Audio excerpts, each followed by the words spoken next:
1. Mara. I wake to the sound of waves crashing against the cliffs below. Cole keeps all his windows open on the north side of the house. I smell salt and iron, the scent of the bay. Fog drifts into the room, swirling around the posters of the old-fashioned bed. I slip out from under the heavy coverlet, naked, my nipples stiffening in the cold.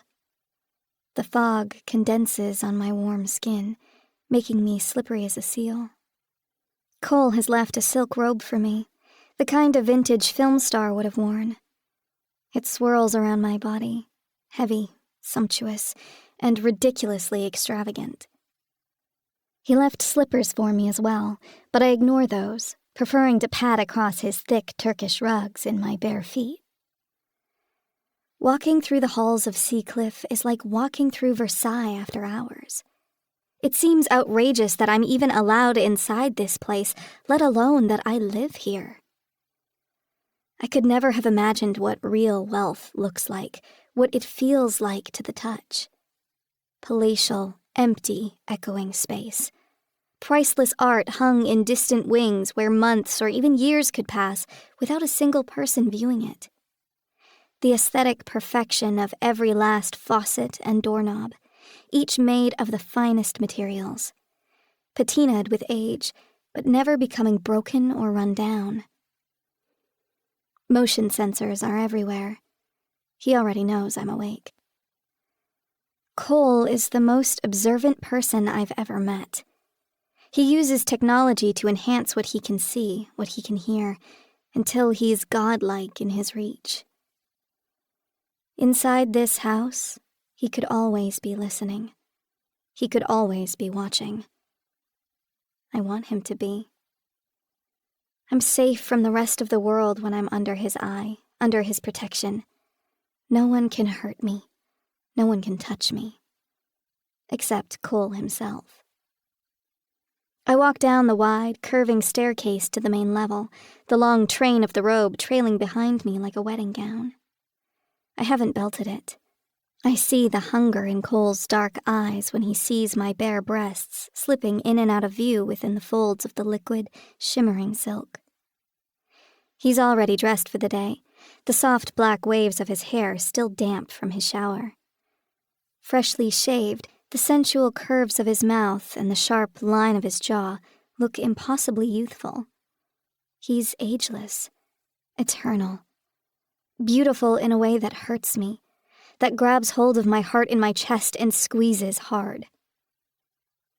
He holds out a double-walled glass, the layers of espresso, milk, and foam seeming to float in space. I made you a latte. He must have started it the moment I opened my eyes, perfectly timed to the minutes it would take me to stretch, slip out from under the covers, pull on the robe, and pad down the stairs. His precision terrifies me. In the same breath, I feel deep admiration for what I, distracted and impulsive as I am, could never hope to accomplish. I could never be this calculated, this patient, this effective. He really is superhuman. And he's not even trying. It's just a game to him. A game to hand me this perfectly prepared latte exactly the way I like it. He already knows this, too, the temperature I want, so I can sip without burning my mouth. Sweetness enhancing the flavor of the expensive beans, but not obscuring it. Extra foam, thick and rich as whipped cream. I trail my tongue through it, unembarrassed. I lick it off my lips. Because I'm learning, too. He likes to watch me enjoy things. It gives him more pleasure to watch me lap up this foam, to lick it off my fingers, than it could ever give him to taste it himself. I saturate my mouth with the delicious flavor, and then I kiss him so he can taste it on my lips. The coffee makes my mouth warm and sensual. That's why he made it for me. This is all calculated so I won't walk over to the fridge and start rummaging. He wants to select what I eat, what I drink, what I wear. He wants to choose better than I could choose myself, so I won't fight him, so I'll submit to him. Each time I accept one of his choices, I see the glint of triumph in his eyes. This is how he intends to tame me. I'm not an easy pet. I'm wild and feral. What I want is capricious. It changes every moment. Do we have any more of those peaches from last night? I say. I see the flame flicker up in his eyes, irritation that he failed to anticipate this. You ate them all before bed. You didn't think I'd eat 6 at once, I say, that light edge of teasing both infuriating and arousing him. He grabs my wrist, pulling me toward him. His rough growl swipes up my spine like sandpaper. If we were on a ship stranded in the ocean, and all we had left was 1 bar of chocolate, you'd eat the whole thing in 5 minutes and lick your fingers afterward. I smile up at him, unrepentant. I don't want to be hungry while I get that ship working again, I say. I gulp down the rest of the meticulously prepared latte. Rationing is for people who only want to endure. I would have thought hard times would have taught you the value of planning, Cole says, his other hand sneaking around behind the back of my skull, gripping me tight, his fingers twined through my hair. I tilt up my mouth to him. I don't want to survive. I want to thrive. He kisses me like he does every time, like he's eating me alive. He slips his hand inside my robe, cupping my bare breast. His sensitive fingers explore my body like a blind man, learning every curve by feel, not sight. I try to resist the power of those hands, but it's impossible. I go limp, falling back against the supporting strength of his arm. The robe opens, giving him full access to the naked body beneath. I'm dizzy and swooning as that warm, powerful hand roams over my exposed flesh. The ornate tin tiles of the kitchen ceiling fill my eyes with their silvery glow. His fingertips dance across my collarbone before his hand closes around my throat. I feel his cock stiffening against my hip as he slowly cuts off my air. What were you dreaming about last night? He murmurs in my ear. You were moaning in your sleep. I don't remember, I lie. His fingers tighten until black spots bleed over the tin tiles, and I can barely feel his arm beneath my body. You can't keep secrets from me, Mara, he growls, his teeth bared against the side of my throat. I will break you down systematically, relentlessly, until you give me what I want. I turn my head, looking directly into his eyes. What do you want? He licks his lips, our mouths so close together that his tongue almost touches mine as well. I want all of you, every single part of you. I want to know everything about you, all your history, and every thought that comes into your head, every desire, no matter how dark or how perverse, every fantasy, no matter how impossible it may seem. And most of all, Mara, I want to occupy your thoughts like you occupy mine. I want you obsessed with me, bound to me, dependent on me. I want you to live for me, not just with me. To me, this is a more terrifying prospect than when I thought Cole might murder me. My whole life has been a struggle for independence. Every person who was supposed to love me tried to control me instead. They tried to bend me and shape me to be what they wanted, so they could use me, so they could consume me like fuel. I pull away from him, standing straight, closing the robe and belting it. I put my life in your hands. I never said you could take my identity. Cole smiles at me, unabashed.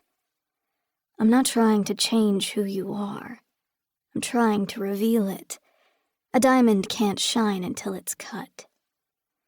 I cross my arms over my chest, already knowing where this is going.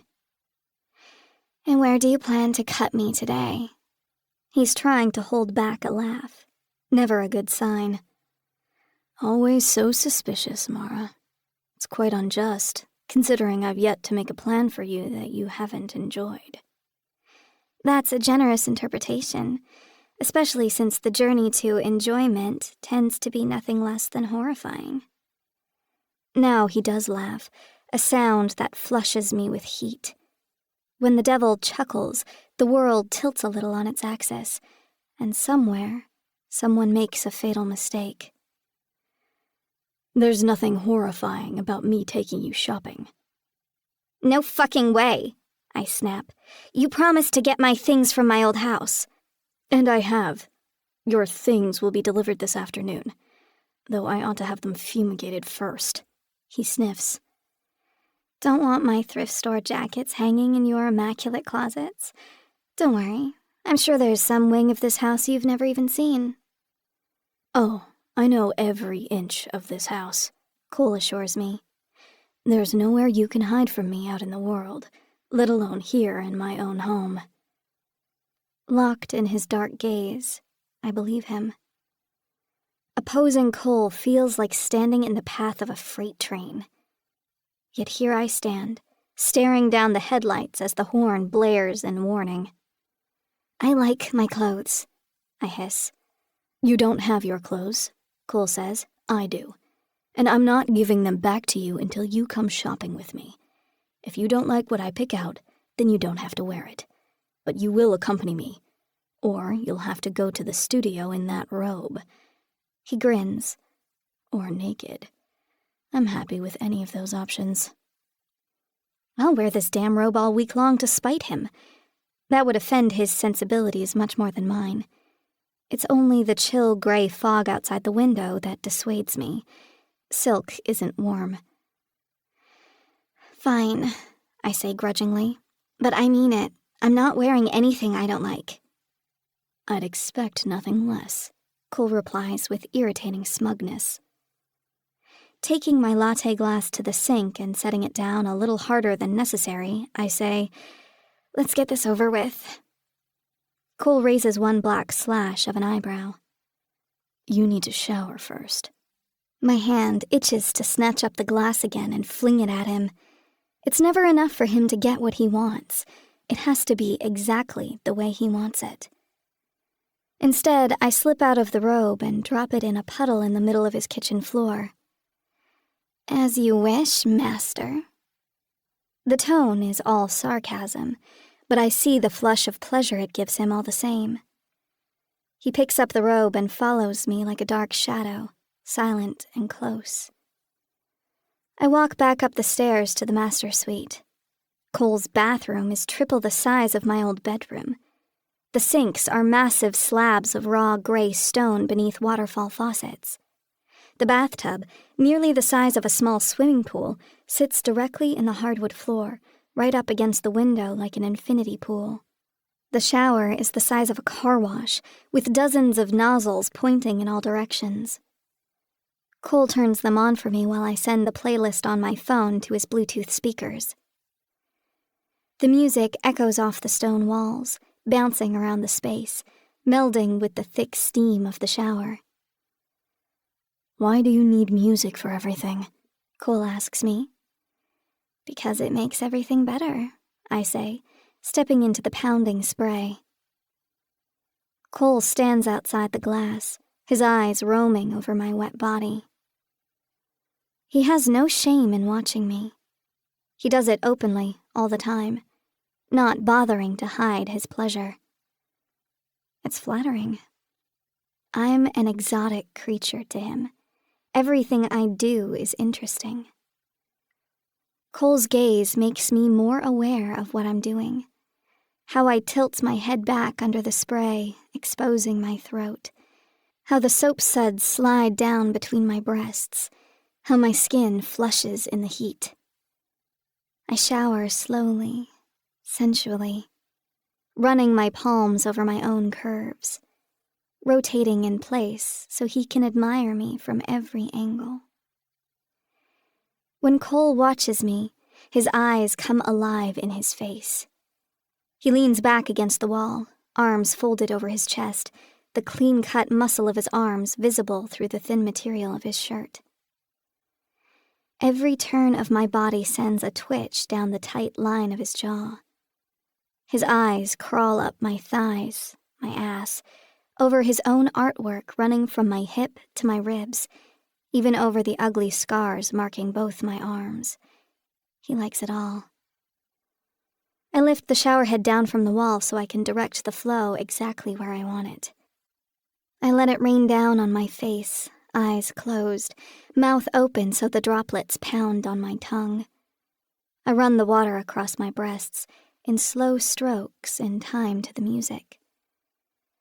Sitting down on the shower bench, I spray the water on the soles of my feet, squirming a little at how it tickles.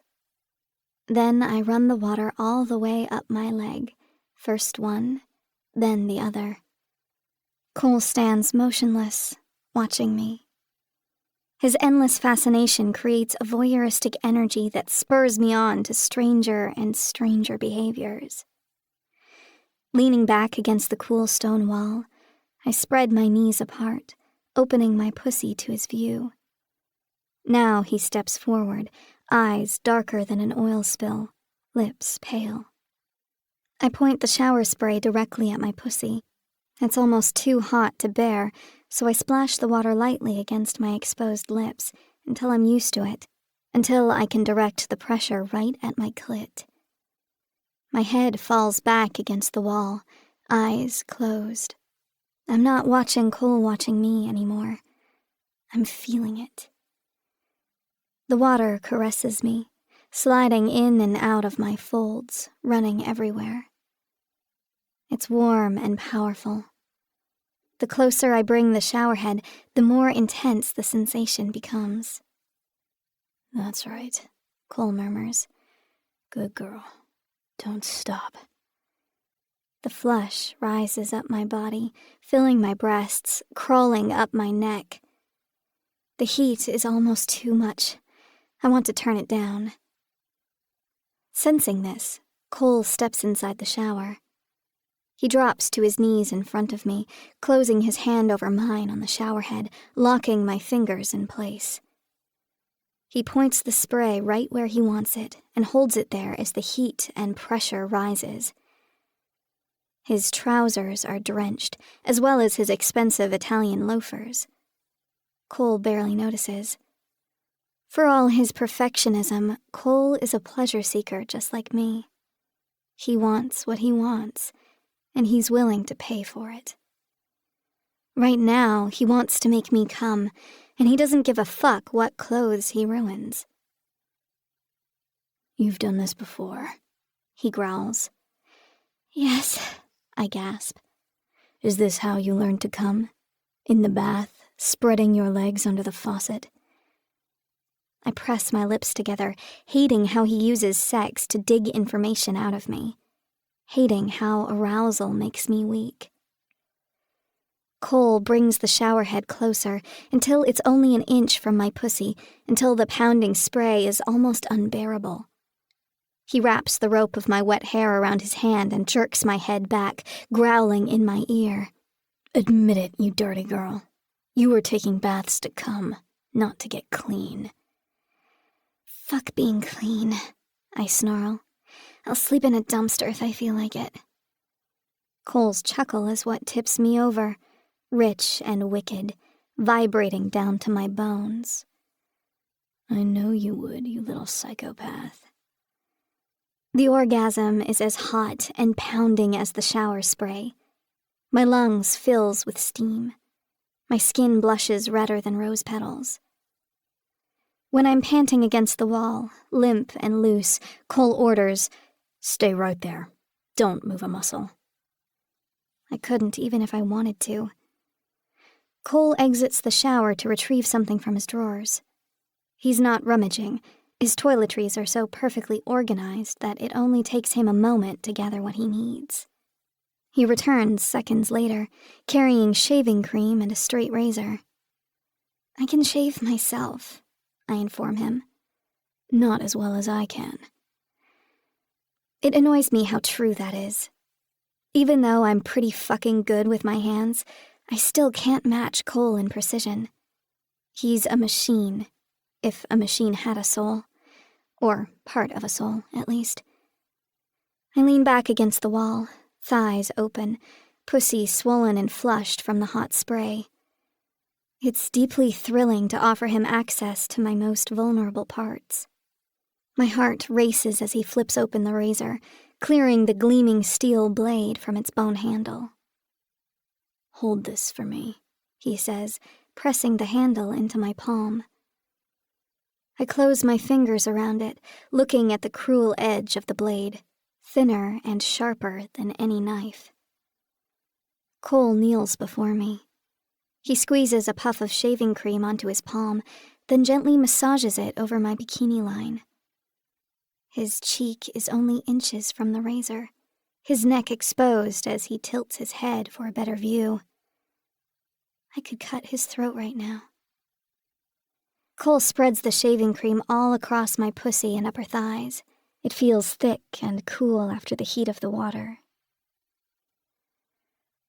"Are you wondering what it would feel like?" he says in his smooth, low voice. I grip the handle so hard that it bites into my palm. "You're wondering if you could do it quick enough to surprise me. Could you cut me deep enough that I couldn't fight back? If you got me in the right place, one slash would be enough." I shake my head so vigorously that it bumps against the stone wall. "No, I wasn't thinking that." Cole closes his hand over mine again, but this time he's forcing me to grip the razor instead of a shower head, forcing me to brandish it between us. He looks up into my face, his dark eyes locked on mine. "When the time comes, don't hesitate. You're never going to be the biggest or the strongest in the fight. You have to be the most ruthless. You'll only get one cut, so make it count." Who does he imagine I'm going to be fighting? Shaw? Or him? I twist my wrist away from Cole, dropping the razor on the shower floor. "I told you, I'm not going to hurt anyone." Cole ignores the razor, only looking at me. "Oh, really? And what do you plan to do about Shaw, then?" "I don't know," I say through gritted teeth. "Find some evidence? Get his ass tossed in jail where he belongs?" Cole makes a contemptuous sound that hits me worse than a slap. "You're not going to find evidence. You go near Shaw without me right next to you, and all you'll find is your head on a beach." I glare at him. "You want me to think there's only one way this can end?" "No, there's two ways. Shaw dies, or we do." Cole is trying to drag me down this path I don't want to travel. At the same time, I can't help feeling perversely comforted that he said we instead of you. Cole thinks we're in this together. And honestly, nothing terrifies me more than the thought of facing Shaw alone. I want Cole right next to me. But I can't see how we'll ever agree on what we should do. Plucking up the razor, Cole makes a tisking sound. "Now I have to sharpen this again." He returns to the counter to bring out his leather strop. He moves swiftly, aggressively, snapping the leather taut and drawing the blade down the grain with a vicious purr. The steam ebbs out of the shower. A chill runs down my spine instead. Cole returns, kneeling before me, the blade gleaming bright in his hand. He looks up at me, full lips curved in a smile. "Hold still. Don't make me cut you." The touch of the blade is colder than ice. It slides over my skin like a whisper, cutting so close that my flesh looks strangely pale, stripped of shaving cream and every trace of hair. Every place he bears becomes instantly sensitized. I feel the cool air on my pussy lips and his warm breath. His fingertips press against my flesh, spreading my lips apart so he can shave even the most difficult and delicate areas. I keep expecting the bite of the blade, some slip of his hand, but he's too careful. He doesn't even scratch me. He shaves down, then in, then up, touching me with his exquisitely sensitive fingertips, reshaving any area that doesn't meet his standard of perfection. He's intensely focused on the work, his face inches from my pussy, examining every part of me, inside and out. Maybe I should be embarrassed. Maybe it should feel clinical. It doesn't.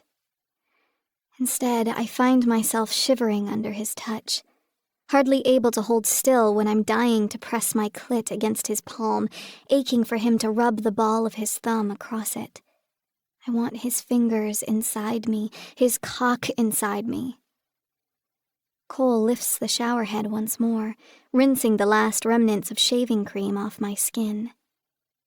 My pussy gleams, as smooth and soft as a fresh spring peach. Cole can't take his eyes off it. "Feel that," he says, taking my hand and placing it on the silky soft mound.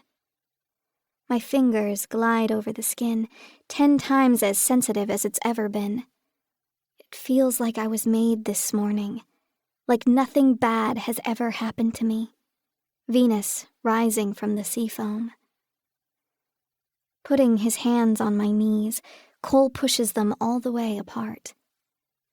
He leans forward and trails the tip of his tongue across my pussy, tracing the path of the razor back and forth, up and down, testing his work with the most perceptive part of himself. I let out a groan, thrusting my hand in his hair, pushing his face into my cunt. I grind that smooth little pussy all over his face, shivering with the sensation of his soft lips, wet tongue, and the barest trace of stubble.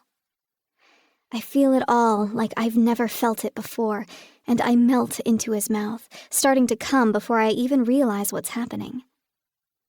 I ride his tongue, the softest part of him against the softest part of me. The warmth, the bliss, is intensely intimate. I've never had oral from a man who wants it more than I do. He's tasting me, smelling me, lapping me up.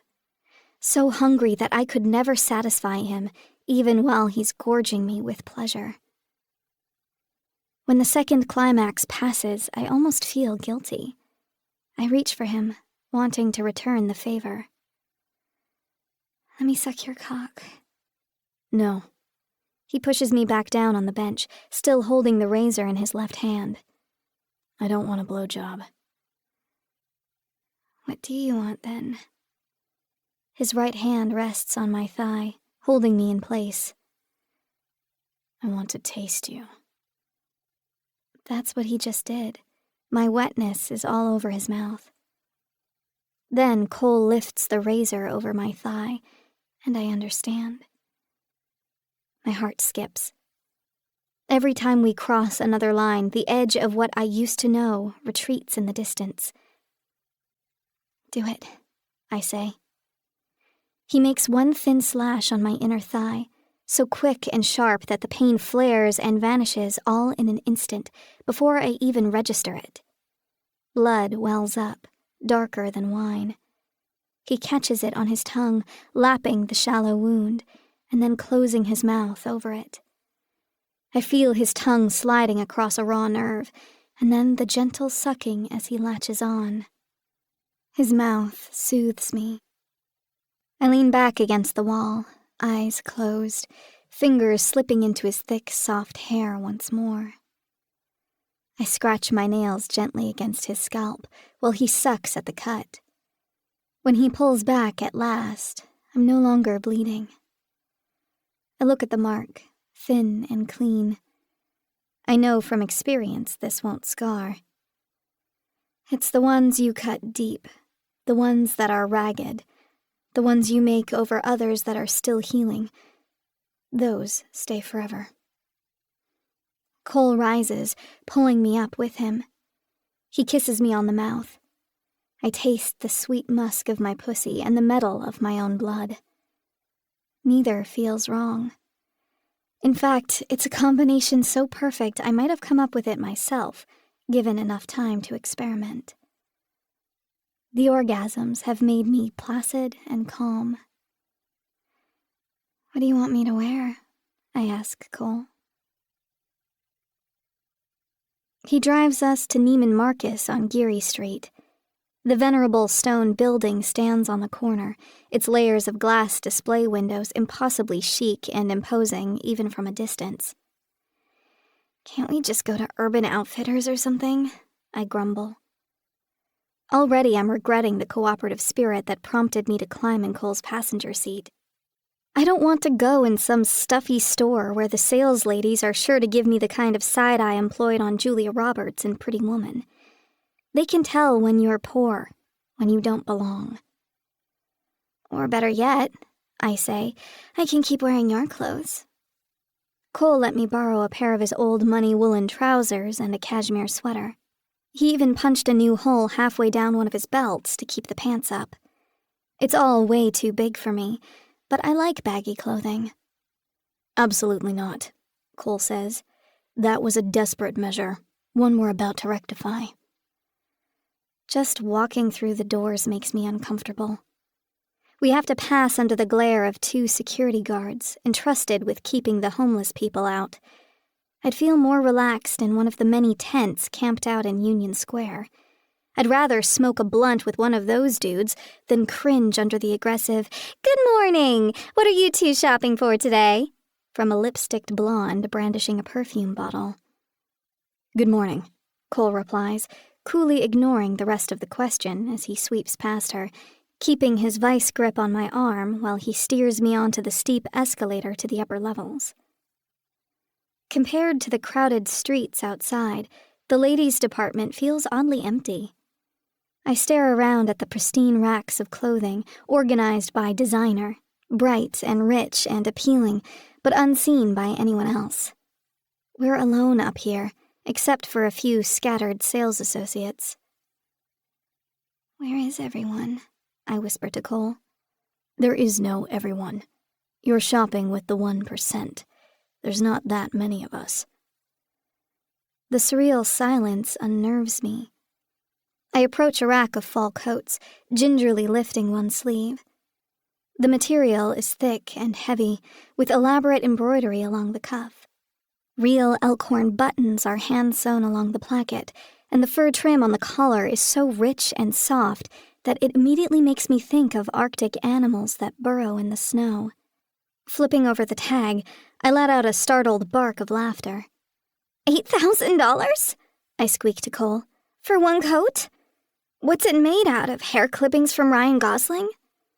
It boggles my mind that someone could stroll around in an outfit that represents a year's earnings for me. I mean, I knew expensive clothing existed, but I've never actually touched it before. It feels different in every way. It smells different in here. I've stepped into another world, the world of privilege, where numbers become meaningless and you just swipe your card for whatever you want. Cole's not even looking at the price tags. He grabs whatever catches his eye, laying the garments over his arm. Before I can blink, a saleswoman materializes, saying with unctuous politeness, "Can I start you a fitting room, sir?" Cole hands her the clothes, already striding toward the next rack. He surveys each collection with a practiced eye, pulling out a mix of tops and bottoms, dresses and coats.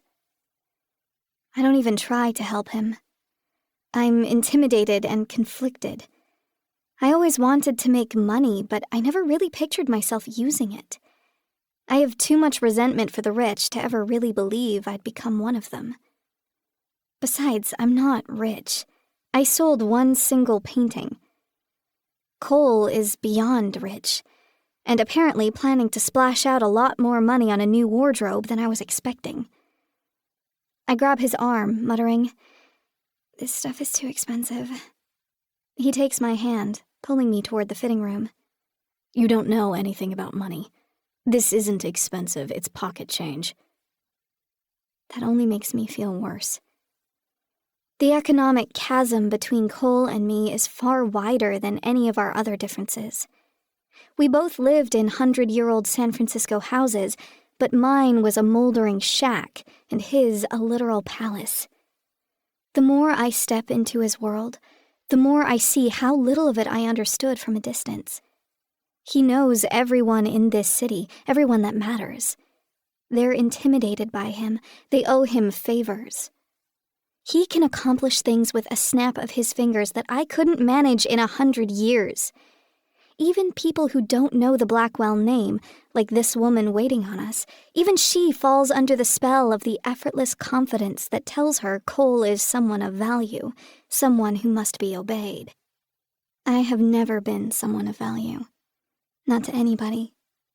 Not even to my own goddamned mother, the one person on this planet who's supposed to give a fuck about me. I've had friends, but I was never the most important person in their life, the sun in their solar system. As fucked up as it sounds, the first person who truly took an interest in me was Cole. His attention can be coercive and selfish at times, but I want it all the same. The man who never cared about anyone is fixated on the girl nobody gave a shit about. In some twisted way, we're made for each other. And that really fucking scares me. Because I haven't even plumbed the bottom of the dark things Cole has done. If we're drawn together, what does that say about me? I always suspected I might not be a good person. I tried to do the right things. I tried to be kind and helpful and honest. That never seemed to get me anywhere. Maybe because people could see that I had to try, that I was never naturally, effortlessly good. As soon as I went to school, I knew I was odd. It wasn't just the too small clothing or the fact that my lunch bag was a plastic grocery bag with the same bag of chips in it day after day. I never ate the chips, because then I wouldn't have anything to bring to school in the bag. Other kids were poor. There was something uglier in me, something that repelled the other children, that made them whisper about me behind their hands and avoid me at recess. I always thought it was sadness, or the stories kids told the few times anyone came over to my house and met my mother and saw how we lived. Now I think it was just me. Randall saw it the moment we met. I was only 7. A grown man shouldn't hate a little girl so much. "What's wrong?" Cole says, zeroing in on my private thoughts with his usual eerie precision. "I don't fit in here," I mutter. "This changing room is bigger than my apartment." "You don't live in that apartment anymore," Cole says. And then, because I'm staring at the carpet, he grabs my face and forces me to look into his eyes. "You deserve to be here as much as anyone. More than anyone. You're talented, Mara. Really fucking talented. You're already a star. Everyone else doesn't know it yet, but I do. You're going to make art that makes people think and cry and burn with envy."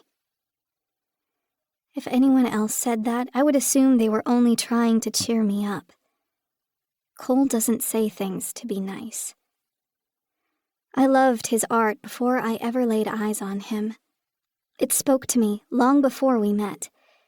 His opinion matters to me more than anyone's. My eyes burn, my whole face hot. I can't allow myself to cry because I won't do anything that would make Cole think less of me. All I can do is grip his hands and press them harder into my face until the pain brings me back to earth. Cole says, "Now try on these goddamn clothes and enjoy yourself. Feel the fabric, it's gorgeous. You'll appreciate it more than anyone." Pulling on the first dress, I discover that Cole is right. He's always right. The clothes caress my skin. They fit my body like they were made for me. Some heavy and comforting, others light and floating. The richness, the softness of the material, the way it clings and stretches and flares around me like the garments are alive, like they've fallen in love with me. I've never experienced anything like it. Cole has impeccable taste. He seems to intuitively understand what colors and silhouettes suit me best.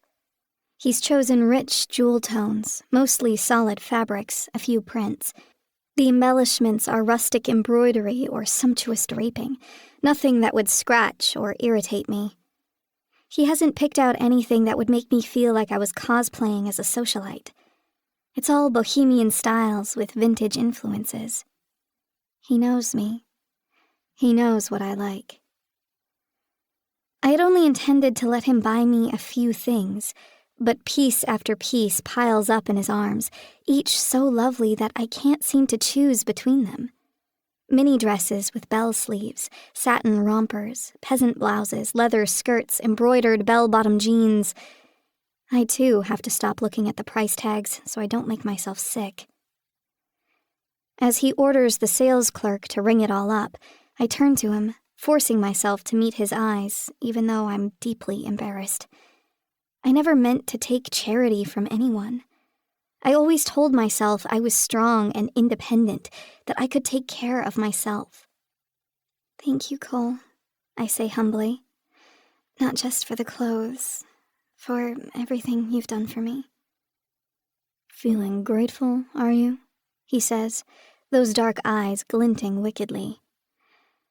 "I was," I reply, already regretting it.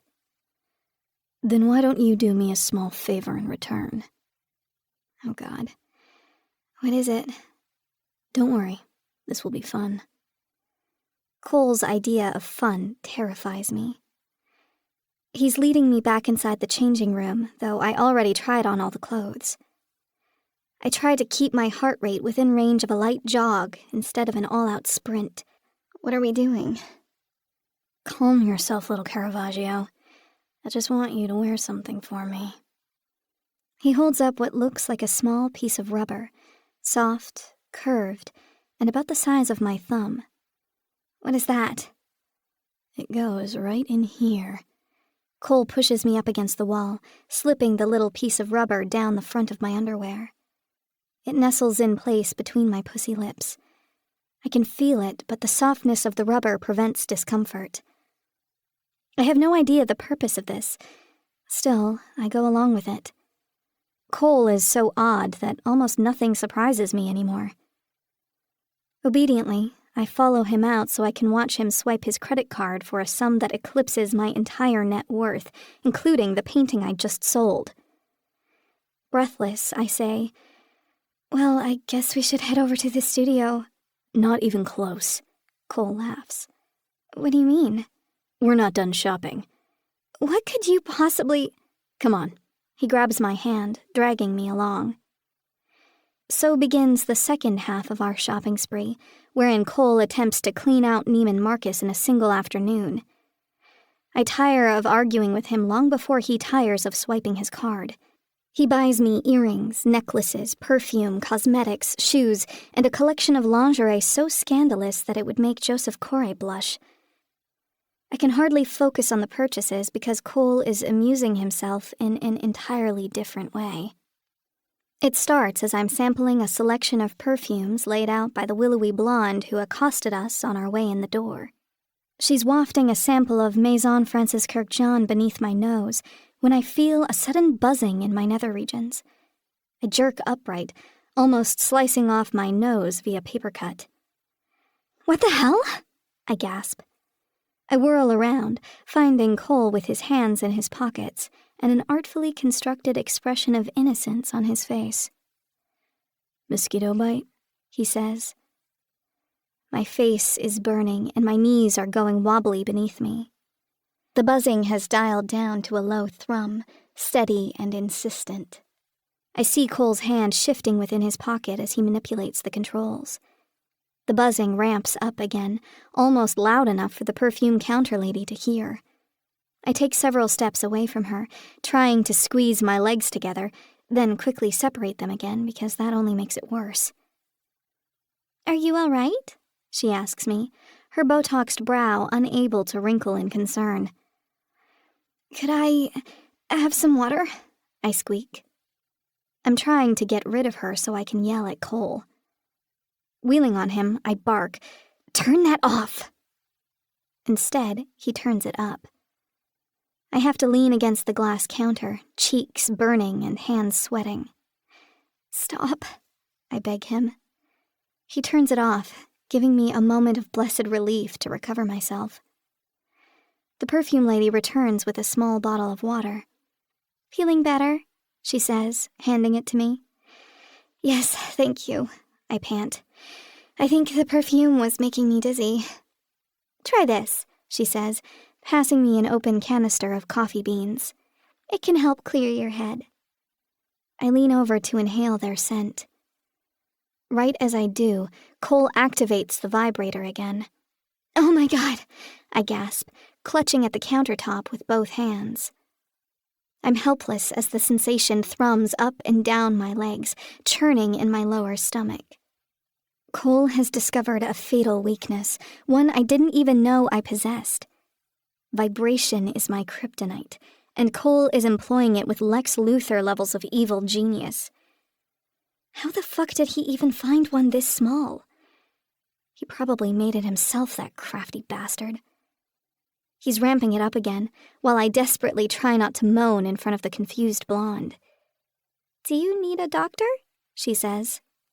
"She'll be fine," Cole assures her. "This happens all the time." That makes no goddamn sense, but Cole is so convincing that the blonde simply smiles and says, "We have a powder room if you need to sit down."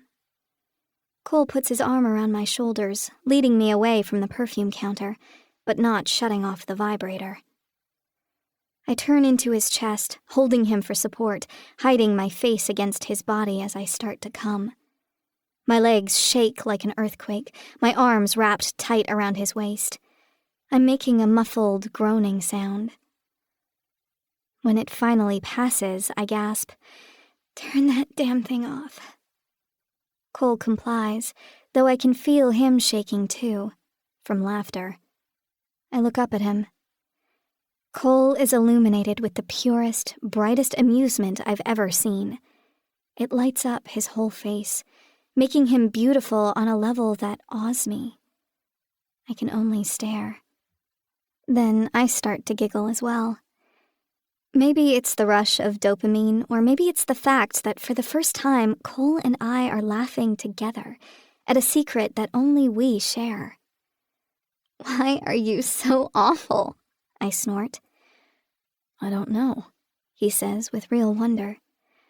"I only want what I'm not supposed to have." Me too. Nobody wanted me to be an artist. Nobody wanted me to achieve anything. Until I met Cole.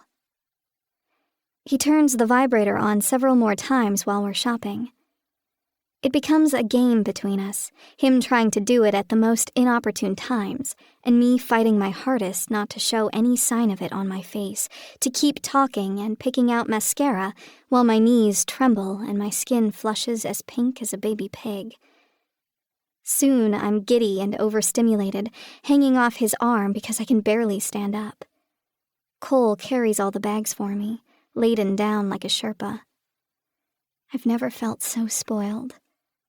I've never had so much fun. 2. Cole.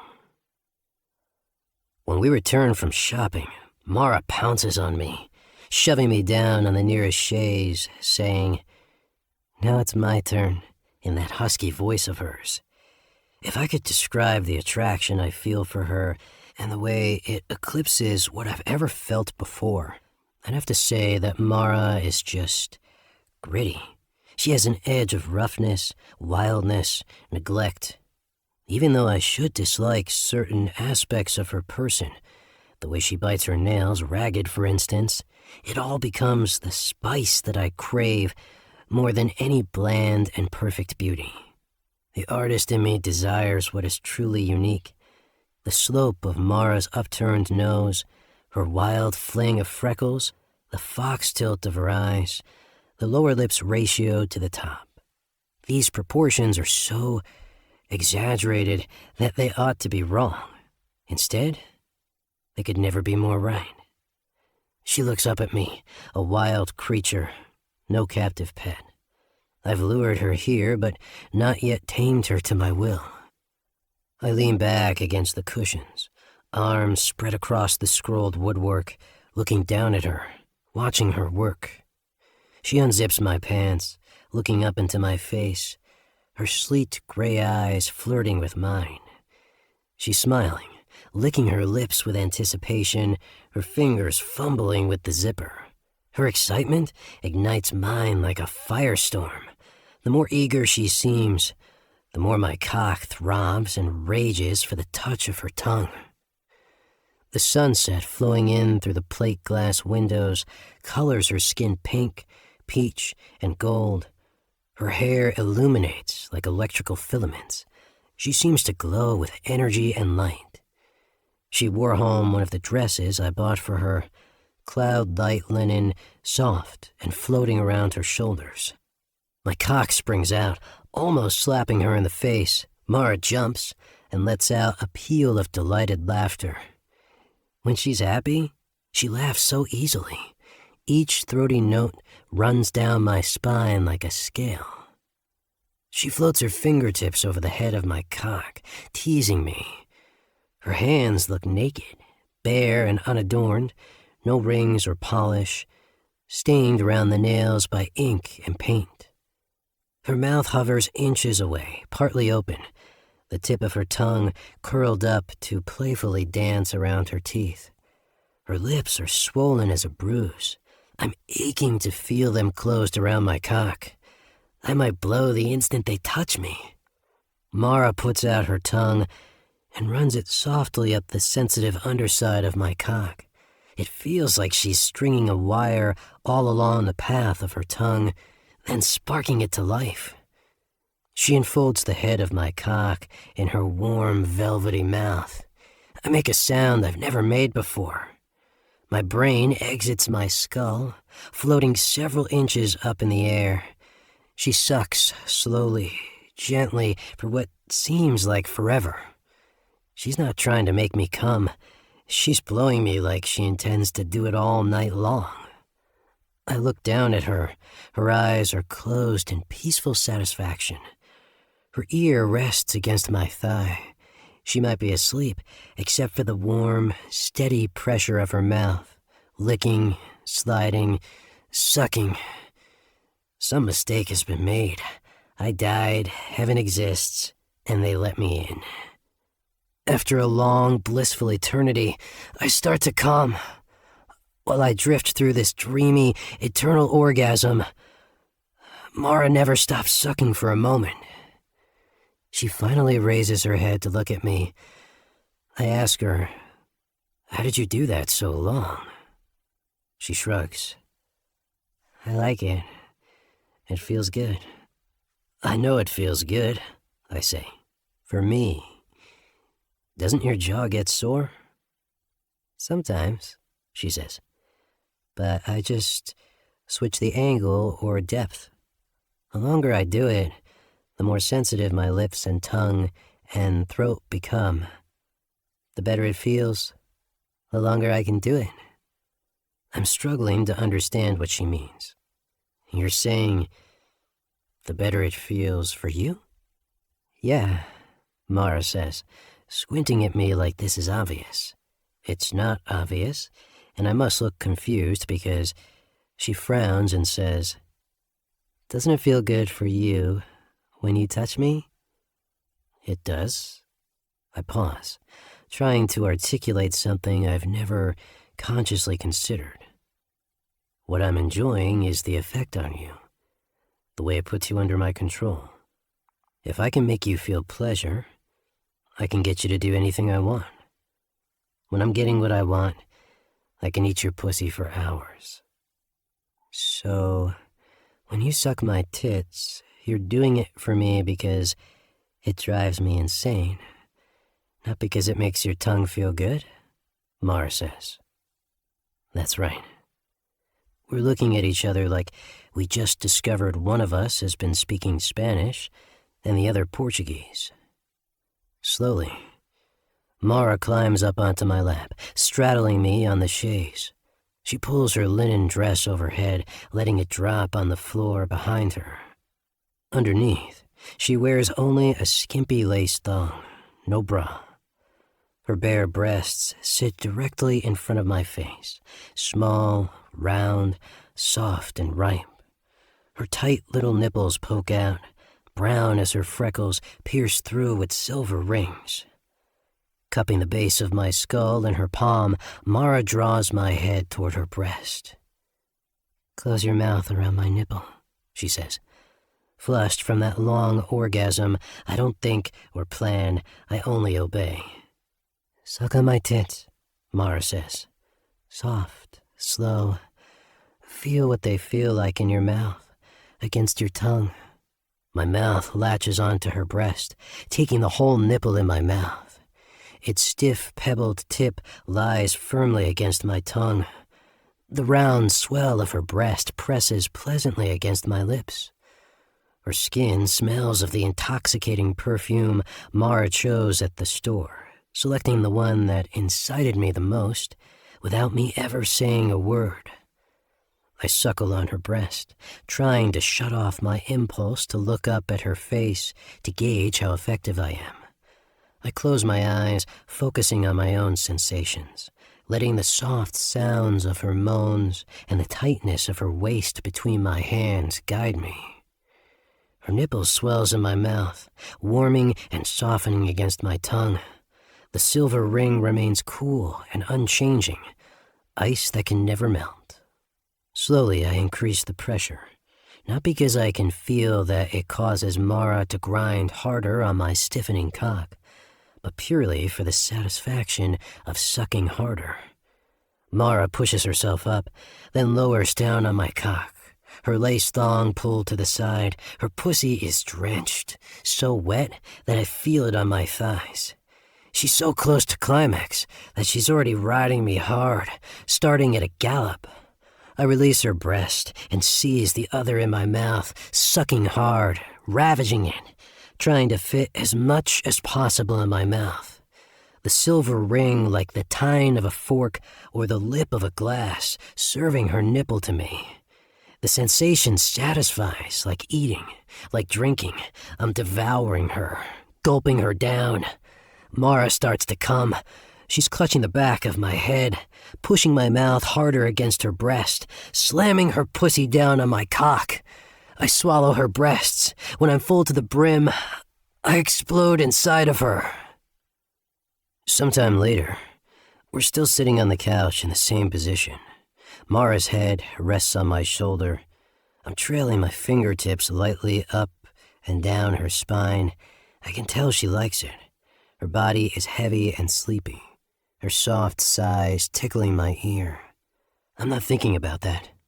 I'm focusing on the feeling of her skin beneath my fingertips, her warmth and her softness. When Mara finally lifts her head and sits back on my thighs, the silver rings on her chest glint in the moonlight. We've yet to turn on any lamps. Stars reflect on the glassy ocean below us, like half have fallen down into the water. I say, those rings are the only useful thing Shaw has ever done. Mara's mouth falls open, letting out an outraged laugh. "That's so fucked up," she cries. "Oh, shut up," I say. "You like them too." Mara smacks me hard on the shoulder, unable to hide that I'm right. "Why is that?" I ask her. She considers. "They suit me. I like the way they feel. And in a strange way, as awful as that night was, it brought me to you. The value in horrible things is what you make of them. As long as you're alive, you can still turn shit into gold." "You're glad you're here?" I ask her, my eyes intently fixed on her face, wanting to know the truth, whatever she might say. "Yes," Mara says softly, without hesitation. "Why?" I'm thinking it's what I bring her. The money, the clothes, the connections, the orgasms. Mara grins. "I told you. It's interesting. And I hate being bored. Me too, I say, just as passionate on this topic as Mara. I really fucking hate it. 3. Mara. When I first came to Cole's house, I thought our confrontation with Shaw was imminent. Instead, Cole sucks me into a cycle of long bouts of labor on our respective work, hedonistic meals to recover, and wild, experimental sex. Cole meant what he said, that he would always be with me, always by my side. He even breaks his own routine of working in his private studio, joining the rest of us plebs in the shared building. With all his designs and materials filling the largest studio at the end of the hall, we're never further than a few doors down from each other. This is to protect me from Shaw, but also to satisfy Cole's obsessive need to know where I am and what I'm doing every moment. It should feel suffocating, but it doesn't. Probably because Cole is not trying to interfere with what I want to do. Quite the opposite. He wants to help me so he can increase my reliance on him. Sometimes I wonder if he's going to pull the rug out from under me. Will he suddenly become violent and cruel when he thinks he has me trapped? It's hard to believe he could still be tricking me, that he has some secret plan. I've seen him in too many unguarded moments. But I may only be fooling myself. Many people have believed they knew Cole, that he was their friend. I don't know if that has ever been true. He does seem to have some real affection for Sonia. He certainly respects how good she is at her job. She accomplishes her tasks creatively and effectively without instructions from Cole. As kind as she's always been to me, she has an edge of ruthlessness when getting things done. I've heard her cut the Artists Guild panel down to size when they dare oppose what Cole has ordered. I don't believe Sonia's warmness to me is only because Cole expects it. She regularly comes to see my work, seeming to feel real pleasure when I'm invited to participate in another show, or when another painting sells. On one of the last weeks of November, she comes to my doorway, carrying 2 mugs of tea. Sonia doesn't ferry tea for anyone, not even herself. That's Janice's job. So I know she's here for a reason. "Cream and sweetener, right?" she says, pressing a mug into my hand. "Thank you," I say gratefully. As much as I love all the bare glass in my studio, it's difficult to keep the space warm. Even with an oversized cardigan and fingerless gloves, I'm still chilly. The air lies heavy and wet outside my window, opaque as milk. Trails of condensation run down the glass like tears. "Cole told me he's been working on a design for Corona Heights Park," Sonia says. "He has a few ideas. I don't think he knows which he wants to submit." I sip the tea, which is deeply steeped and just the right temperature. Sonia mirrors me, watching over the rim of her mug. "He's been asked to do monumental sculpture several times before. He always refused." I shrug. I guess he's ready for it now. Sonia lets that sit between us for a moment, taking another slow sip of her tea. She remarks, "He's different since he met you. He smiles occasionally, and he hasn't made Janice cry in weeks." I squeeze my mug, trying to draw warmth through the smooth ceramic. "I don't know that I have any great effect on him. No tree can stop a landslide." Sonia's mouth quirks up, enjoying that analogy. "I'd call him a volcano. You can survive a landslide, not a lava flow." I can't tell if that's a warning. If it is, Sonia's giving it from inside the volcano's umbra. She's not safe from Cole either. She's worked for him for the better part of a decade.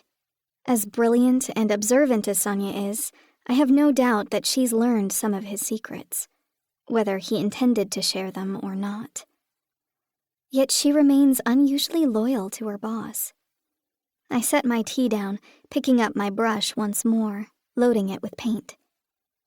My new canvas perches on the easel, the shapes blocked out, but work only just beginning. Swiping my brush gently across the virgin space, I ask Sonia, "You have a son, don't you?" Her manicured nails tap against her mug. "Did Cole tell you that?"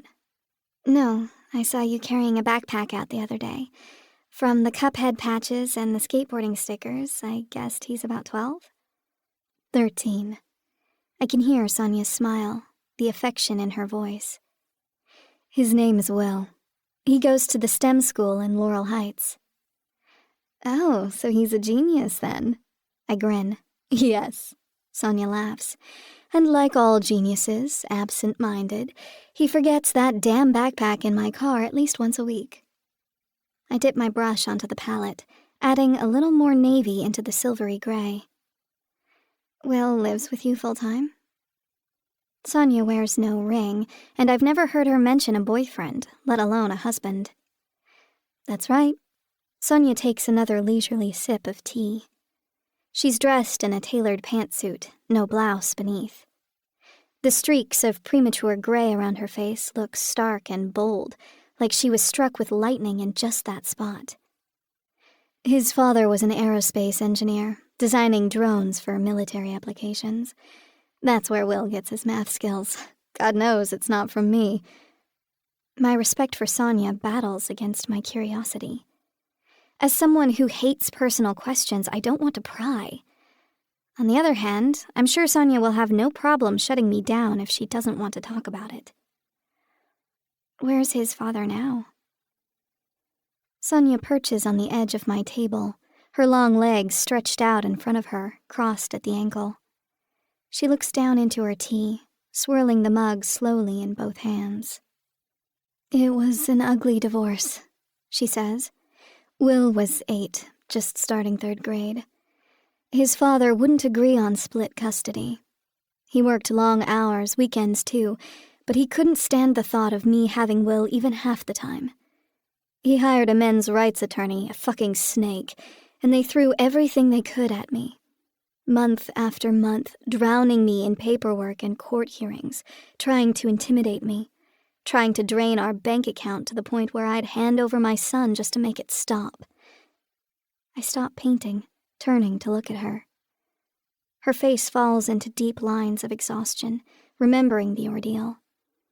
It was relentless, vindictive, irrational. He'd pretend to be willing to come to an agreement if I'd meet him for mediation, but then he'd yank the football away again. I started to worry that even if I could force him to come to terms, he'd never abide by them. He was already flouting the temporary custody agreement, refusing to bring Will back to my house, shutting off Will's cell phone so I couldn't call or text. He had family in Saudi Arabia and plenty of job opportunities overseas. I lived in terror that one day he'd take my son and never return. "I'm so sorry," I say. "That's awful." Sonia nods, anger still burning in her eyes. "It was." "Did the judge sort it out?" Sonia snorts. "Not fucking likely. The system is a stick in the hand of the biggest bully. The lawyers get rich and everyone else gets fucked." "What happened then?" "A miracle," Sonia says. "I had Will at home for the weekend. For once, his father wasn't calling and texting, trying to interrupt us, blowing up my phone. I remember thinking that he must be slammed at work. I certainly didn't believe he was turning over a new leaf. I wasn't that stupid." Sonia's voice goes low and dreamy as she gazes into her tea. "Monday morning, I drove Will back to my ex's house. He was renting a place in Oakland, a little modern bungalow with an attached garage. I parked out front, noticing that all the lights were off in the house, even though I was right on time and he should have been expecting us. I told Will wait in the car. I must have known something was off. I walked up to the front door, rang the bell, knocked. No answer. I swallow, my throat tight with anticipation, even though this all happened years ago. I heard this sound, sort of a low rumble, coming from the garage. I couldn't have told you what it was, and yet, deep down inside, I already knew. I felt myself walking over, wrenching up the door, standing still while exhaust billowed out all around me. He was in the car? That's right. He had driven home late from some bar, fell asleep in the garage, never turned off the engine. I let out my breath in a long sigh. It was a '67 Camaro, his baby. I told him that car would be the death of him if he ever got in an accident on the freeway. I guess I was half right. And that was the end of the custody battle. That's right. Sonia nods. Will came to live with me full-time. Cole even gave me a raise to pay off what I owed my lawyer. He's generous like that, I say, my voice coming out faint and slightly strained. Oh, yes, Sonia says quietly, her pale blue eyes fixed on mine. He can be very generous when it suits him. Sonia stands up, still holding the tea that has now gone cold in her mug. She only drank half of it. I'll always be grateful to Cole for everything he did for me during that time, she says. It was the darkest point in my life. She's walking toward the door, leaving so I can get back to work. That's interesting, I say. Sonia pauses in the doorway, looking back at me. What's interesting? I swirl my brush through the silvery gray, loading the horsehair with pigment. I also met Cole on my darkest day. Sonia's lips curl up, her smile enigmatic. That's his gift, she says. He knows how to choose his moment. I start to paint again, thick clouds of gray, just the color of car exhaust. By the way, Sonia says as she departs, I love the new composition. I finished my Sinners and Saints series. There were 6 paintings in all, and each sold for more than the last. Actually, 7 sales occurred because my painting of the beautiful devil has already resold for twice its original price to Betsy Voss herself. That's a very good sign, Cole told me. Betsy has an eye, and she doesn't make purchases just to inflate value. She really believes it's an investment. The giddy trajectory of my bank account is terrifying. I try not to look at it. The numbers seem impossible. I hardly need to access it anyway, living at Cole's house. I don't need more clothes, and I'd prefer not to spend the money in case it evaporates as quickly as it came. I do withdraw $1,000 each for Frank and Joanna, who lent me money in my most desperate moments. Cole drives me back to the old Victorian, waiting at the curb while I climb the uneven steps to the front door. The house already looks smaller and infinitely shabbier. I feel ashamed, not of its ugliness, but that I'm now perceiving it, judging it. I loved this house. I felt at home here. I knock at the door like a stranger. The flutter in my stomach when Joanna answers tells me that I was hoping it would be Frank instead, or even Melody. Her dark eyes are unsmiling. She doesn't say hello, just waits for me to speak. I brought you some money, I say awkwardly, trying to put both envelopes in her hand. You and Frank, for the times you gave me slack. Joanna looks at the envelopes, unmoving. You always paid me back, she says. I don't know how to make her take them. Her eyes flick down to the Tesla pulled up to the curb. Cole sitting behind the wheel. He give you that money? She says. No, I sold some paintings. Congratulations. There's no warmth to the word. We might have only met this morning. I helped her clean out her grandfather's house after he died, stopping regularly to hug her while she cried. Joanna sublet her studio to me over all our other roommates who would have jumped at the chance. Friendship feels so real until it pops like a soap bubble. Her coldness doesn't stem from jealousy or the belief that Cole is giving me an unfair advantage. This is about Aaron. Joanna doesn't know what happened, but she knows it's my fault. I'm the one who drew the evil eye upon us. I was attacked first, and I didn't finish the fight. Instead, I began to change. I didn't want to be the old Mara, the loser, the unlucky one, the victim. Cole appeared in my life like a dark genie, offering me everything I ever wanted: money, fame, success. I took his offer before I even knew the terms of the contract, before I knew the price. I shed my old life like a molted skin, and I left Aaron to die in my place, in my bed. For that, I feel as guilty as Joanna could wish. I just don't know what to do about it. I have no evidence against Shaw, no way of fighting back against him, of getting justice for Aaron. Cole wants to kill him. That would break my vow to always keep swimming to the surface, never sinking to the bottom, becoming more vicious than the monsters trying to devour me. My worst fear is to become like my mother. When I catch myself doing anything her way, I want to slap my own face. I won't do it. I refuse. If you don't want the money, will you give it to Frank? I ask. Now Joanna does consent to take the envelopes. I have no doubt she'll give them both to Frank. Joanna's principles are as iron-hard as her posture. I always respected that about her. Thank you again, I say. If you ever need anything, I won't. She closes the door, not slamming it in my face, but certainly not waiting for my response.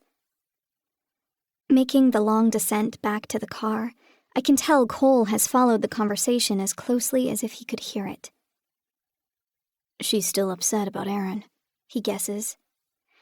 So am I tell him. What are we going to do about Shaw? Why has he been so quiet? He usually goes dark after 3 kills. This time it was 4, but the third was a prop to trap me. He meant the real climax to be you. Cole's intimate understanding of Shaw's process unnerves me. Stomach clenching, I ask him, how do you know that? How did you find out what Shaw does, and how did he find out about you? Were you friends? Cole sits tall in the driver's seat, seeming to fill the whole space of the car, seeming to loom over me. Asking him questions is terrifying. You want me to tell you information that could put me in prison, while you refuse to share any of your secrets with me. I flush. It's not the same. No, what you ask is more dangerous, for both of us. I take several shallow breaths, no oxygen in the car. My brain races faster than my heart. I don't talk about my past with anyone. And Cole is no therapist. He'll use whatever I tell him to manipulate me, to gain even greater control. On the other hand, we're equally curious about each other. I want to know his history as badly as he wants to know mine. Tit for tat. Pay to play. That's how the world works. Sighing, I say, I'll tell you what you want to know, but you have to tell me something first. Cole's fingertips give one restless tap on the woolen thigh of his trousers. He weighs the offer. You can ask one question, he says, not about Shaw. The devil always counters. Fine, I say, so quickly that he narrows his eyes at me. The silence stretches between us as I consider what he might answer fully and truthfully, and what I most want to know. Finally, I ask, who was the first person you killed? 4. Cole. I start the car, turning the wheel in the direction of Seacliff. Aren't you going to answer me? Mara asks from the passenger seat. I'm not just going to tell you. I'm going to show you. She falls silent beside me, watching the narrow roadways widen out as we leave her rundown neighborhood, venturing into the broad, tree-lined streets leading up to China Beach. Tension builds in her body as each minute passes. Mara can't help her curiosity, even when she's afraid of what she might learn. I rest my hand on her thigh to calm her. It works. The tight muscle relaxes under my palm. She leans against my arm, her head resting on my shoulder. I remember that Mara told me she doesn't even have a driver's license. In some ways, she's remarkably independent, but she has these holes in her education, things she couldn't teach herself because nobody would lend her a car to practice. Abruptly, I pull the Tesla against the curb. Mara sits up. "What are you doing?" "You're going to drive us home." She sputters, holding up her hands. "I don't even have a learner's permit." "Oh, well, in that case, we better not. I don't want to break any laws."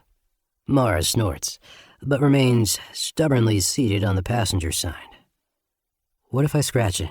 What if I run into a tree? This car probably costs $100,000. 160, actually. It's the performance model." Her face blanches, eyes widening. "No fucking way." I reach across her to open the door, unbuckling her seatbelt and shoving her out. "We're not negotiating. You need to learn to drive." "What if I crash it?" "Then I'll buy another one.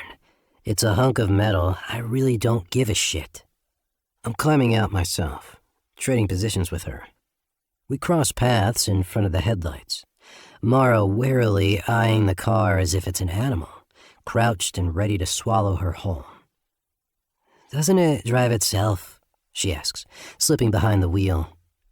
"You're gonna do it. Now, sit down and buckle up."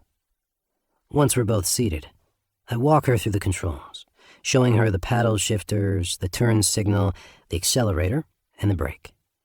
Understanding that I'm not going to drop it, there's no getting out of it, Mara pays attention. She remembers everything I tell her and asks questions when she doesn't understand. The regenerative brakes will kick in automatically once you lift your foot off the accelerator, I tell her, so you won't even need the brake pedal most of the time. "All right," Mara sighs. "Let's get this over with." She puts the car in drive, then slowly presses down on the accelerator. The Tesla leaps forward. Mara shrieks, slamming on the brake. We're both thrown against our seatbelts, faces inches from the dash. Keeping my voice low and calm so I don't stress her out, worse than she already is, I say, "Take it easy. Light on the accelerator and ease off if you want to stop or slow down." "I barely touched it. This thing's a fucking rocket-powered go-kart." "Yeah," I laugh. "That's why it's fun. Now try it again." This time, she presses her foot down gingerly. The car surges forward, still jerky at first, but smoothing out as Mara gets the feel of it. "You don't need to hug the line like that," I tell her. "Stay in the middle of your lane." "I'm scared I'm gonna hit something on your side." "You won't." I tell her where to go, pointing out stop signs she might miss, reminding her to use her turn signal. Mara's awkward and jumpy to begin with, but she's getting the hang of it. I enjoy telling her what to do, correcting her, encouraging her. She has to obey me or risk running someone over. When I think she can handle it, I turn on the music. As soon as the first notes fill the car, Mara visibly relaxes. Her shoulders lower and her turns smooth out. "There you go," I growl. "Now you're getting it?" Mara shivers with pleasure. She loves to be praised. She can't get enough of it. She'd probably take a compliment over a body-shaking orgasm. I return my hands to her thigh, massaging gently. "Turn left here. We'll go down to Skyline Boulevard and then up along the beach. It's a prettier drive." We pass through Lake Merced Park, water on both sides, the zoo up ahead. Mara is no longer driving 10 under the speed limit, drawing honks and forcing annoyed commuters to speed around us. Now she's cruising along, sitting up straighter, loosening her death grip on the wheel, watching the birds soar low over the lake and the golfers shank their shots into the hazards. Actually smiling. "This feels good," she says. "It's almost fun." She's doing great. Until it's time to exit onto Point Lobos Avenue, and a teenager in a Jeep tries to switch lanes right on top of her. Mara jerks the wheel hard to the right, way overcompensating, almost sending us spinning into the median. I grab the wheel, wrenching it back to center again. Mara is shaking so hard, her teeth are chattering. "Help me pull over," she cries. "I don't want to drive anymore." "No," I refuse. "You're doing great, and we're almost home." She's pale and sweating, frightened to an irrational degree. She knows I see it. "My mother's had 4 DUIs, she says. I was in the car for 3 of them. Hot, roiling anger surges up inside of me. I'm really starting to despise this woman I've never met. She'd pick me up, and at first I wouldn't know. It was hard to tell with her because she was always some level of buzzed. But she'd start driving faster and faster, missing turns, swerving across lanes, and I'd realize she was not at a normal level. She was fucking blitzed. By then, it would be too late. I'd be trapped in the passenger seat. All I could do was make sure my seatbelt was clicked, clinging to the little plastic handle inside the door, hoping to God she'd take us home and not drive around for hours like she sometimes did when she was pissed at Randall or when she just fucking felt like it.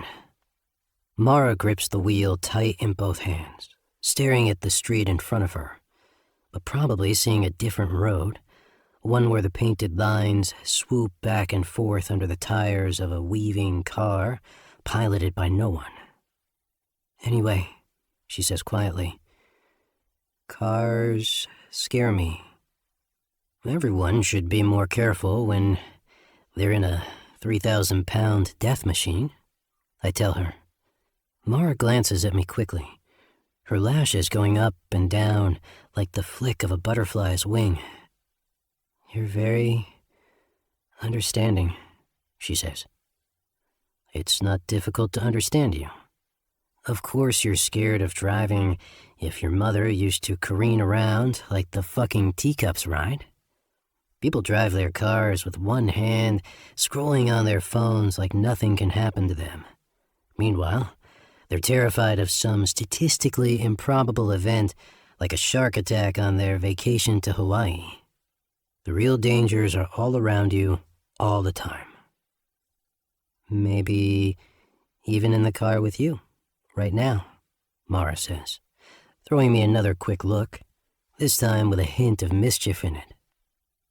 "Are you talking about me or about yourself?" I ask her. "You've gotten me in more trouble than I've caused for you." "You think I'm a threat to you?"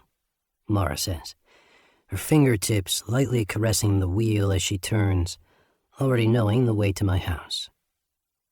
"You threaten everything I thought I knew, and everything I believed." We've left all the other cars behind us, alone on the long, winding drive up to Seacliff. She's speeding up, taking the curves with confidence. She looks sexy behind the wheel of my car, wearing the suede moto jacket I bought for her. Her skin and hair glows with health. Even her nails look less ragged. She hasn't been biting them as much. Mara is flourishing under my care, becoming more beautiful, more powerful by the day. I'm doing this. I'm changing her. "You like it," Mara says. "You can't get enough of it." I seize her face and force her to kiss me, pulling her eyes away while the car flies along the road. She gasps as I let go of her, gripping the wheel tight once more. At first, it was against my will, I tell her. But now I'm all in. I have to have you, even if it blows up my life. Mara pulls into my driveway, the towering facade of Sea Cliff looming over us. The weathered dark stone is cave-like, as if the house is just more of the cliff, jutting up against the sky. Do you like this house? I ask Mara. She tilts her head to the side, examining it anew. It suits you, she says. On the outside, stark and intimidating. On the inside, surprisingly beautiful. You haven't even seen all of it yet. I know, she says, looking at me, not the house. I take her hand. Come this way. I lead her around the side of the house, on the stone path that winds through thick hedges of wisteria long past their bloom. The private entrance is sheltered from all sides, so no one but my father could see who was coming and going. I open his office door. Mara steps inside first, looking all around her. I follow her in. The office has been destroyed. Books torn down from the shelves, their pages ripped out and scattered all around. The desk hacked to pieces with a hatchet. The artwork smashed where it hung on the wall. Even the sofa and chairs slashed open, stuffing hanging out like entrails. Mara stares, mouth open. Hesitantly, she approaches the desk, drawing her fingertip across its scarred and broken top, leaving a trail in the dust. Did you do this? She asks. Yes. The night my father died. Were you the one who killed him? No. That's why I was angry. He was gone, with too many things left unsaid and unanswered. What happened to him? He had a degenerative kidney disease. I knew it was coming, but it happened sooner than I expected. And then I was angry at myself. There's no closure from the dead. Mara gazes at the photographs hung on the wall, the images distorted by the shattered glass in each frame. Unerringly, she finds the one of my father. He's standing on a wind-swept hilltop in New Zealand, wearing his hunting jacket, his rifle over his shoulder, his black hair and beard immaculately groomed despite the rustic setting. Mara is drawn to the figure next to him, a man with hair and eyes as dark as my father's, but a much more youthful face. Is that? Mara squints through the spider web of glass. Do you have a brother? That's my uncle. He was 12 years younger than my father, almost as close to me in age.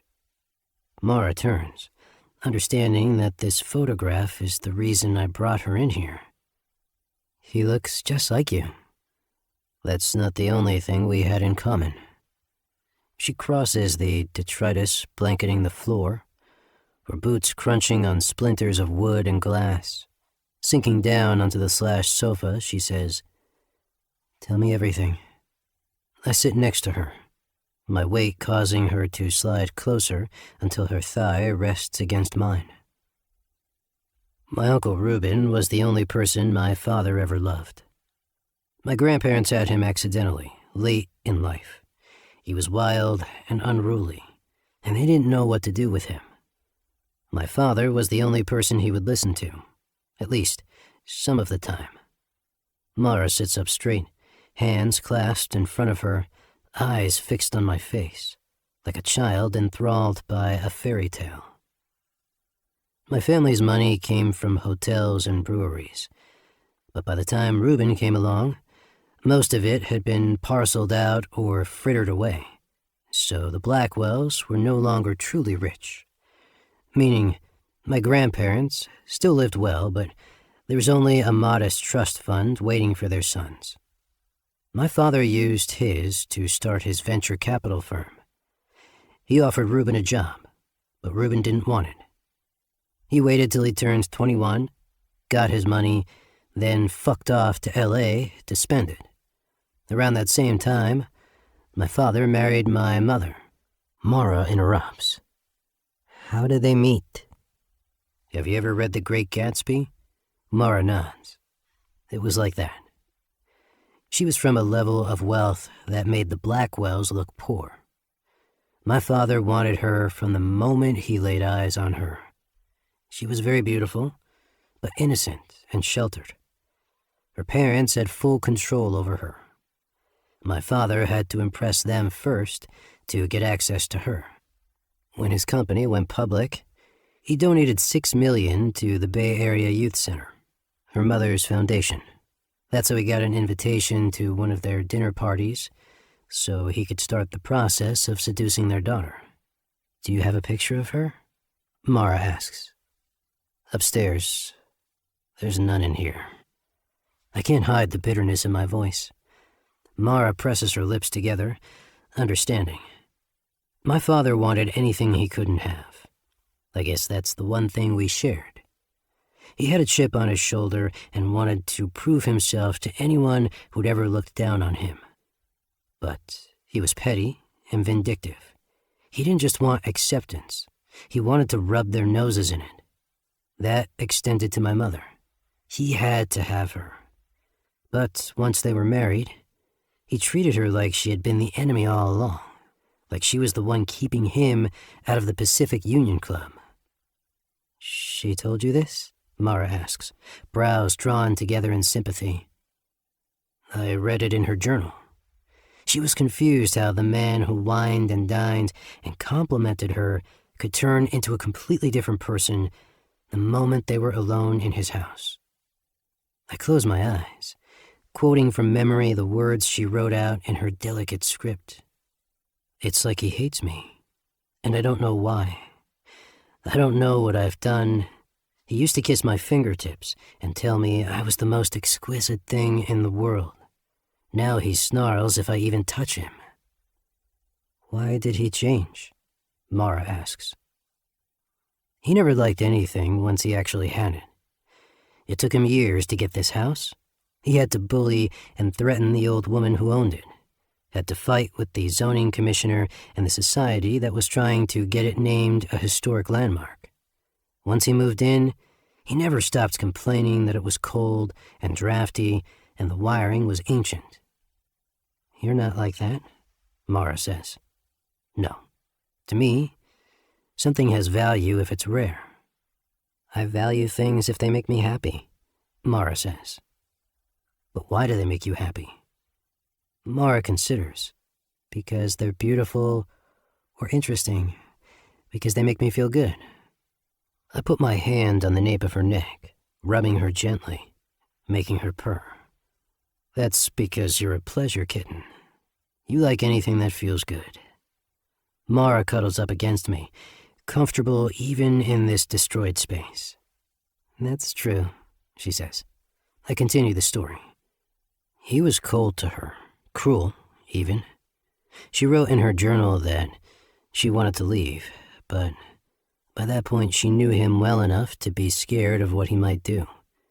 And then she found out she was pregnant. At the same time, my Uncle Reuben came back to San Francisco. He'd burned through his money and was beginning to see the value of a place in my father's firm. My father gave him a job immediately. My uncle was clever and could work hard when he wanted to. In fact, he was doing so well that my father promoted him again and again until he was the acting VP, second only to my father. That wouldn't have been a problem, except that my father now had an heir. At one point, Reuben might have believed that he would inherit the company, or receive equal shares in it. I was a complicating factor, very much in his way, especially after my mother died. I feel Mara stir against my side. I know what she wants to ask me, but she hesitates, knowing instinctively that this is the one wound inside of me, never healing, always raw. I promise to answer her question, and this is a part of it. It's all right, I tell her. You can ask. What happened to your mother? Why is it still so hard to say the words out loud? I hate that it hurts me. I hate that I care. She hung herself, I say. Mara winces. She takes my hand, squeezing it tight. I look down at her hand, wondering why that feels so good, why it comforts me. Maybe because no one knows better than Mara what it feels like to be young, frightened, and deeply alone. I felt like an orphan. I had no warmth or connection from my father. Reuben terrified me. He was already showing his aggression as much as he could get away with. He tripped me on the stairs. I broke my arm. He said it was an accident, and I was too young for my father to believe anything else. Later, he tried to drown me on the beach below the house. He kept pushing me under the waves over and over again, laughing, like it was a joke. All I could see was his teeth and the wild look in his eyes, and then he'd shove me under again before I could get any air. That time, my father saw it. He hauled me out. It was the first time I saw him truly angry at Reuben. Reuben was more careful after that, but I knew he hated me. He was jealous when my father gave me attention. He sabotaged me any chance he got. Mara rises from the couch to inspect the photograph once more. She brushes the glass out of the frame, frowning at Reuben's handsome face, clear and uncovered. It was around that time I started to draw. I had always liked tinkering with machinery, working with my hands. My father encouraged that because he could see the use of it. He didn't like me sketching. He didn't care for the arts at all. He only donated to them because he knew philanthropy was part of empire building. What made you start drawing? Mara asks me. At first, I was sketching designs of machinery I wanted to build. The designs became more experimental, more aesthetic, sculptures instead of machines. I pause, because this makes me curious in turn. What was the first thing you drew? Mara blushes. The girls at school had coloring books. I didn't have one, but I could get my hands on paper and pencils. I made my own coloring pages, mostly princesses and dresses because that's what they had. I realized I could draw any dress I could think of. Then I drew other things I wanted. Roller skates, unicorns, a bed with a canopy, ice cream sundaes. She trails off, as if realizing that, to her, roller skates had seemed as unobtainable as unicorns. Anyway, she says, shaking her head, keep going. I lost the thread, distracted by thoughts of Mara as a child. I want to know all her secrets. She keeps them buried deep. I'll have to be the first one to break out a shovel. Taking a breath, I continue. I was having conflict with my father. I wanted to go to art school. He was, of course, opposed, expecting me to take over his company. He already knew by then that he was sick. What about Reuben? Mara asks. Well, that was the contrarian in my father. If I had wanted the business and Reuben didn't, then he probably would have given it to Reuben. Reuben was acting up, pissing him off. I was playing hard to get, or at least, that's how he saw it. The more I turned away from him, the more determined he became to mold me in his image. But I had already decided he was a fucking hypocrite. Why? Because he thought he was this ruthless titan of industry. He taught me to avoid emotional entanglements. Only family deserved loyalty, but he never gave a damn about my mother. And she was the one who should have been his family. He loved Reuben. Well, Reuben would have cut the heart out of my father's chest and eaten it raw if it suited him. Reuben didn't care about anyone, Mara says. That's right, I nod. And that's what we truly had in common. I looked like Reuben, more than my own father, sounded like him even. Most of all, I understood him. I knew he was stone cold inside because I was too. He didn't only hate me because he was jealous. He hated me because I saw what he really was. Was he still trying to hurt you? Worse. He convinced my father to make him my guardian. I was 16. My father was getting sicker all the time. If he died, the money, the house, the company, all of it would fall under Ruben's control. I'd be fucked. Mara looks down at the framed photograph clutched in her hands, lifted off the wall. She glances between Ruben's face and mine, equally handsome, equally cruel. She understands the havoc he could wreak in the 2 years before my 18th birthday. What did you do? I organized a hunting trip for the 3 of us, knowing my father would be too ill to come with us. Ruben knew it too. I think he anticipated what I planned, or at least, he thought he did. Mara returns to the sofa, but she's stiff with apprehension, unable to sit back against the ruined cushions. And why did he go? She asks me. He thought he'd turn the tables on me, and I let him think it. We went out into the woods of northern Montana, just the 2 of us.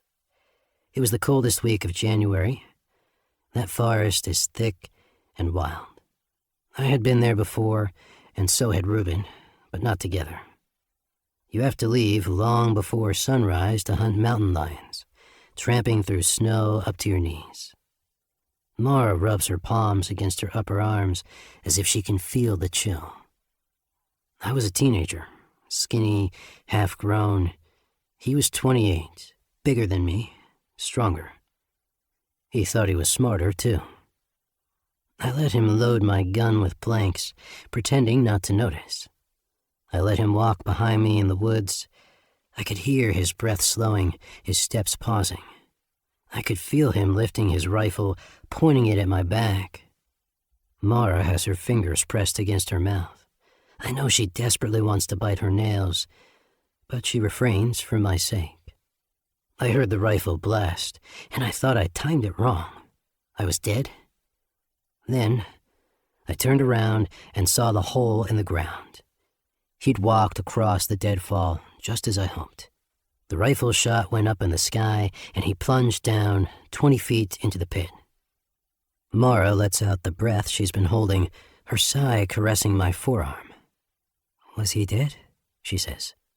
No. It took 6 more hours for him to actually die. I sat and waited. That was the hardest part. He begged and pleaded, and then he cursed and screamed, and then he pleaded again. Did you want to let him out? If I did, I might as well cut my own throat. It was him or me long before the pit. What were you waiting for then? I was making sure no one else came along. Mara's throat jumps as she swallows. Even with everything she knows about me, my callousness shocks her. What about your father? She asks me. I told him it was an accident, that I tried to run for help, but I got lost in the woods. Did he believe you? He knew I would never get lost. What did he say? He said, that was the only family you had left. When I die, you'll be completely alone. Mara takes my hand again, not squeezing it this time, just holding it in her lap, her fingers linked with mine. And you were, she says softly. I thought it was better to be alone, safer, more pleasant even. But you still did this, Mara says, looking around at my father's office, smashed to pieces with a rage that still screams from every corner of the room all these years later. It affected me more than I expected, I admit. Mara lifts my hands to her mouth, brushing my knuckles against her lips. I can't blame you, she says. Your uncle sounds terrifying. I set her hand down gently on her lap, facing her and looking her in the eyes. That was the first time I killed, I say. But there were more. It's like losing your virginity. The first time seems so significant. Each one after is less and less important, until you barely remember their names. Her tongue darts out to moisten her pale lips. "Who was the second person?" she murmurs. "I was drunk at a club in Paris. 3 men followed me out, planning to mug me. I fought one off. The second ran away. The third... I slammed his head against the alley wall until his skull cracked. Mara's hand floats up to her mouth. This time she bites down hard on the edge of her nail.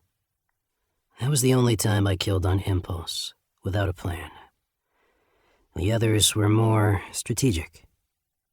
"How many?" she whispers. 14. Mara makes a faint choking sound. Her cheeks have gone pale and grayish, her knuckles white. "None were women," I say, as if that will comfort her. "Why not women?" she asks faintly. I shrug. "Men deserve it more." Mara sits forward, elbows on her knees, hands covering her face. I give her time to process, knowing that she suspected some of this, but could never have guessed the full truth. After a moment, her shoulders stiffen and her head snaps up. She sits up, regarding me with sudden animation. "You killed Sonia's ex-husband," she blurts out. I frown at her. "How do you know that?" "Sonia told me how he died.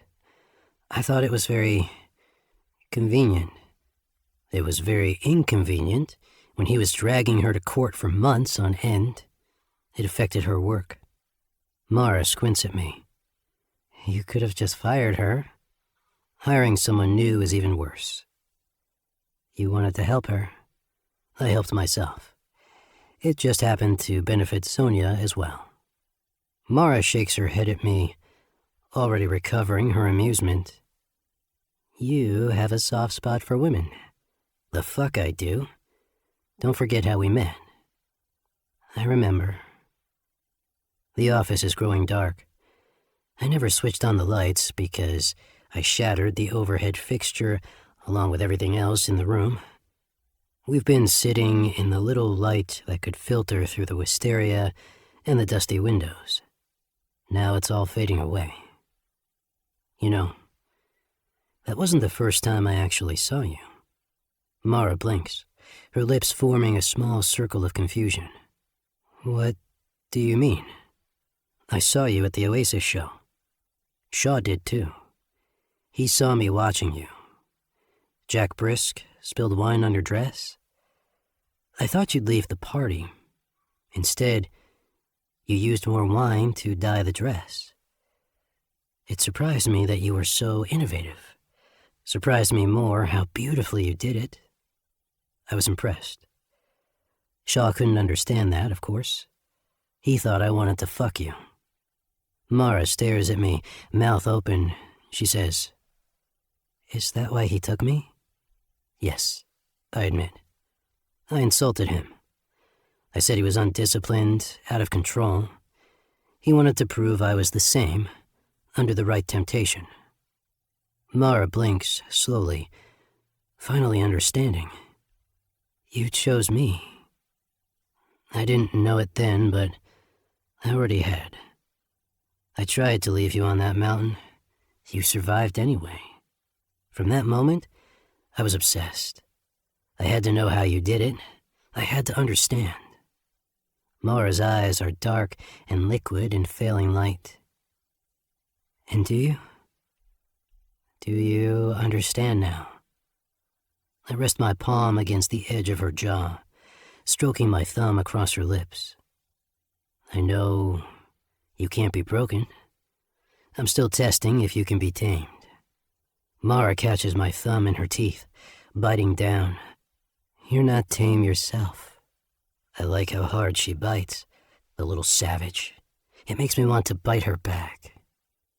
"No, I'm not," I agree. "And I never will be." Neither will I, Mara hisses, equally fierce. She's not afraid of me. She never has been. I remember how she confronted me in my own studio, eyes blazing, fists clenched at her side, demanding to know how I dared leave her to die, scoffing in the face of my lies. I seize her by the throat and kiss her, pinning her back against the slashed sofa. She's out of her fucking mind, and so am I. Our madness aligns in all the right ways. When we've pulled on our clothes again, I remind Mara. A question for a question. I haven't forgotten. Mara sighs. You kept your word. I'll keep mine. I take her hand, pulling her up from the sofa. Mara doesn't flinch away from me. She loves when I touch her, even knowing of all the blood on these hands. Her normal meter is broken.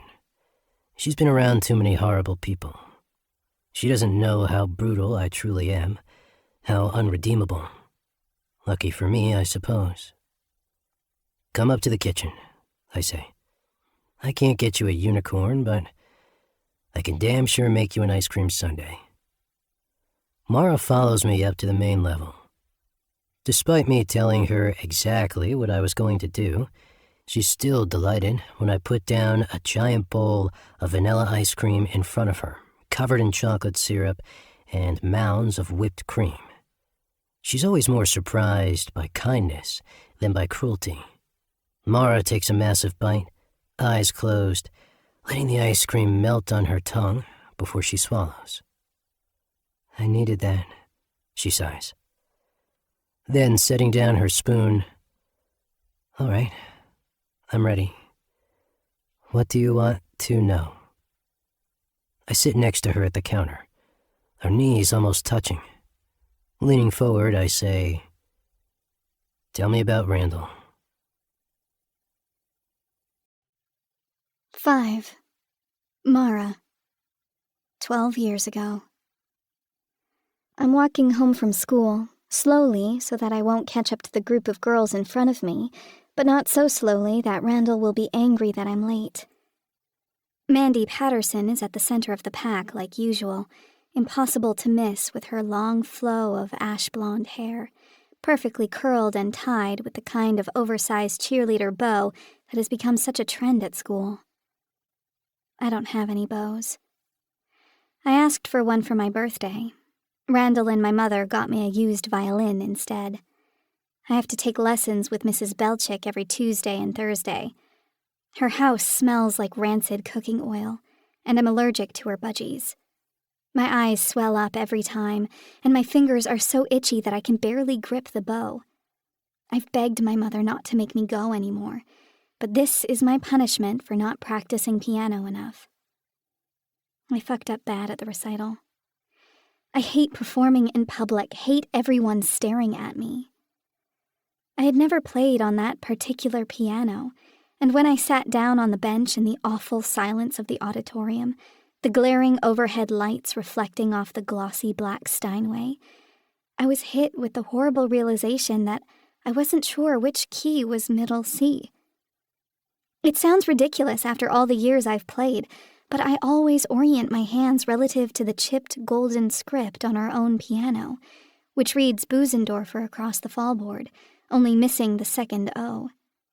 I stared at the keys, the seconds ticking past. I could see my mother standing just off stage, already starting to pace in agitation, snapping her fingers at me to start. I don't know where to put my hands, I whispered at her. Play the song, she hissed at me. I was already sweating under the blazing lights, my hands shaking as they hovered above the keys. Desperately, I repeated, I don't know where to start. She marched across the stage, furious and embarrassed, grabbing my arm and wrenching me off the bench. She dragged me off, not listening as I tried to explain that I could play it. I had practiced it over and over and knew it all by heart, if she would just show me where to put my hands. That was 6 months ago. It could be 6 years past, and she'd still enjoy punishing me for it. They're always watching. always waiting for me to make a mistake. And that is the one thing in which I never disappoint them. They can always count on me to fuck up.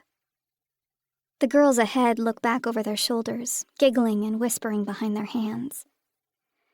I can't hear what they're saying because I'm wearing headphones. This is the one gift Randall gave me that I truly love. He didn't want to hear music leaking out of my room.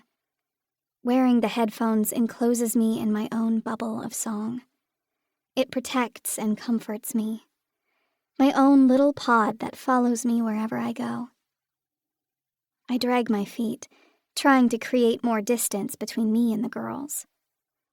They're slowing in pace, too. Kinsley Fisher calls back to me, "Mara, are you coming to Danny's birthday party?" I can hear this, just barely. Sighing, I take a bud out of one ear.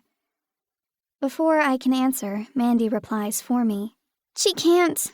She wasn't invited." She makes the statement calmly, factually, her soft pink lips curved in a satisfied smile. I thought Danny might invite me. Out of all the boys in our class, he's one of the few who is occasionally nice to me. Once he even gave me a pencil that had little black cats all over it. It was a week after Halloween, and he said he didn't want it anymore.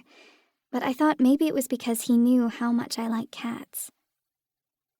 "Why didn't Danny invite you?" Kinsley asks with mock concern. She already knows the answers to these questions. In fact, she probably knows them better than I do. The three peachy queens, Kinsley, Angelica, and Her Royal Highness Mandy Patterson, surely were party to the conversations where it was publicly discussed who would be invited and who wouldn't, how our classmates ranked as potential guests, and all the reasons why.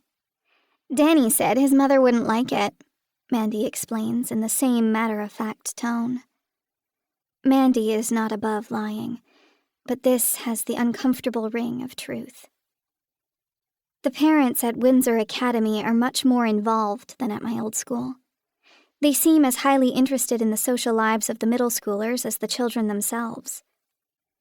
It's only too likely that Mrs. Phillips has seen and judged me on some scale I can't even begin to imagine. All I know is that I came up short. "Maybe she knows Mara's a little whore like her mother," Angelica says sweetly.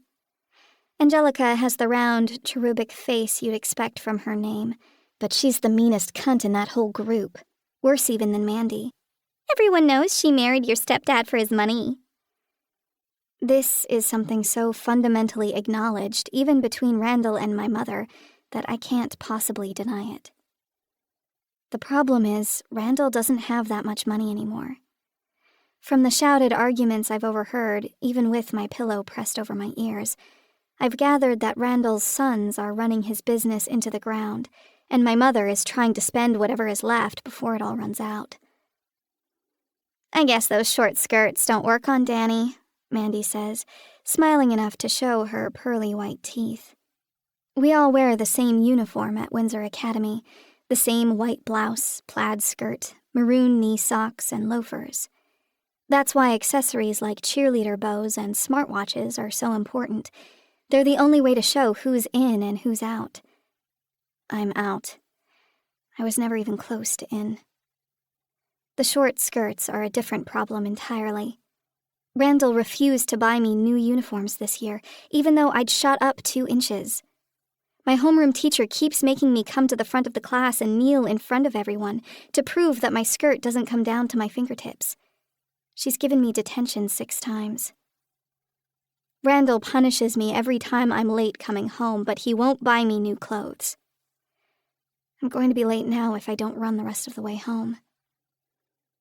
I don't have time to continue this conversation with the peachy queens. It wouldn't matter either way. I've tried being nice to them. I've tried fighting back. They despise me, and nothing will change that. Even the kids that used to be nice to me, the ones I would have called friends, have learned better than to say a word to me where these girls can see. "Tell me what does work on Danny," I say to Mandy, "if he ever starts to give a shit about you." I'm already sprinting away as the calls of "freak," "slut," "bitch" ring out behind me.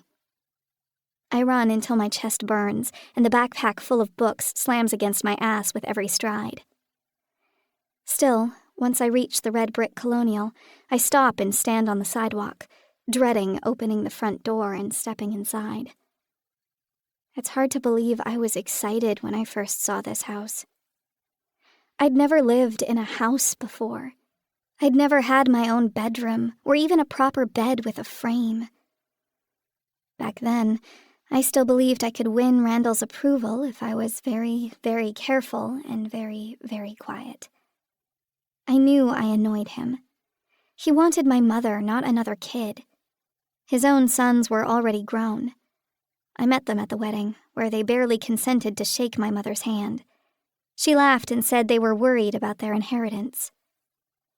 My mother never looked more beautiful than on her wedding day, her dark hair pulled up in a magnificent shining mass topped by a sparkling tiara, her mermaid gown encrusted with even more gems to complement the rock on her left hand. I was so proud of my flower girl dress that I couldn't stop looking at myself in every window I passed. I had never had a dress like that, as puffy and ethereal as Sarah's in the labyrinth. I got too excited, though. I vomited, and a little splashed on the skirt of the dress. My mother was so furious that she slapped me across the face. I had to walk down the aisle trying to hold back tears, with my basket of petals and a livid handprint on my cheek. The day ended sadly for her, too. She drank too much wine at the reception. When it came time to cut the cake, she smashed a handful of it in Randall's face. She laughed wildly, head thrown back, swaying a little on her stilettos. Randall couldn't say or do anything in front of all those people, but even I could tell he was shaking with rage. That was the first night we spent in the red brick house. From down the hall in my new bed, I could hear the familiar sounds of my mother fucking. I was used to her theatrical shrieks of pleasure and even the banging of the bed against the wall. That night there were other sounds, slaps and screams. In the morning, the left side of her face was more swollen than mine. She sat at the kitchen table, drinking her coffee and glaring at Randall, who ordered her to make him some eggs, then calmly sat down to read the paper. She got up and made the eggs, scrambling them in a fry pan. Then she walked over to Randall and dumped them in his lap. He hit her again, so hard that she slammed into the wall and fell behind the table, sobbing pitifully. Randall might have been older, but he was tall and heavily built, with palms harder than iron. I threw myself on top of her, blubbering and begging Randall to stop. That was one of the last times I had pity for my mother. She wore mine out not long after Randall's. Seeing how she treated him with open contempt, deliberately angering him, and then how she would crawl back to him whenever she needed something, sitting on his lap and talking in a baby voice, feeding him sips of her drink, destroyed my last shreds of respect for her. Randall hates her, but he's also obsessed with her. He says he'll kill her before he ever lets her leave him.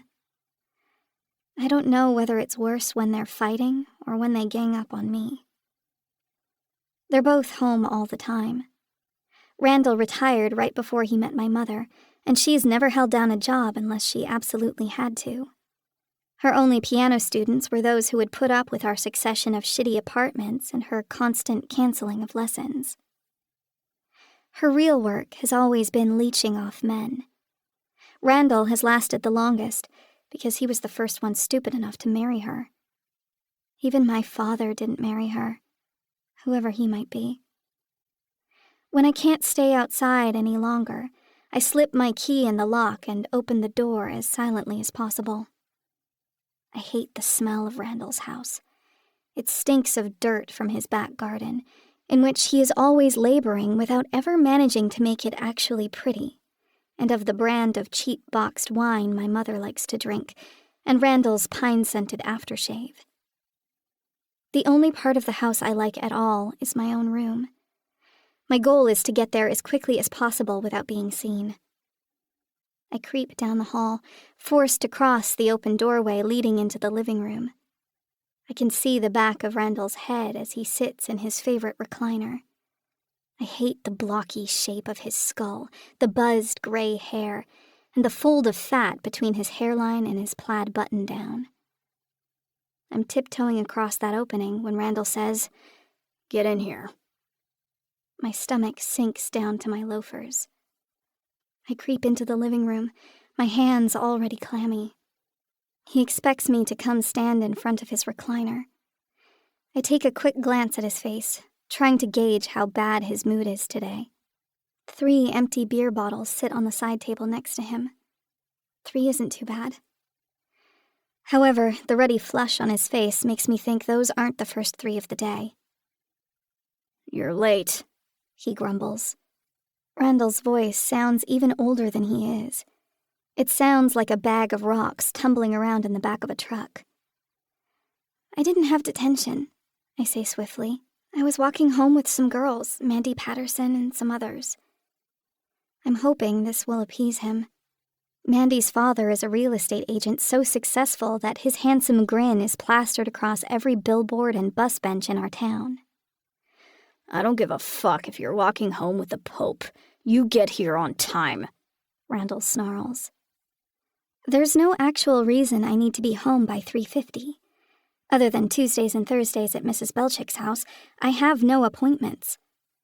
But Randall decreed it, and that means I have to obey or suffer the consequences. Of course, I'm not going to bring up that rational and reasonable point. That would be suicide. Instead, I swallow my sense of injustice, humbly saying, "I'm sorry, it won't happen again." It will happen again, because something always happens to make me late. The universe wants Randall angry at me just as badly as Randall wants it himself. I'm hoping this is the end of it. I can go up and hide in my room until it's time to set the table for dinner. Instead, Randall says, "Change your clothes and come down here to do your homework." Shit. I don't bother asking him if I can do it in my room. I simply set my book bag down by the edge of the fireplace before trudging upstairs to change out of my uniform. Changing clothes is my mother's requirement. She says it's so I don't wear out my uniform so fast, but I suspect it's really because she's noticed how much Randall prefers the plaid skirts. In fact, I'm starting to suspect that's the whole reason he insisted I switch schools. In response, my mother has been forcing me to wear more and more modest clothing. First, it was no tank tops, then no shorts. Last week, she screamed at me over a scoop-neck t-shirt. I'll be wearing turtlenecks in July by the time she's satisfied. I loathe the way everyone fixates on my clothing. The teachers at school, my classmates, Randall, and my mother. The taller I grow and the more my tits come in, the worse it gets. I don't get it. It's not like I have some massive rack like Ella Fitz, who started growing them even before we left elementary school. Still, every sign of puberty seems to inflame my mother. She was furious when I got my period last year and refused to buy me tampons, even though we have swim class as part of PE and even though every other girl uses them. Mandy Patterson was delighted to tell the whole class the moment she spotted a pad in my bag. I pull on my baggiest hoodie and jeans so my mother won't pitch a fit when she gets back from wherever she's gone. When I return to the living room, Randall has turned up the volume on the television. Either he turned it down so he could catch me sneaking in the door, or he's blaring it now to irritate me. I take my book bag to the dining room table, which is in his sight range. I hate how he watches me. I angle my chair away from him, spreading out my textbooks and notes. Windsor Academy makes us do a lot more homework than I'm used to. The other kids have been there since kindergarten. I've been struggling so bad that my mother hauled me to the doctor for some stupid medication that's supposed to help me focus. It doesn't help. Actually, it makes me jittery and my hands shake. Worse, it amplifies the problems I already had with lights being too bright and noises being too loud. Even normal sounds from the other students, snapping gum or a pencil tapping against a desk, sound like popcorn exploding inside my ears. It makes me jolt and twitch. Marcus Green calls me Spaz, and some of the other kids are picking it up too. Randall's blaring baseball game is driving me nuts. Every crack of the ball, every abrupt roar of the crowd sets my teeth on edge. Even though I'm not supposed to wear headphones around him, I sneak one of the buds out of my pocket and slip it into my right ear, under my hair. That helps a little. I labor away on my chemistry assignment. We're supposed to draw a diagram of photosynthesis, something I'm actually enjoying. I spend much longer than necessary sketching out the details of the plant cell, filling in the sun, the leaves, and the chloroplast with colored pencils. Randall hauls himself out of the recliner to get another beer from the fridge. He comes back with 2. "Where's Mom?" I ask him nervously. "With Leslie," he grunts, sinking back down in the chair. That's not good. Randall detests Leslie. Every time my mother goes over to Leslie's house, she comes home tipsy, making raunchy jokes. Last time, she ran her car into the corner of our garage. Leslie is my mother's oldest friend. They used to work together at the French Maid. My mother told Randall she was a cocktail waitress, but from the pictures in Leslie's old Facebook albums, I'm pretty sure they were both strippers. This was before I was born. The longer my mother stays at Leslie's house, the angrier Randall will become, while I'm trapped here with him. Once I switch over to math homework, baseball gets even harder to ignore. Knowing it's a risk, I slip in my other earbud, turning my music up loud to drown out the game. I'm just starting to grasp the properties of parallelism when my earbuds are wrenched out of my ears. I leap out of my chair, almost tripping over my feet trying to get away from Randall. He's holding my headphones by their cord, his eyes so bloodshot and his face so congested that I realize in an instant that he's quietly been growing drunk while I was working over here, deaf and oblivious. "I'm trying to talk to you," he snarls. "I'm sorry," I gasp, holding up my hands in front of me, helplessly, desperately. Randall's fists ball at his sides. I have no idea how inebriated he is, or how angry. He doesn't drink as much as my mother, but when he does, it can get just as ugly. Luckily, he's not yet swaying on his feet. "You know the rules," he snarls. He takes my iPod and locks it in the living room cabinet. I want to cry. Who knows how long he'll keep it in there?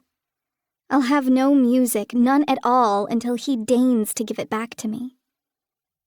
I don't bother to beg. I already know that doesn't work. And now Randall's out of his chair. Now he's focused on me. "Your mother's obviously not coming home for dinner," he grunts. "You're gonna have to make it." I don't know how to cook. No one cooks with regularity in this house. Sometimes my mother does it, grudgingly. More often, Randall orders in, or we scrounge leftovers out of the fridge. After rummaging frantically into the cabinets and the fridge, I decide on spaghetti. Before I've even filled the pot with water, Randall is already barking criticism at me from the kitchen doorway. "That's not enough water. Why isn't it boiling yet? No salt? Perfect, assuming you want your spaghetti bland as plaster. Don't break the noodles, are you fucking stupid?" He doesn't tell me what I should be doing. How am I supposed to make the noodles fit into the pot when they're too long and apparently can't be broken? Desperately, I poke them with a spoon, trying to get them to sink beneath the bubbling water. The noodles bend, and I'm able to close the lid of the pot. Moments later, it boils over, dousing the stovetop in foaming pasta water. "You fucking idiot!" Randall roars. He yanks the lid off the pot, turning the heat down. I want to scream at him to do it himself if he's such a culinary genius. Because I want to keep my head on my shoulders, I bite my lip until it's bleeding, hiding my face in the fridge as I search for the shaker of Parmesan cheese. Randall has lapsed into sullen silence, furiously wrenching the lid off the jar of sauce and dumping it into the pot so hard that it splashes out on the kitchen tiles. "Clean that up," he orders. I have to get down on my hands and knees to mop up the sauce with a damp paper towel. I can feel him watching me crawl around, wiping up every last spatter. I have a horrible feeling that he's angry enough to tip that pot of boiling noodles onto my back. As quickly as I can, I finish cleaning and throw away the paper towels. I set the table for 3, hoping, praying that my mother is on her way home. My throat is too tight to eat.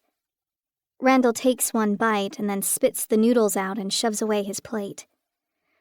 "Tastes like fucking Play-Doh," he snarls. "How much salt did you put in there?" "I don't know," I sob miserably. He glowers at me, his pale, piggy eyes almost disappearing beneath the heavy shelf of his brow. "You're as useless as your mother. The only thing on this earth she's good at is sucking cock. Did you know that, Mara? Did you know your mother is a world-class cocksucker?" There's no answer to this that won't enrage him. All I can do is stare at my plate, guts churning, hands shaking in my lap. "How do you think a woman gets good at that?" he demands. When I remain silent, he slams his fists against the tabletop, making me jump. "Answer me!" "I don't know," I say quietly. "Practice, Mara. So much practice. I should have known the first time she put my cock in her mouth, looking up at me, smiling like a professional. I should have known then she was nothing but a whore." The thought of Randall's wrinkly old cock brings me to the edge of vomiting. I have to swallow down the bile, my eyes fixed firmly on my plate. This is the only form of resistance now. Staying quiet. Ignoring him. Not giving him anything that will justify what he actually wants to do. He knows this, too. Now we're at the part of the night where he will do whatever it takes to break me. He stands up, stalking over to me, looming over me, invading my space, breathing on the top of my head. "Is that your plan?" he grunts, each breath coming out in a hot puff that stirs my hair, that makes my stomach churn. He's heavy, and his breathing is even heavier.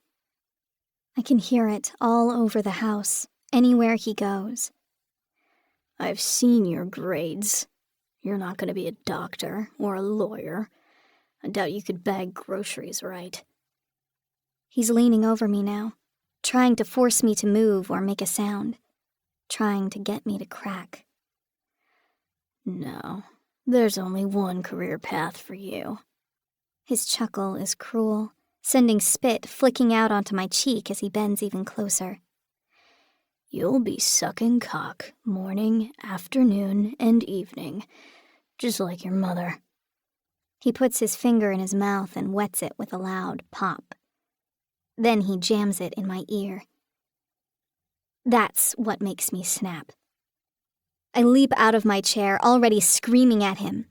"Don't you fucking touch me! I hate you! I hate you!" My scream is cut off by Randall's hand hitting my ear in a slap that sends me flying into the wall just like he did to my mother at their wedding breakfast. He hits me so hard that I black out. When I sit up, shaking my head, all I can hear is a muffled thunder with a high whine on top of it. I must have been out a minute because Randall is staring at me with vague alarm, like he was just wondering how deep he'll have to bury my body in his garden. "Stop hamming it up," he grunts as I grip the edge of the table and attempt to stand. My head throbs. There's a sharp pain on the left side of my neck. Wetness, too. I touch my ear. My fingertips come away bright with blood. Oh my God. If he made me deaf, I'll fucking kill him. No, I'll kill myself. I can't live without music. It's all I have. At that moment, I hear my mother's key scratching in the lock. Scratching and scrabbling so long that Randall and I both know how drunk she'll be before she stumbles through the door. My mother is no longer as beautiful as she once was. She used to brag how well she held her liquor, how she could party all night long and get up as early as she liked in the morning, with hardly a headache. Time is catching up with her at last. A tube of fat runs around her once slim waist, stretching the tight dress. Dark circles shadow her eyes. Her hair is no longer long and shining, but frazzled from constant changes in color and length. She stares at us blearily, the strap of her dress slipping down one shoulder. "You ate without me?" she says, her voice mushy and loose. Either she doesn't notice the blood on my hand, or she's choosing to ignore it. Randall's piggy eyes flit between me and her, as if trying to decide whether to transfer his rage to a new subject. My mother must intuit the same thing. She sidles up to him, laying a hand on his bicep, looking up into his face and batting her long, false eyelashes. "Should we go upstairs?" she slurs. I see the struggle on Randall's face, the offer of sex battling with his undrained rage. "In a minute," he says. Then, turning to me, "Get my belt." This is so outrageous that I gape at him. He already took my iPod and slammed me into the wall. There's no way I deserve a whipping on top of that. Through stiff lips, I say, "You can't do that anymore. The gym teacher said." "The gym teacher said," Randall mimics me in a baby voice. He points one sausage-like finger in my face. "Fuck your teachers." My mother makes a small sound from behind closed lips. This wouldn't be her first visit from CPS, or even her fifth. They've been called to our various apartments many times over the years. The end result was a couple of weeks where I had lunch packed for school and somewhat cleaner clothes. Only once was she subjected to drug tests. That made her angrier than anything. We moved again, and our harried social worker never reappeared. "We don't want trouble," she murmurs to Randall. It's so rare for my mother to stand up for me that for a moment I feel a slight flush of warmth, the last vestige of an affection that once dominated my entire life. She was everything to me, my only family and my only friend. Then she says, "Punish her some other way." And I remember that I fucking loathe her. They both stand still, thinking. Randall says to her, "Go get the teddy bear." The effect on me is electric. I have no resistance anymore, no dignity. "No!" I howl. "No, I'll get the belt! Don't touch him! Don't you fucking touch him! Please, please!" Buttons is the only thing I have from my father. I've kept him with me through every move, everywhere we went. I've never lost him and always kept him safe. He's missing one glass eye, and I've sewn his rips with mismatched thread, but his warm, nubbly texture is still the most comforting thing in the world when I press him against my cheek. Randall pins my arms behind me while I thrash and scream. I can already hear my mother's stumbling steps ascending the staircase. I hear her bumping around in my room, and the thud of her knocking something over. I'm praying she won't be able to find him. If I can get up the stairs before Randall, I'll hide him somewhere, and I won't tell them where, no matter what they do to me. She descends a few minutes later. When I see the old bear in her arms, I let out a scream that tears my throat. Randall holds me fast, saying to my mother, "Put him in the grate." She opens the fire grate as I scream and beg. I don't know what I'm saying, only that I've never been more pathetic, more sniveling, more weak. And I've never hated them as I do in this moment. It's a white-hot rage, burning me alive from the inside. My mother douses my teddy bear in lighter fluid. She seems strangely sober as she does it, her drunkenness evaporated, her eyes fixed intently on the bear. I'm still hoping in some desperate part of my brain that this is all theater. The punishment is scaring me, making me cry. But I know better than that. She lights the match, the flame flaring into life with the bitter smell of sulfur. Only then does she hesitate, just for a moment. Probably because of how loud I'm screaming, like I'm being tortured, like I'll die. No! Please, please, no! Do it, Randall says. She drops the match. Buttons ignites. I watch him burn, and I burn too, howling with pain that feels physical, like I've truly been lit on fire right next to him. His fur singes away. His cotton ignites. His glass eye cracks. I've never known agony like this. I never knew how much I loved him till this moment. Randall holds my arms, knowing that I would still lunge away from him and snatch buttons out of the fire with my bare hands. He holds me in place until the bear is nothing but a smoking, melted ruin. Then Randall says, "You're too old for stuffed animals."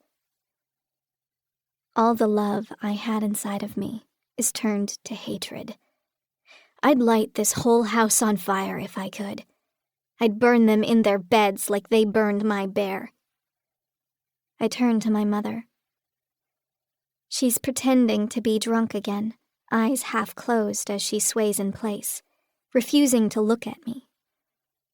Randall lets me return to my room. I collapse on the bed, crying so hard that I'm sick, that I'd puke all over this bed if I'd eaten any of that spaghetti. After 20 minutes or so, I hear them having sex. My mother sounds like an excited chihuahua, and Randall grunts like a buffalo. I hold my pillow over my head, still sobbing. Hours later, long after dark, my mother brings me a glass of milk. I'm shaking so hard the bed frame is rattling. "I need more medicine," I croak. I hate it, but when I don't have it, the withdrawals are even worse. "It ran out," she says. She keeps the bottle in her room. We both know there were 30 pills in it when we refilled the prescription earlier this week. She might have sold them to Leslie, but more likely she's been taking them herself. She thinks they help her lose weight. Randall has been pinching her belly, telling her she's getting fat. "Call the doctor," I beg. "I can't wait 2 weeks." "I already called," she says, the edge of frustration in her voice giving her away. "They won't refill it early." I turn my face toward the wall, still shivering and shaking. I can feel her sitting behind me, sullen and quiet. My mother knows what buttons meant to me. But at the same time, she can't ever be at fault. So it's impossible that burning him was wrong. "Randall was pretty mad," she says at last. That's her version of an apology, shifting the blame squarely on someone else's shoulders. "You could have hid him," I hiss. That's not allowed. No one can be a victim except her. "You know what he would have done to me," she snaps. "But you don't care about that, do you? You don't care about anyone but yourself. You're selfish. So fucking selfish. You're the one that made him angry. You think I like coming home to that?" She goes on in that vein for some time. I stay facing the wall, ignoring her. She hates being ignored. When she can't get a response out of me any other way, she falls silent to regroup. Then, her voice low and soft and entirely sober, she says, "It was just an old bear." Now I do turn and face her. She's wearing a Sailor Moon nightshirt that belongs to me. Her bare legs are tucked under her, below the short hem. In the dim light, she looks young again, like my earliest memories of her, more beautiful than the prettiest princess in a fairy tale. Her beauty has no effect on me anymore. "That was all I had from my father," I accuse her. Her snort jolts me. "That bear wasn't from your father." I stare at her, too numb to understand. She nods slowly, the edge of her mouth quirking up. It's true. I told you that so you'd shut up about him. He didn't leave you any bear. Why would he? He didn't give a fuck about you. I turn back to the wall, waiting for her to leave. Late in the night, when I know they're both sleeping, I creep out of bed and rescue the ruins of buttons from the fireplace. I want to bury him, but not in Randall's garden. Instead, I walk the 6 blocks to Percy Park and dig a hole under the rose bushes with my hands.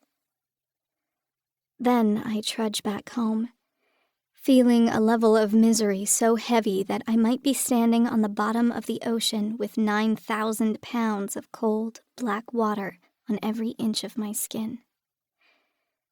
I don't know what hurts me more, the destruction of my bear, or the loss of the one tiny connection I had to my other parent. I used to imagine my dad might be thinking about me, looking for me even. I hoped he'd take me to a lovely house in some other state. Maybe he'd let me have a kitten. I'd go to school where nobody knew me, where no one knew my mom.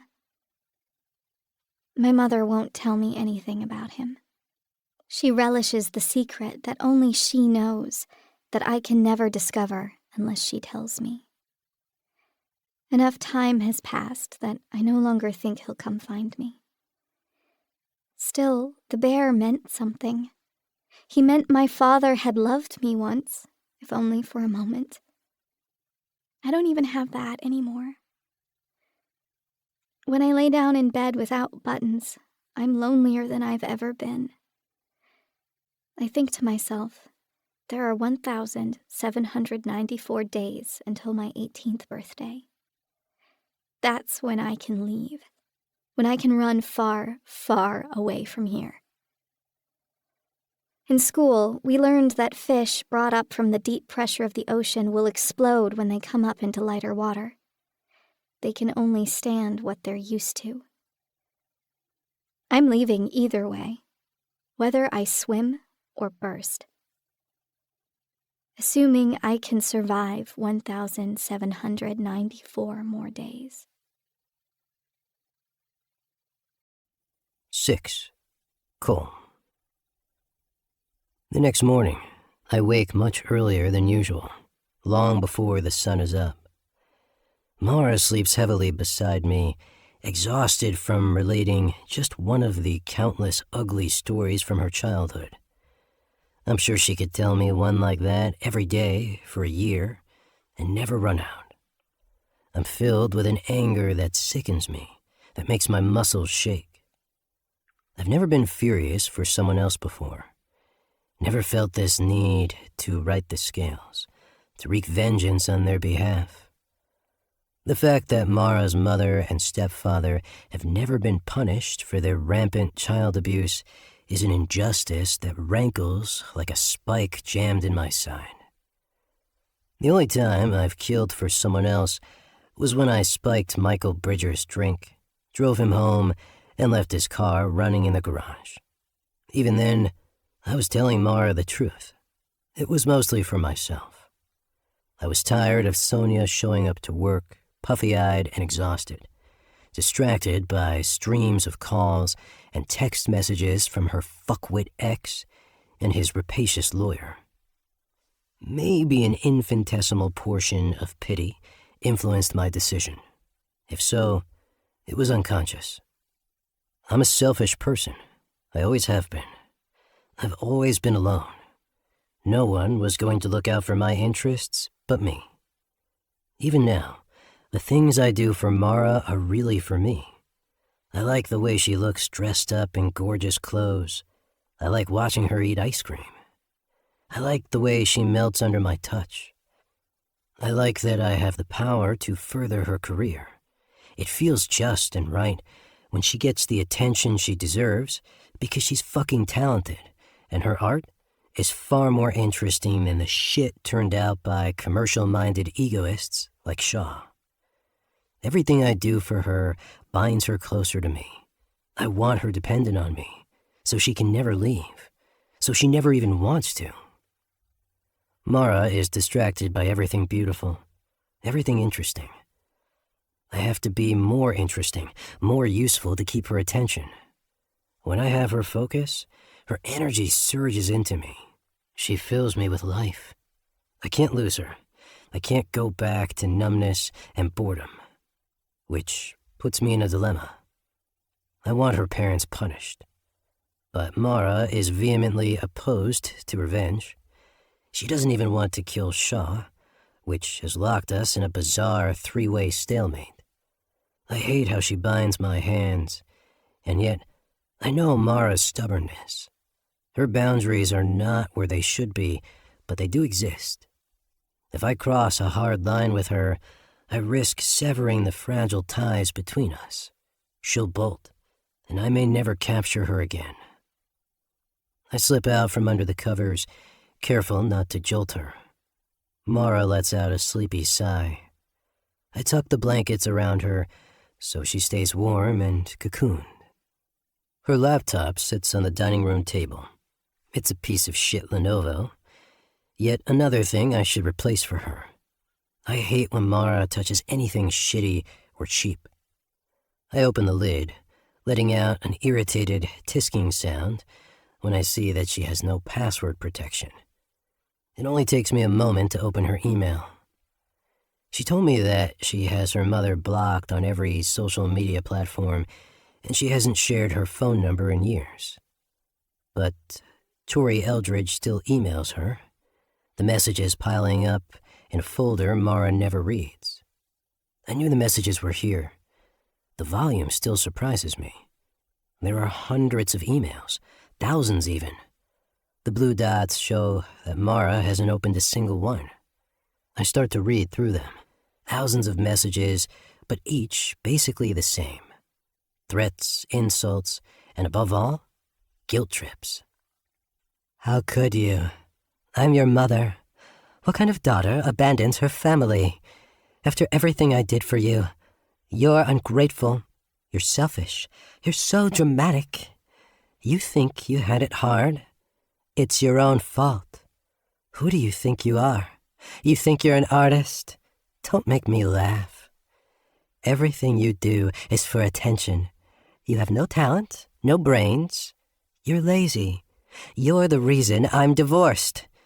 You're the reason your father left. You were a mistake. Everything bad that ever happened in my life is because of you. I should have aborted you. I was driving to the clinic to do it. Do you know that? God, I wish I could go back to that day. I'd be doing the world a favor. I'm so ashamed of you. You should be ashamed of yourself. The way you dress, the way you behave. You're a slut, a whore. No wonder men use you and throw you away. No one will ever love you. No one will ever want you. You're immature, worthless. You don't deserve happiness, and you'll never get it. You're disgusting. You repulse me. This is why you've never had friends. This is why everyone hates you. You think you're pretty? With that face and that body? You're a scarecrow, a fucking mutant. You'll never be beautiful like me. You take after your father, and he was hideous. You're disgusting just like him. I'll never understand how you came out of me. I carried you for 9 months. You destroyed my figure. My tits have never been the same. You were a massive baby. They had to tear you out of me. You almost killed me. You owe me. You fucking owe me. On and on, page after page, sometimes rambling and misspelled. Particularly the emails sent late at night. Sometimes long, eloquent paragraphs recounting mistakes Mara made, times she embarrassed herself. The piano recital is mentioned several times, how she humiliated her mother in front of everyone, how she did it on purpose. This woman's pettiness could fuel a dictatorship. She's Lenin and Stalin and Mussolini all rolled into one. Nothing is her fault. Mara is the architect of all evil in the world. Her hatred for her own daughter baffles me. I assume some of it is jealousy. Like Snow White and the Wicked Queen, Mara grew in beauty and vitality, while Tori was fading by the day. And some of it is pure rage that Mara refused to be crushed, refused to be destroyed. Mara was the insect Tori stomped on over and over and over again, only to turn into a butterfly and fly far away. I'm so distracted by the emails that I fail to see the motion alert on my phone.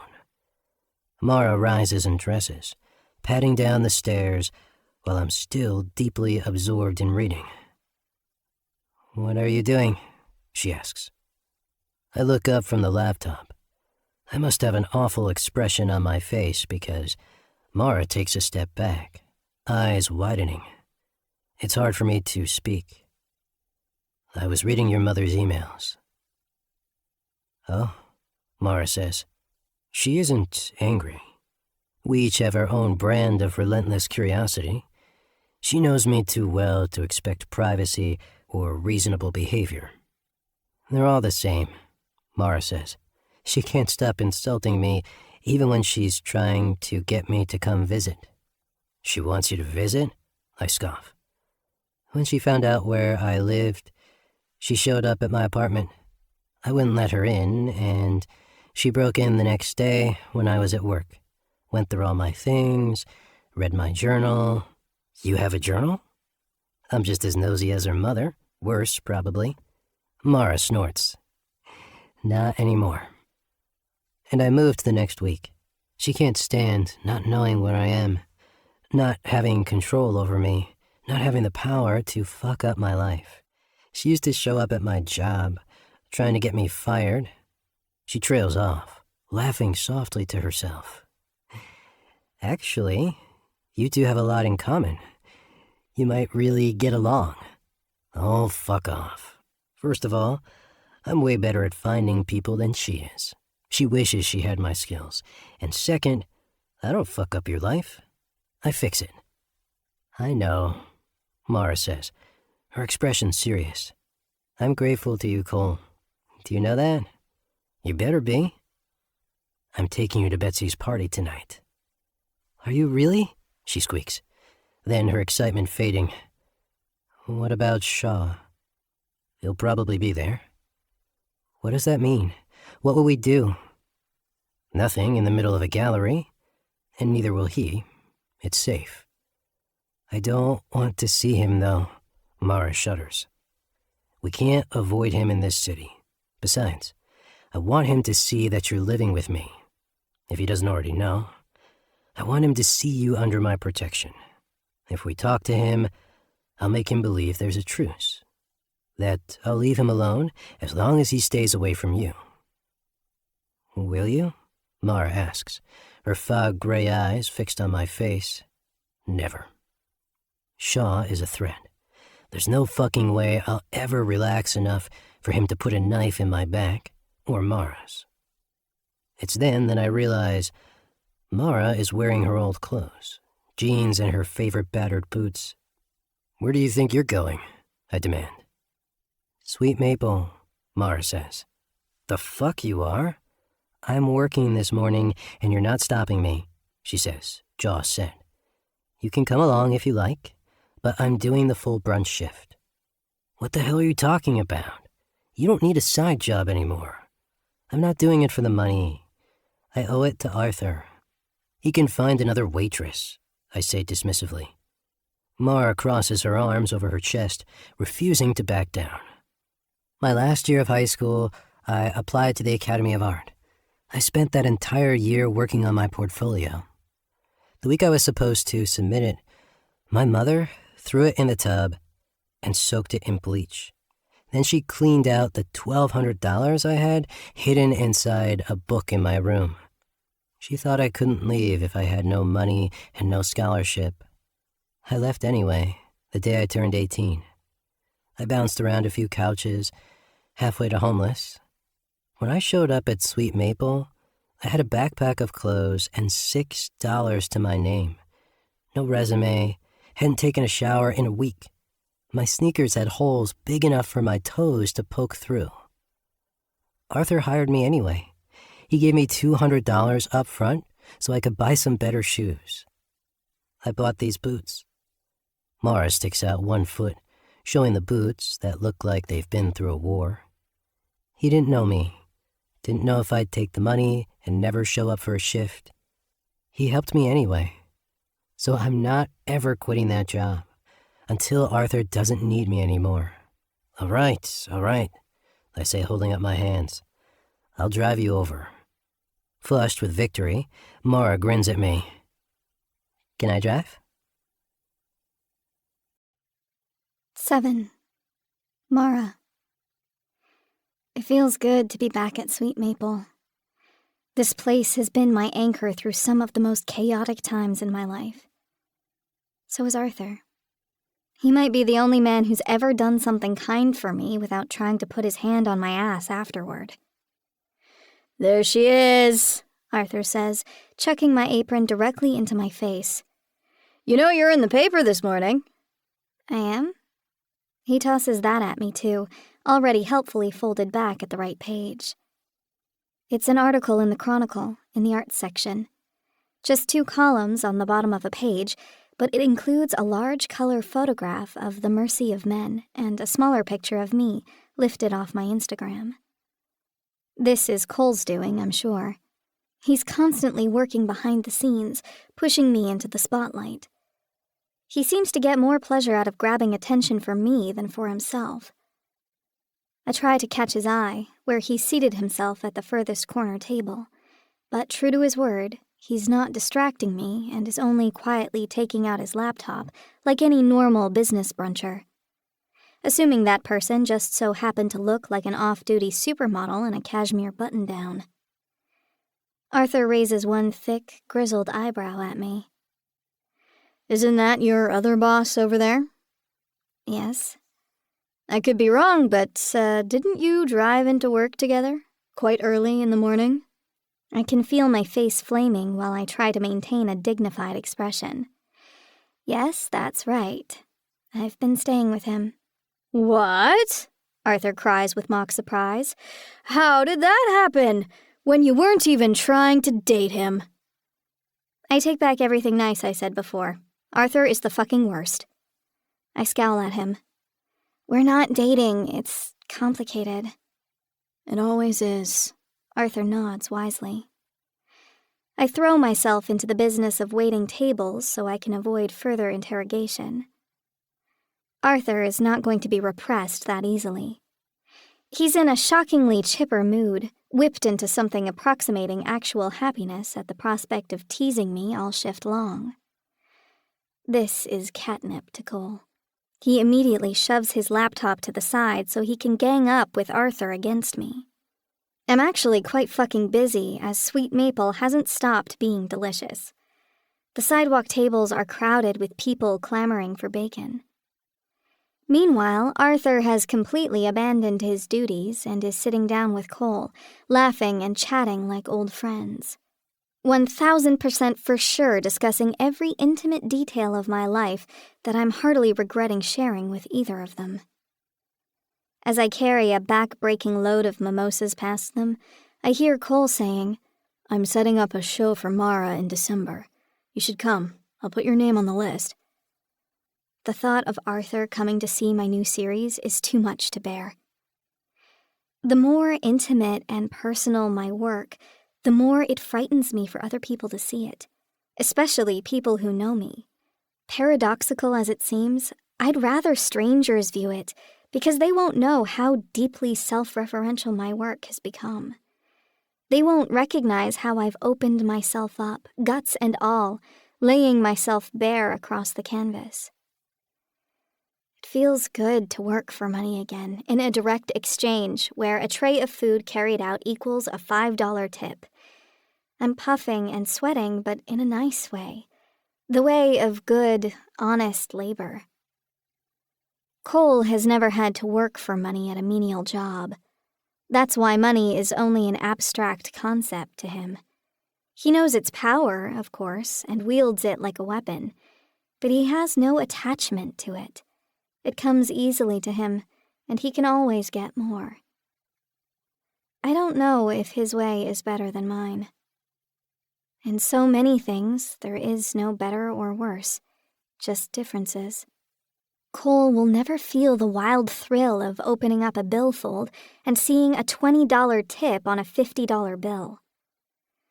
One thing I know for sure about myself, wherever I go in life, however rich I become, I'm always going to tip big. I know what it means to the server, how it can change their whole day or even their week, how it gives hope far beyond any dollar amount. Another useful thing about waitressing, you're too busy to worry about anything else for long. I can't stress over what Cole might be telling Arthur or vice versa when I have 10 tables shouting requests. The 6-hour shift flies by in a moment. Soon the tables are clearing out once more, and Cole has eaten the meal I ordered for him, and Arthur has drunk way too many cups of coffee. He interrupts me as I start my closing duties. "You don't need to bother with that." I keep rolling clean cutlery into napkins, saying, "What the fuck are you talking about? You used to chew a strip off me if I didn't roll up every last fork in this place." Arthur taps a heavy finger on the newspaper article, still resting on the table next to me. "I'm sure you've got better things to do with your time." My stomach squirms. I don't want to hear whatever he's trying to say. I keep rolling cutlery, stubbornly refusing to look at him or the newspaper article. Arthur rests his hand on my shoulder instead. I don't know if he's ever touched me before. His hand is heavy, calloused, and warm. It lays on my shoulder like a blessing. "I'm proud of you, Mara," he says. I look up into his wrinkled face, at his faded brown eyes behind their thick, smudged lenses. I want to say something back to him, but my throat is too tight. Arthur murmurs, "You're really doing it, Mara. And look, whether you want to date this guy or not, take his help. Take as much as you can get. Don't be proud. Be successful. You deserve it." I put my hand over his on my shoulder, holding it in place so he can't let go. My eyes burn, his wrinkled face swimming before my view. "Why do I feel like you're firing me?" "You'll always have a home here," he says. "But I don't want to hold you back, not even for a Saturday morning. You don't need this place anymore." I've worked at Sweet Maple for 6 years. Other jobs I quit or lost, but this one was always here. Arthur was always here.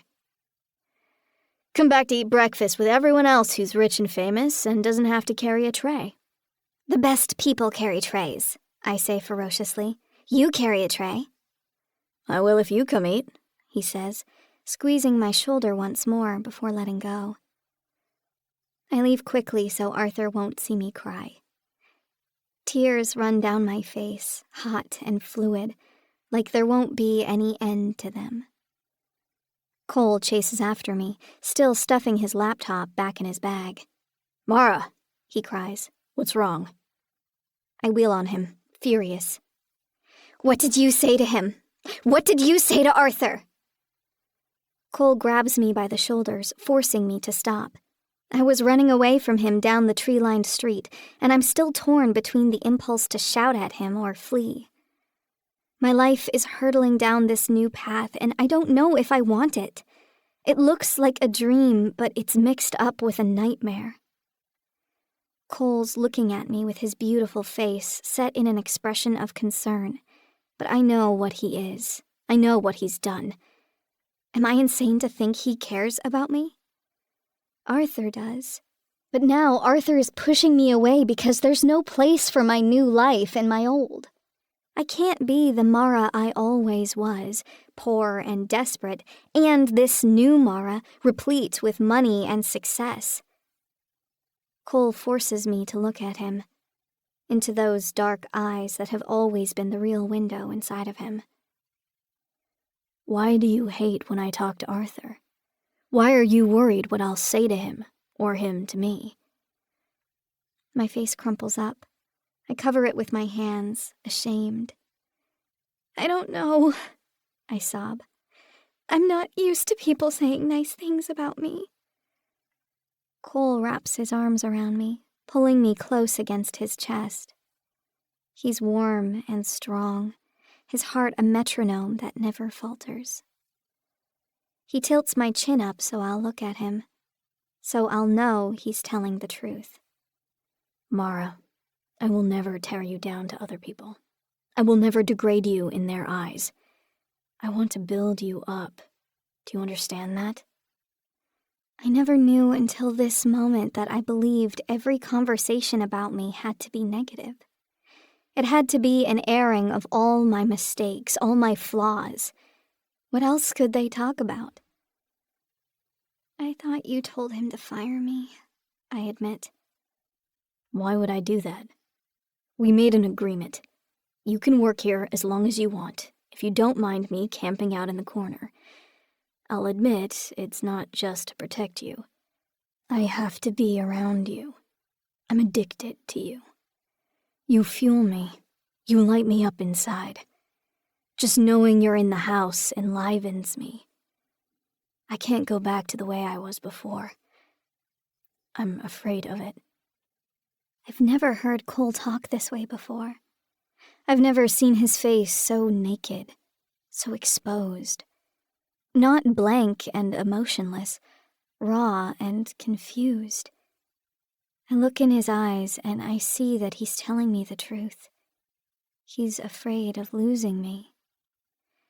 No one has ever been afraid of losing me. No one wanted me in the first place. I turn my face back into Cole's chest, letting his arms envelop me, letting him hold me tight. I don't want to go back either, I say. That night, Cole takes me to Betsy's party at her Jackson Street gallery. I squirm nervously in the passenger seat of the car. I'm worried we're going to see Shaw tonight. Maybe he won't come, Cole says. That cop's still poking around. He came to the studio this morning, did I tell you that? I shake my head. Janice didn't let him upstairs, but he made such a nuisance that Sonia had to come talk to him. He's insisting on meeting with me later this week. Meeting with you? I frown. What for? He pretended like it was all ticking boxes. But I'm pretty sure he's running his own investigation, separate from what the SFPD thinks they're doing. I know Cole has been keeping tabs on it all through a casual acquaintance in the Vice Department. I remember Officer Hawks. I remember his perfectly polished shoes, his neat haircut, and black-framed glasses. This is a man who ticks boxes, but also a man who notices small details and doesn't leave a job half done. He's perceptive, I tell Cole. Not like that first idiot that interviewed me. Don't underestimate him. I don't underestimate anyone, Cole says. I'm not as arrogant as you think. But you don't think Shaw will be here tonight? Cole shrugs. If he's smart, he's laying low. And besides, he killed 4 girls, one more than usual. He should be satiated. I don't like Erin being grouped in as one of the 4, like she's just another grape on the stem shoveled into Shaw's mouth. Erin had talent. She made watercolors so beautiful you could weep. She was funny and blunt. She loved to tease me and Frank, but never to the point of actually hurting our feelings. She loved her life, and Shaw had no fucking right to take it from her. I'm sure all those other girls were just as unique, just as wonderful, if only I'd had the chance to know them. I want that cop to catch him, I say. I want him to rot in a cell for 100 years. Cole doesn't bother to reply. We both know his opinion on the subject. We're pulling up to the gallery. The line stretches all the way down the street. People crane toward the windows, several girls trying to take pictures through the glass. Why is it so busy? I ask Cole. It was supposed to be a cocktail party, nothing out of the ordinary. Cole marches right up to the doors. He's probably never waited in a line in his life. Betsy Voss waves us inside. She's bouncing with excitement, her body as buoyant as her bouffant of lacquered hair. Come in, she trills. You've got to see this, Cole. You're going to love it. The reason for her excitement, and everyone else's, immediately becomes apparent. The entire gallery space is filled top to bottom, wall to wall, with a brilliant Technicolor spiderweb. The thick strands are woven up and down, all around, with large enough gaps between that the guests can walk through, clambering in and under the installation.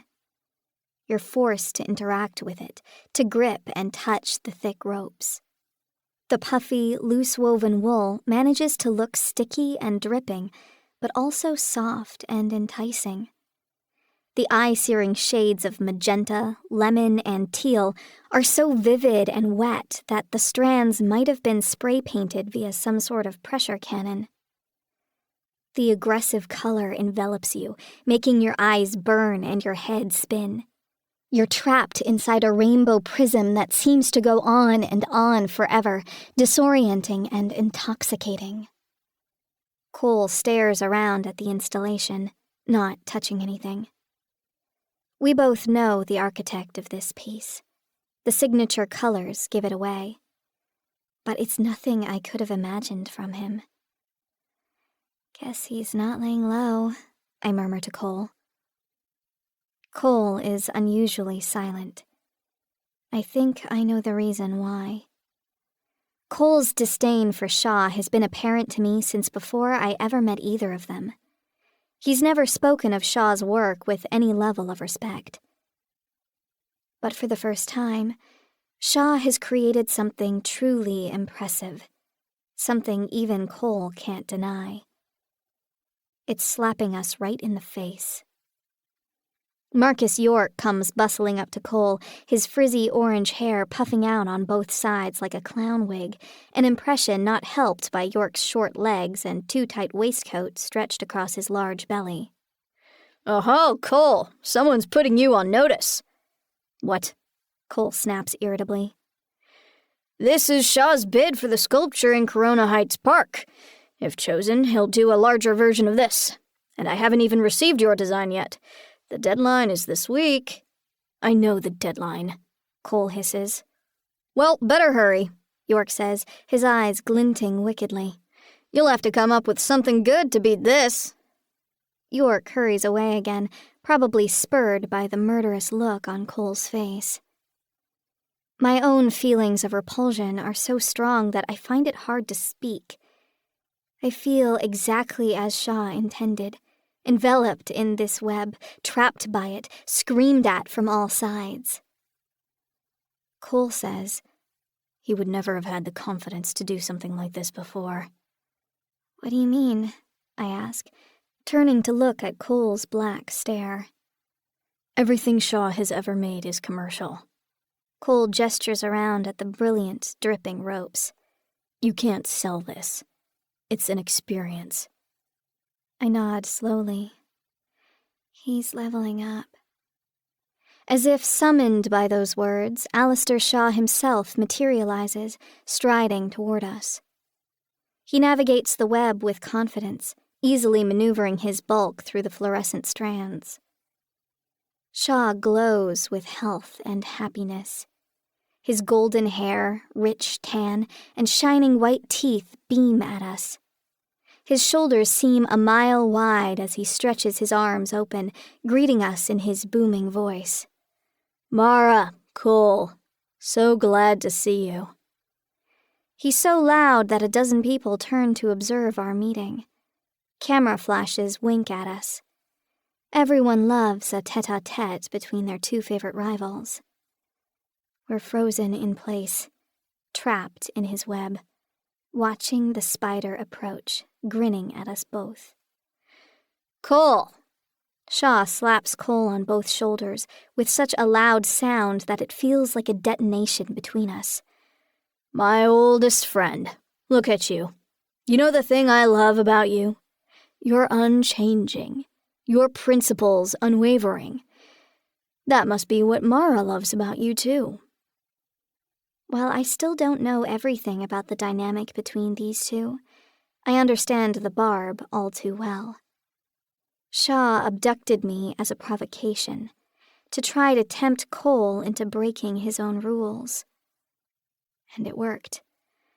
God, how it worked. Better than Shaw ever could have dreamed. Cole is breaking every rule for me, and me for him. We've ensnared each other more deeply than Shaw could ever have dreamed. Cole is changing, and Shaw is mocking Cole's pretensions of discipline and stability. I see how his words dig under Cole's skin. Still, Cole stands silent. It's too true to refute. Now Shaw turns toward me. It's my turn for a blast of his smug sarcasm. Mara, he says, his face twisted up in an expression of mock sorrow. I heard about your friend. Erin, wasn't it? You know, she and I had a fling once. She was quite the wildcat. He winks at me. You know what I mean. His pretend pout has turned into a lascivious grin. I'm boiling with anger, shaking with it. How fucking dare he talk about Erin to me? How dare he stand here flushed with happiness and triumph, gloating right to my face in front of everyone? I look at Cole, expecting him to say something, expecting him to cut Shaw down to size with some devastating retort. He's silent, the garish colors of Shaw's web reflecting on his pale face, in his dark eyes. For the first time, Cole has no response. Because for the first time, Shaw truly does have the upper hand.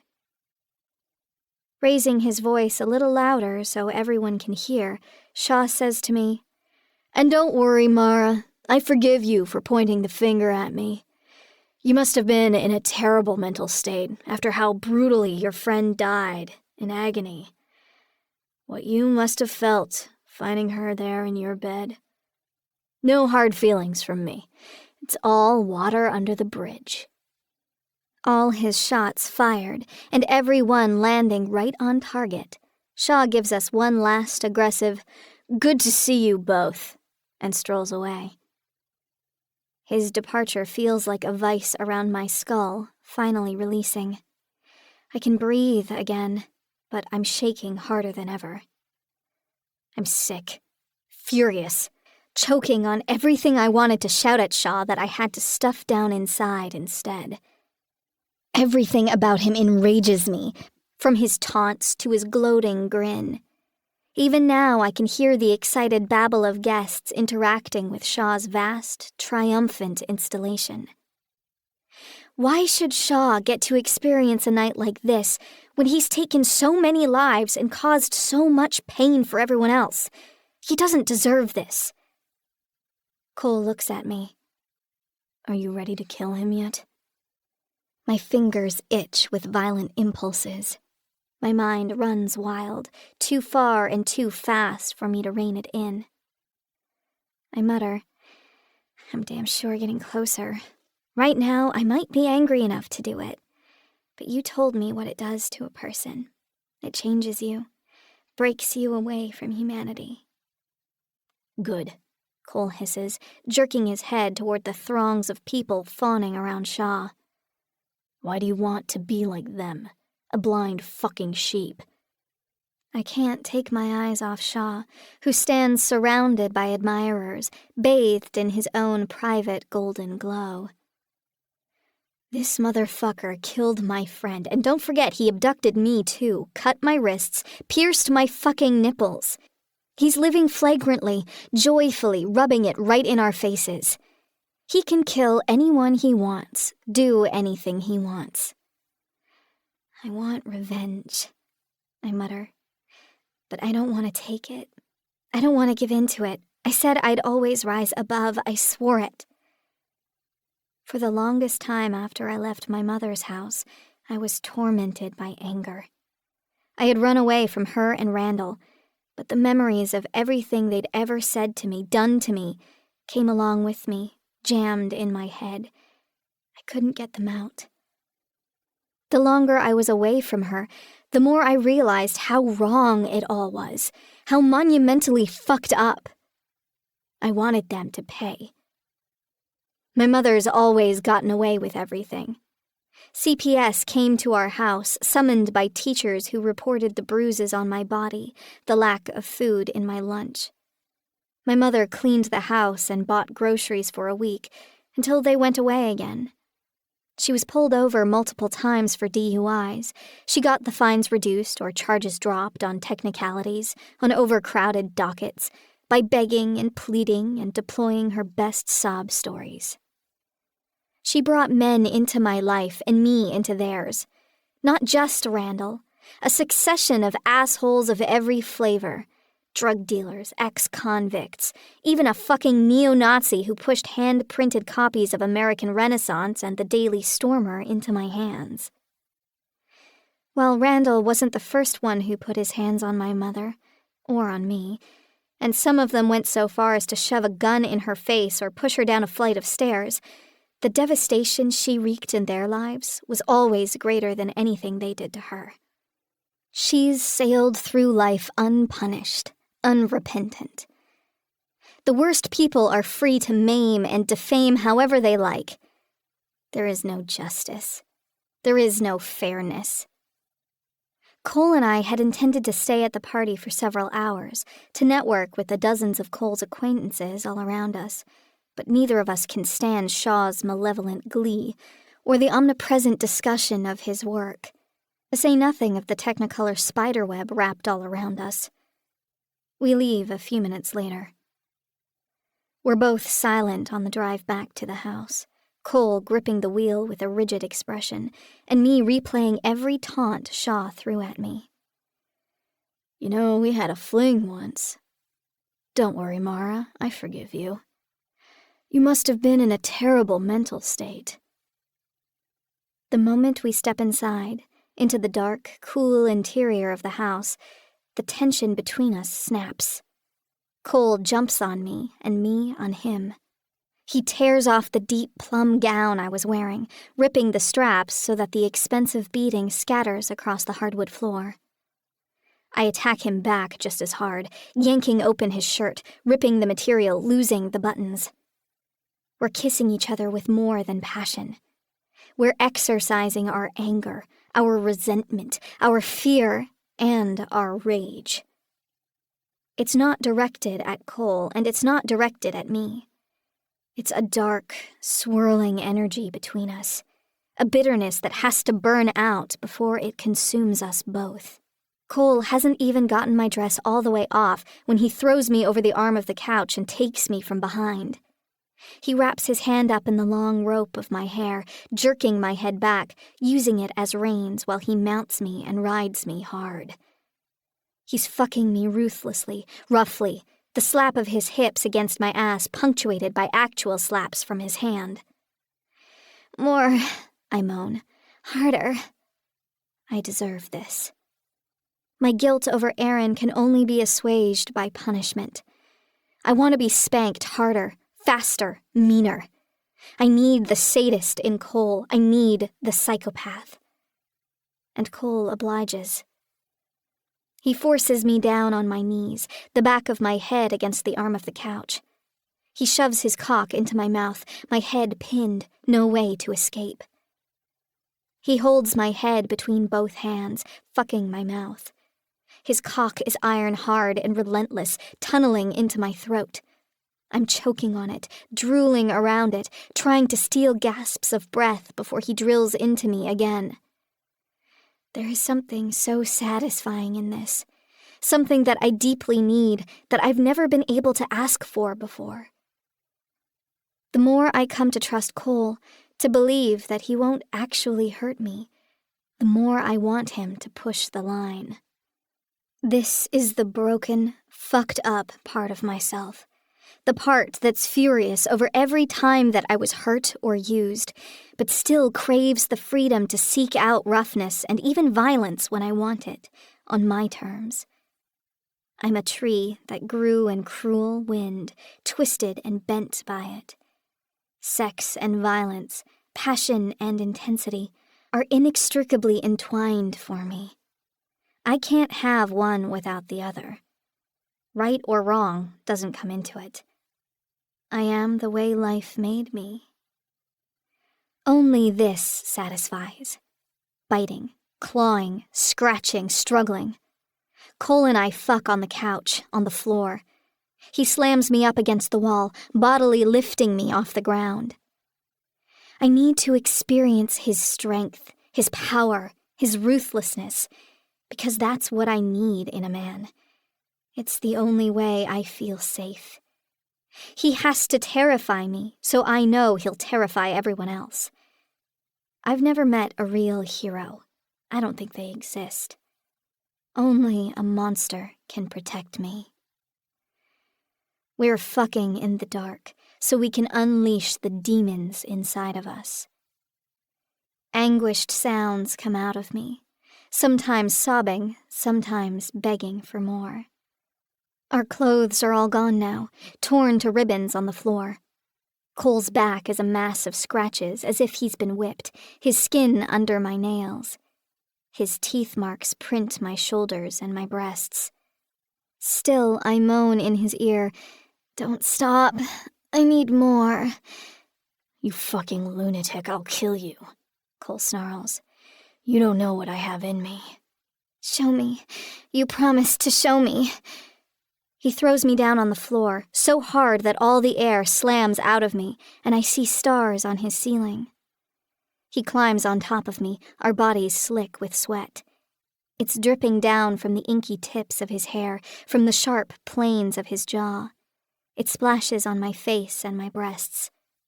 I open my mouth to taste the salt on my tongue. I lick it off his throat. I want his sweat and his cum all over me. I want to be filthy. He rams his cock inside me. The harder he fucks me, the harder he gets. His cock is on fire. I feel it burning all the way up inside me. My wetness could be pussy or blood. I don't fucking care anymore. I look up into his face and I see the naked Cole, that real, true creature. The devil himself. Eyes as black as pits, always burning. Face as beautiful as sin. Mouth forever hungry, swallowing me whole. This is Cole unleashed, full of fury and passion and hunger. His control was always an illusion. The real Cole takes what he wants. He's taking me here and now, pounding me into this floor, fucking me mercilessly. And still he wants more. I can see it in those eyes. He wants something from me that I still haven't given. His hands close around my throat. At first I think he'll only squeeze for a moment, the way he's done before, cutting off blood flow so my head spins and my pussy throbs, turning sex into delirium. This time, he doesn't stop. He only squeezes harder. "Stop," I gasp. Then, more frantic, "Stop!" The word comes out in a croak. My throat is too constricted for speech. No air, no blood can get through. Still, he chokes me. He's looking down into my face, his eyes dark and pitiless. I try to knock his arms away, but they might as well be iron bars welded in place. His hands close relentlessly, real pressure now, real weight. Black moths flutter into view, first one, then two, then dozens, blocking out my sight. I'm hitting at his arms, scratching at them, clawing, trying to tear his fingers off my throat. I'm too weak, and he's too strong. I'm helpless in his grasp, floating, slamming back into my body, floating up again. Now Cole speaks, and I can't see his lips moving. but I hear that low, insistent voice burying into my brain. This is what it will feel like if you wait for Shaw to finish the job. This is what it will feel like when he's on top of you. This is what it will feel like to die as a victim. Stop it! Stop fucking around! The words are a rasp, a whisper. It doesn't matter if he hears them or not. Cole isn't fucking around. He's never been more serious. He chokes me harder, fucks me harder, holds me there while he beats the lesson into me. This is your way, isn't it? Hoping for mercy, never fighting back, trying to do the right thing. You want to be a good person? Good people die every day, Mara. Goodness never saved them. I'm clawing at his arms, desperate and dying. Black moths carry me away. He's looking down into my face, as cruel as Shaw as he taunts me. Do you want to be a victim? Or you want to be a fighter? I thought you were a fighter, Mara. I am fighting. I'm hitting him with all my strength, but it's not enough. I'm only a girl, a skinny girl. It will never be enough against a man. I hate that I'm small. I hate that I'm weak. The anger, the hurt, the goddamn fucking unfairness wells up inside of me. I'm the volcano now. I'm the fucking lava. It all bursts out of me in a howl so raw, so animalistic that I don't even realize that Cole has let go of my throat. I'm screaming right in his face. I hate him! I hate him! I hate them all! I want them all fucking dead! I'm sitting up now. I don't know when that happened. My throat is raw, my shrieks still echoing through the house. I finally fucking snapped. Cole watches me, calm and satisfied. He got what he wanted. I wait for the guilt and shame to wash over me, but I feel nothing. Only the hot throbbing of my throat with every frantic heartbeat. Cole lays his hand on my head, gently stroking my hair. It's all right, Mara, he says. It's always better to tell the truth. Lie to the world, but not to yourself. 8. Cole. I finally got Mara to crack and admit what I'd known all along. After that, I back off for a while. We don't talk about what she said or what we're going to do about it. I don't want to risk her retreating back into familiarity, back into what feels safe to her. What feels safe and what will actually keep you safe from harm are quite different from one another. It's not difficult to distract ourselves from the problem of Shaw. Both Mara and I are continually pulled into our work so deeply that the rest of the world disappears around us. Mara is painting a new series for the private show I'm throwing her in December. I'm finalizing my design for Corona Heights Park. I sketch it out first, and then I build a scale model that I'll deliver to Marcus York. I visit Mara in her studio to see how her latest painting is coming along. She's got her hair piled up on her head with several paintbrushes jammed into the bun to keep it fixed in place. Her face and arms are liberally streaked with color, her overalls so battered and stained that I can't tell if they were originally black or dark denim. She's got the legs rolled up mid-shin, bare feet beneath, paint on her toes as well. She smells of linen and flaxseed oil, with a sharp edge of turpentine. For this series, and the last one, Mara is using oil paints, not acrylic. The paint dries slowly over several days, so the pigment is malleable. She can stack transparent layers, one over the other, to create deep shadows or the impression of light glowing from within. She can blend shades for seamless transitions. Her technique improves by the day. Her previous series was mostly photorealistic. This new series blends high detail figures with rooms and scenery that in places looks solid and ultra-real, while other areas melt and fade away, like the edges of a memory. It gives a soft, rotting effect, as if the whole painting is beset by decay, soaking through the canvas. This particular piece shows a young girl in a nightgown walking down a placid suburban street. The roses on the hedges are past their bloom, brown at the edges. A charred teddy bear trails from one hand. Behind her, a half-dozen birds have fallen dead from the sky. Beneath her slippered feet, the grass withers away. What are you going to call this one? I'm not sure, Mara says, rubbing the back of her hand across her cheek. This leaves a fresh smear of pale pink along her jaw, the pink of the roses, which Mara is touching up in the lower right corner of the canvas. What about the burial? Mara nods slowly. I like that. I'm looking at one of the fallen birds, pitifully laying on its back with wings splayed. What? Mara says. I don't like that orange on the robin's breast. It's too bright. Clashes with the roses.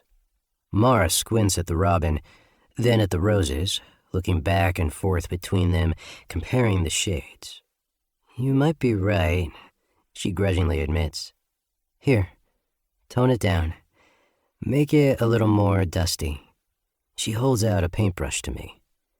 You're going to let me touch your robin? You almost bit my head off last time I came near your painting.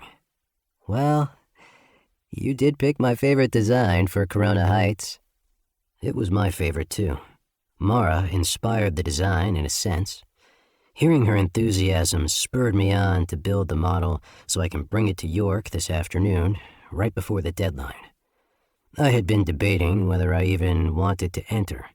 I still don't like the idea of having to outsource the construction.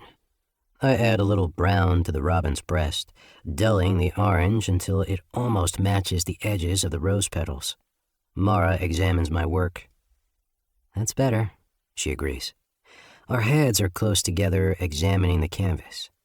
Unconsciously, Mara's hand slips into mine. I turn my mouth into the side of her neck, kissing her at the junction of her shoulder.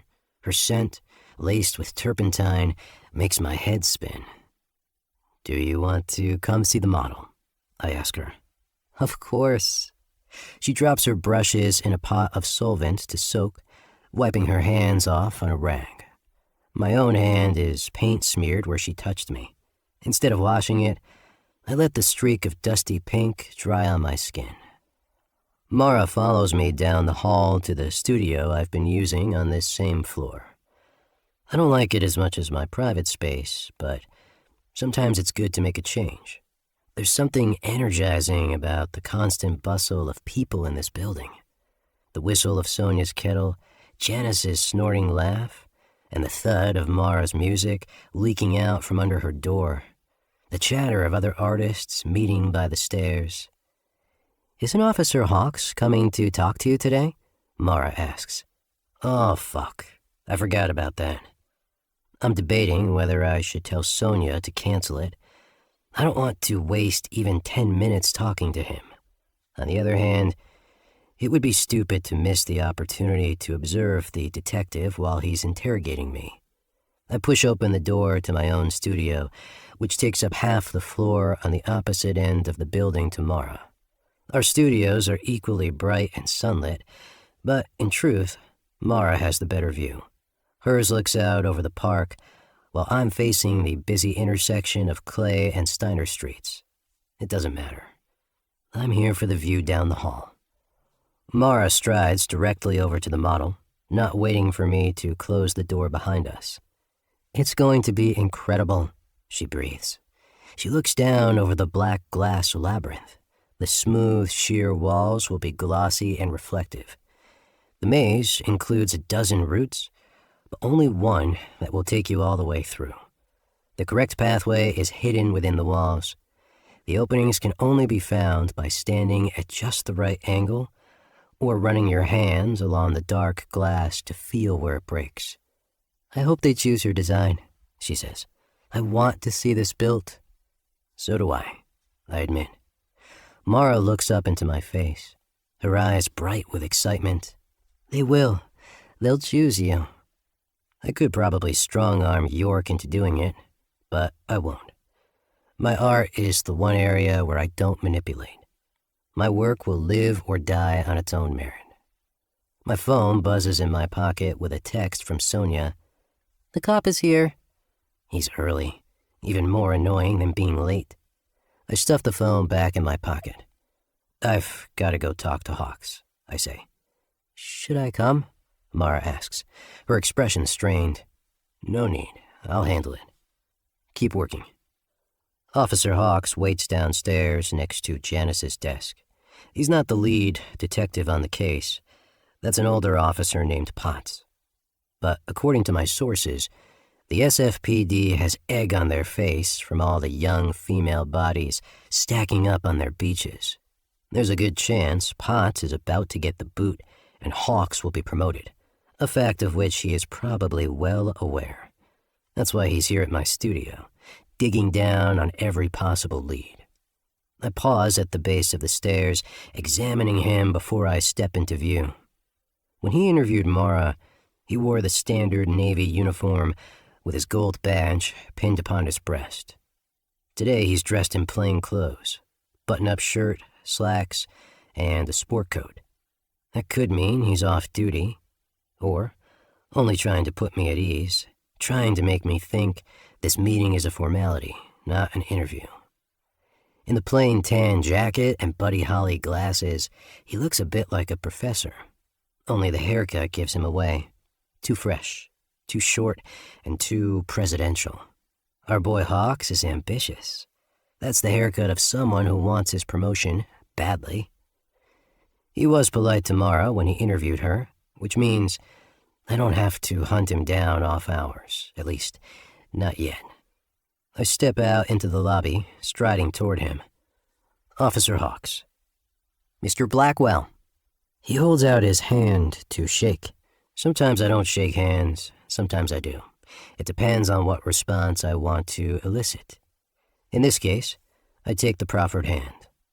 Hawks' shake is firm, right on the edge of aggressive. He gives me a sharp look through the clear lenses of his glasses. I keep my expression calm and relaxed. I already showed Hawks my teeth when he had Mara locked in an interrogation room. Today, I'm all politeness. We can speak in here, I say, leading him into a conference room on the ground floor.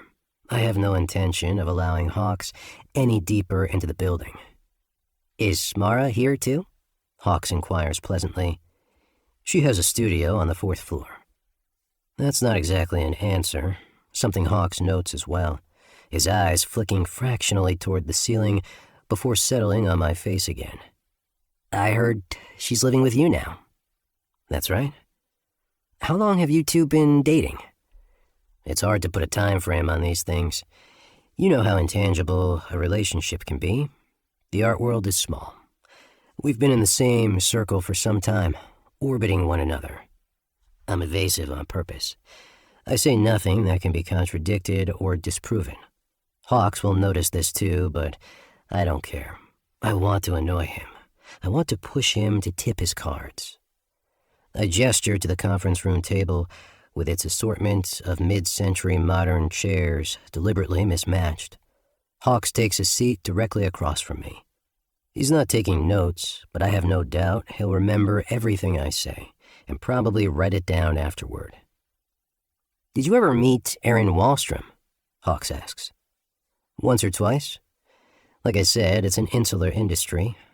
I'm sure we attended the same parties and events. Did you ever see Aaron with Alistair Shaw? Yes. I saw them talking the night of Oasis. Shaw said that he and Aaron had sex in the stairwell. I shrug. I wasn't present for that. Did you see them leave the show together? No. Did you see Shaw leave at all? No. What was the last time you saw him? I have no idea. There's more wine than art at those things. Did you see Mara there? I hesitate a fraction of a second, distracted by the vivid image of the first time I laid eyes on her. I see the wine splashing across her dress, soaking into the cotton, dark as blood. "Well?" Hawks prompts me, leaning forward, blue eyes keen behind his glasses. "Yes, I saw her. Only for a moment, early in the night." "But you didn't see her leave?" "No." Hawks lets the silence stretch between us. This is an age-old technique, to encourage me to add on to my statement, to get me babbling. I keep my mouth firmly shut, smiling at Hawks, waiting with equal patience. Hawks switches tactics. "How long have you known Alistair Shaw?" "We went to art school together." "Really?" He didn't know that. Sloppy, officer. I can tell he's annoyed at the omission. Color rises up from the collar of his shirt. "The siren called you rivals," Hawk says. The siren likes to stir up drama. "You're not rivals?" "I don't believe in rivalry. I'm only in competition with myself." "Would you call yourselves friends?" "Not particularly." "Just another acquaintance?" "That's right." Hawks is tiring of these bland answers. He sucks a little air through his teeth. "I'm surprised you agreed to meet with me without your lawyer present. You were adamant that any communication with Mara go through your attorney." "I still am. She was treated disrespectfully by the police after she was attacked. That wasn't my department. I don't care who it was. It won't happen again." "But you're not concerned about being disrespected?" "I'm sure you know better than that." I smile at Officer Hawks. He doesn't smile back. "Where were you the night of November 2nd? He abruptly asks. "I have no idea. Do you remember where you were on random evenings weeks past?" "Do you keep a calendar?" "No." "Does your secretary?" "No." This is true. I don't allow Janice to keep any record of my appointments. Sonia memorizes my schedule, but she certainly wouldn't recite it for Hawks. "Do you know a woman named Maddie Walker?" "No." Hawks takes a photograph out of the inside breast pocket of his sport coat. He slides it across the table toward me. I look at the picture without touching it. It shows a dark-haired girl laying on a steel table, eyes closed, clearly dead. Her skin bluish-gray, mottled with bruises around the jaw. Shaw was rough when he wrenched her mouth open and stuffed a snake in it. I recognize her from the top floor of the tenements, where Shaw had her strung up in his spider web. I want to rip his fucking throat out, remembering how he lured me up there and trapped me, calling in a fleet of cops to catch me with the body. It was a stupid mistake, one that still humiliates me. But I can't let any hint of that emotion show on my face. Hawks watches closely for a reaction. That's why he gave me a photo of the corpse and not a picture of the girl taken when she was still alive. He's looking for clues on my face. Do I recognize her? Am I shocked by the image? Or, most damning of all, am I a man surveying my own work? Am I satisfied? Am I aroused? Blandly, I say to Hawks, "I've never met her." "She was killed in the Mission District. Police saw a man fleeing the scene. He was tall and dark-haired. That only applies to half the men in San Francisco.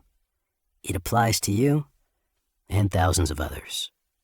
Hawks takes the photograph back, tucking it into his pocket once more, right against his heart. He takes this personally. It's not only ambition for him, and he is losing patience with my stonewalling. Slowly and surely. "Have you injured yourself lately?" he demands. I never visited a doctor when I sprained my ankle jumping from that roof. It's possible someone saw me limping in the week afterward when I wrapped my ankle in a tensor bandage and swallowed handfuls of painkillers until the swelling went down. "Nothing comes to mind," I say vaguely. "Don't have much of a memory, do you?" Hawk sneers. I like to keep my mind occupied with more interesting things than The minutia of my schedule and the time people leave parties. "What's interesting to you?" Hawks asks, his jaw rigid, his hand still resting against the breast pocket of his jacket. "I'm curious why you're talking to me and not to Shaw." "You think he attacked Mara and killed her roommate?" "That's what Mara says." "You believe her?" "She's very perceptive. So is this cop." She was right about that. Hawks knows something is fucked up here. He can sense the links between our strange trio, but he can't conceptualize what they mean. He has no evidence. I didn't leave so much as a fingerprint at the tenements. I'm sure Shaw was even more careful. How infuriating to have to work inside the bounds of the law. Your hands always tied by rules and regulations, only one side playing fair. I see the strain on Hawks's face, his impotent anger. He's been around enough criminals to know that I'm no law-abiding citizen. But that's true of most of the wealthy elite in this city. We all flout the rules for our benefit. He can't decide if I'm just another rich prick or the killer he seeks. I've already satisfied myself that Hawks has nothing. No evidence against me, nothing but suspicion. Hawks takes a breath, steadying himself, getting ready for one last push. He leans forward, his voice low and steady. "Was Erin perceptive? Would she have warned Mara about you?" I snort. "Nobody needs warning about me. It's well known that I'm an asshole." "You've made enemies. Only boring people are universally beloved. Take Carl Danvers, for instance." Now a chill falls between us, which I have to pretend to ignore with every fiber of my being. "Who?" I say. "He was a critic for the Siren." "Oh, right," I say dismissively. "He disappeared 13 weeks ago. All his belongings are still at his apartment. No message to anyone." "Your point?" "He was no fan of yours. Wrote a scathing article about you the week he disappeared. People write about me every day." "Did you speak to him at Oasis?" This is a trick. Danvers was already dead the night of the show. His bones resided inside my sculpture, on display for all to see. Hawks is testing to see if I'll correct him, to judge how closely I followed the disappearance and how well I know my own timeline. Jesus, who knows? I probably talked to 50 people that night. "But you don't remember," Hawk sneers, his disdainful expression showing exactly what he thinks about that. Enough obfuscating. It's time for Hawks to take a punch in return. "This is pathetic," I sneer. "If this is all you have, missing art critics, conversations that nobody heard, and timelines that no one can pin down, the SFPD is grasping at straws. Mara will be disappointed. Sounds like you've got no fucking clue what happened to her roommate." Hawk snaps back. "Our profiler says the person who arranged that body fancies themselves an artist and a genius. Sound familiar?"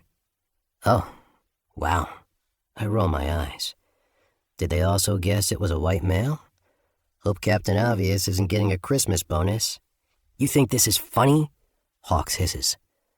"Well, you sure as fuck can't be serious," I say, pushing back my chair and standing up from the table, because this interview was a joke. Striding over the conference room door, I wrench it open and call to Janice. "See Officer Hawks out, will you, Janice? Sounds like he's got a lot of work to do." With that, I leave Hawks stewing in my disdain. I'm a good enough actor that I don't think I showed any nerves, but in truth, it rankled me that he connected the dots to Danvers. Goddamn Shaw for shoving us both under the microscope. This is all his fucking fault. I've never had a cop so much as look my way before this. Now they have a fucking description of me. They'll be watching everything I do. Usually, I'd head back up to my office to mull this over alone. I feel angry enough to bite the head off anyone who even looks at me. But I don't want to be alone. I want Mara. I want to tell her everything that happened. I want to hear what she thinks. I'm only halfway up the stairs when I collide with her hurrying down. "I'm sorry," she gasps. "I couldn't wait any longer. I couldn't stand not knowing what was going on." "It's fine," I say. Hawks left. "What did he say?" I take her hand. "Come on, let's get a drink, and I'll tell you." We leave the building after a quick glance down the sidewalk to be sure Hawks isn't still lurking around. I take Mara to a dingy little pub that serves home-brewed cider, her favorite. We sit across from each other in a dark and quiet corner, the oak tabletop already sticky long before Mara spills a little cider on it. Briefly, I recap the conversation between me and the detective. I tell her everything, even the part about Danvers. "Is Hawks right?" Mara whispers. "Yes," I admit. "I killed him." Mara's breath catches on the inhale, then releases in a shaky waver. "Can he prove it?" "Probably not.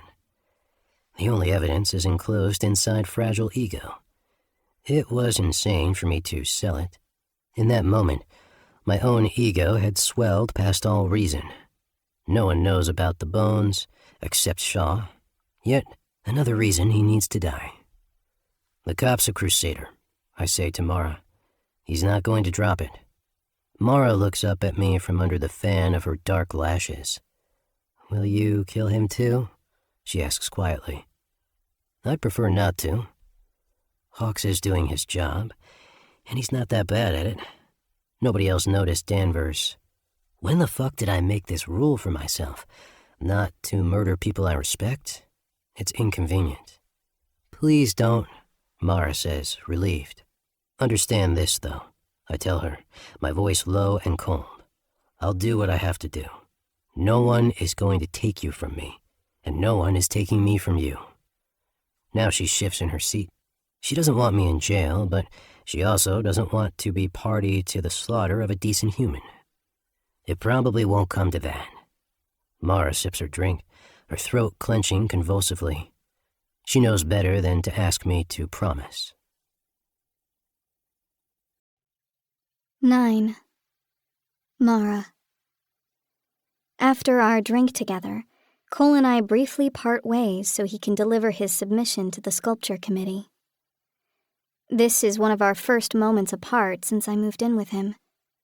I know he's only allowing it because I'm holed up safely in the studio, with Janice on guard downstairs and security cameras everywhere. I can never tell how much of his possessiveness is because of Shaw and how much is his own obsession. Whatever the reason, it's not a one-way street. I'm also becoming unhealthily attached to Cole. When he's close by, I feel invincible. I can turn to him for help or advice. I'm completely safe for the first time in my life. No one would dare fuck with me, or even shoot a dirty look in my direction under Cole's terrifying stare.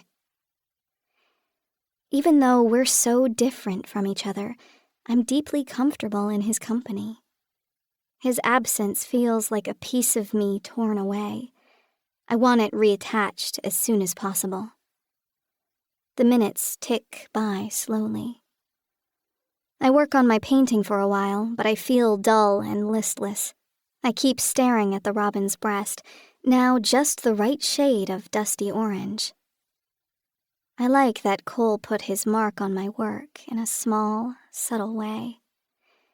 It makes me love this painting all the more. My work was never self-referential.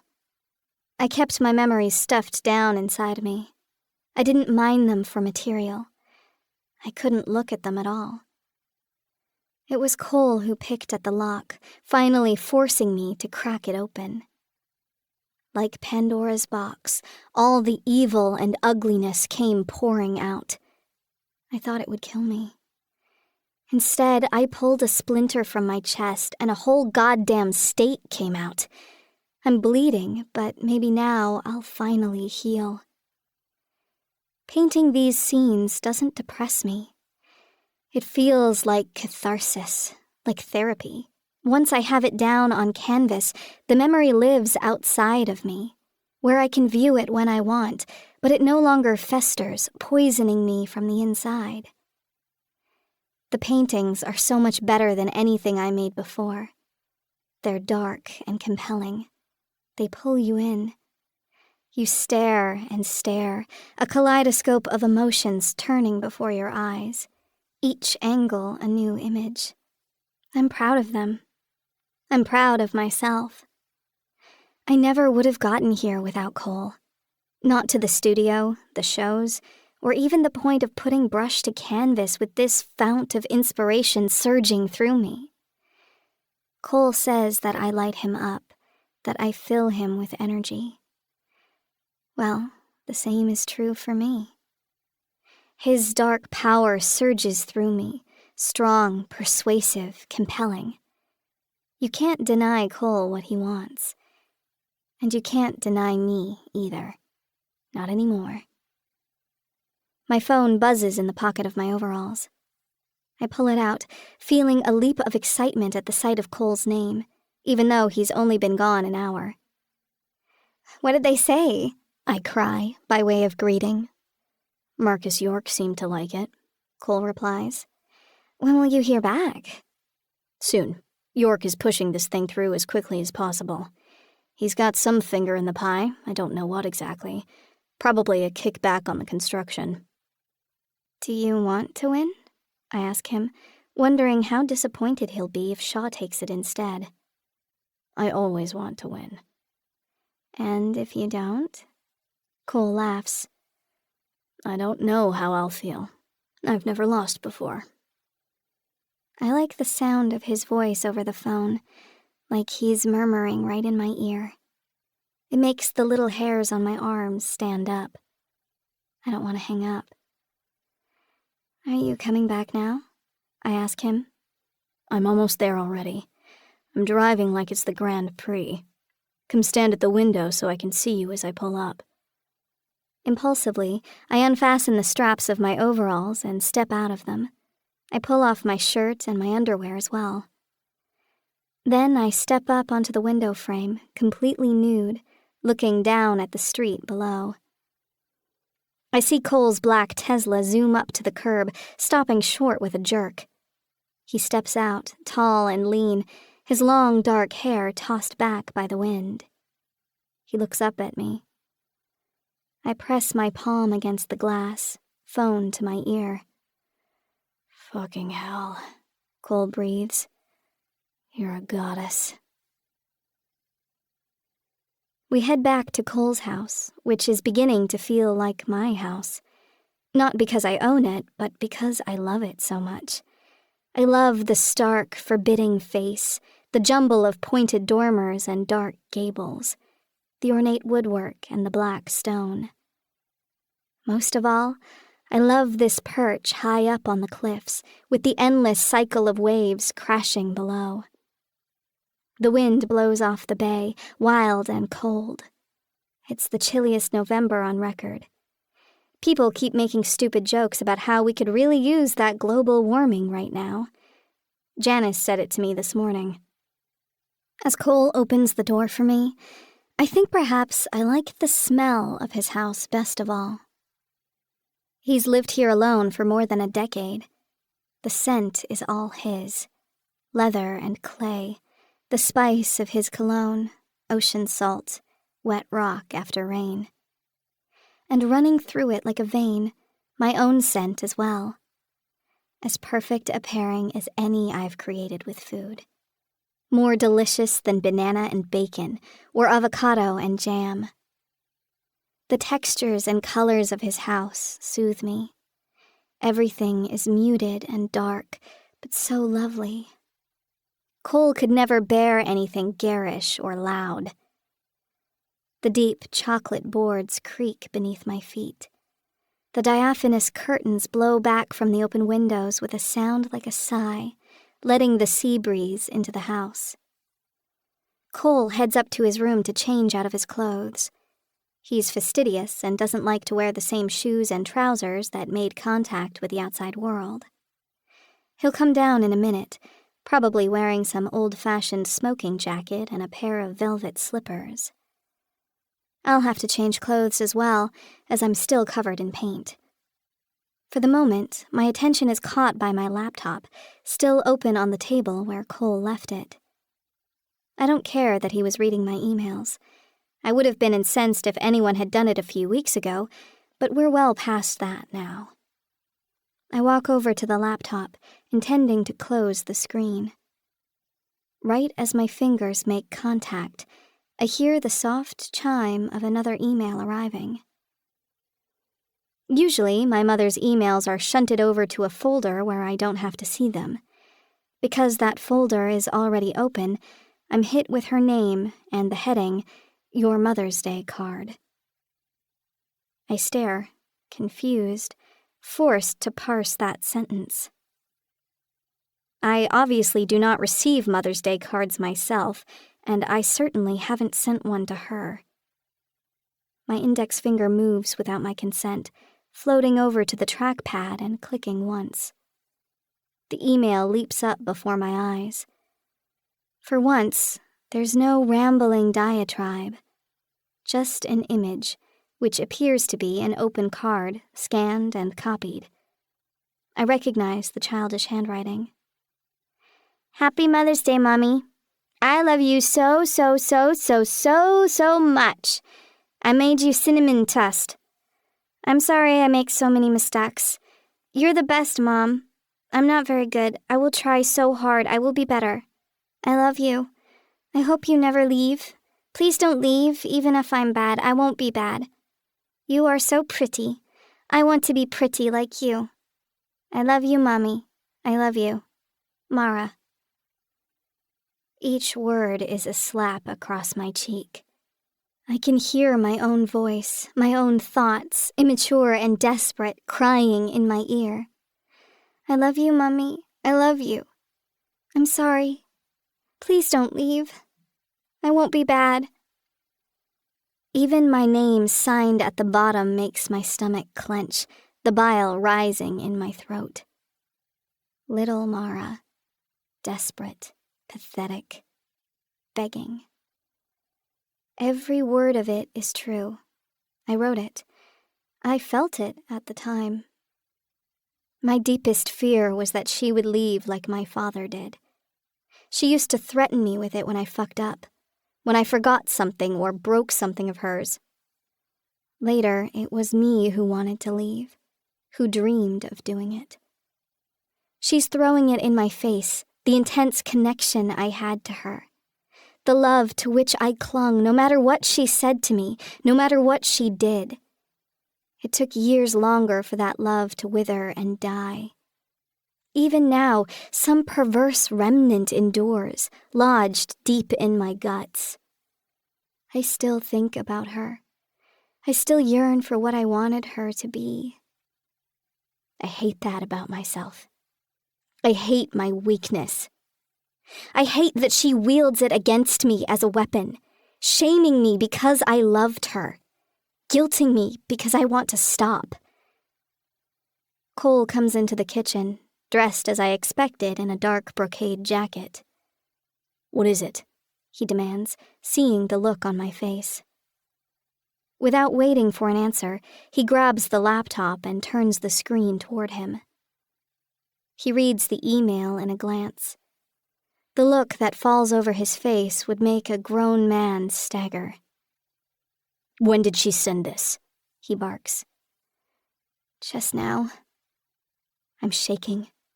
I feel like she walked into the room and spat in my face.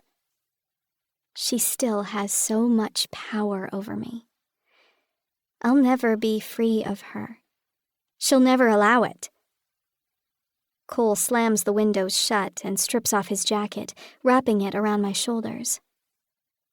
"I'm covered in paint," I tell him. "I don't give a fuck." I feel him shaking too, with anger. "Where does she get the fucking nerve?" he hisses. "She has no shame." "The fact that she thinks that proves anything except how fucking brainwashed you were?" He cuts himself off, seeing that talking about it is only making me more upset. "Never mind. Come on, I've got an idea." Numbly, I follow him.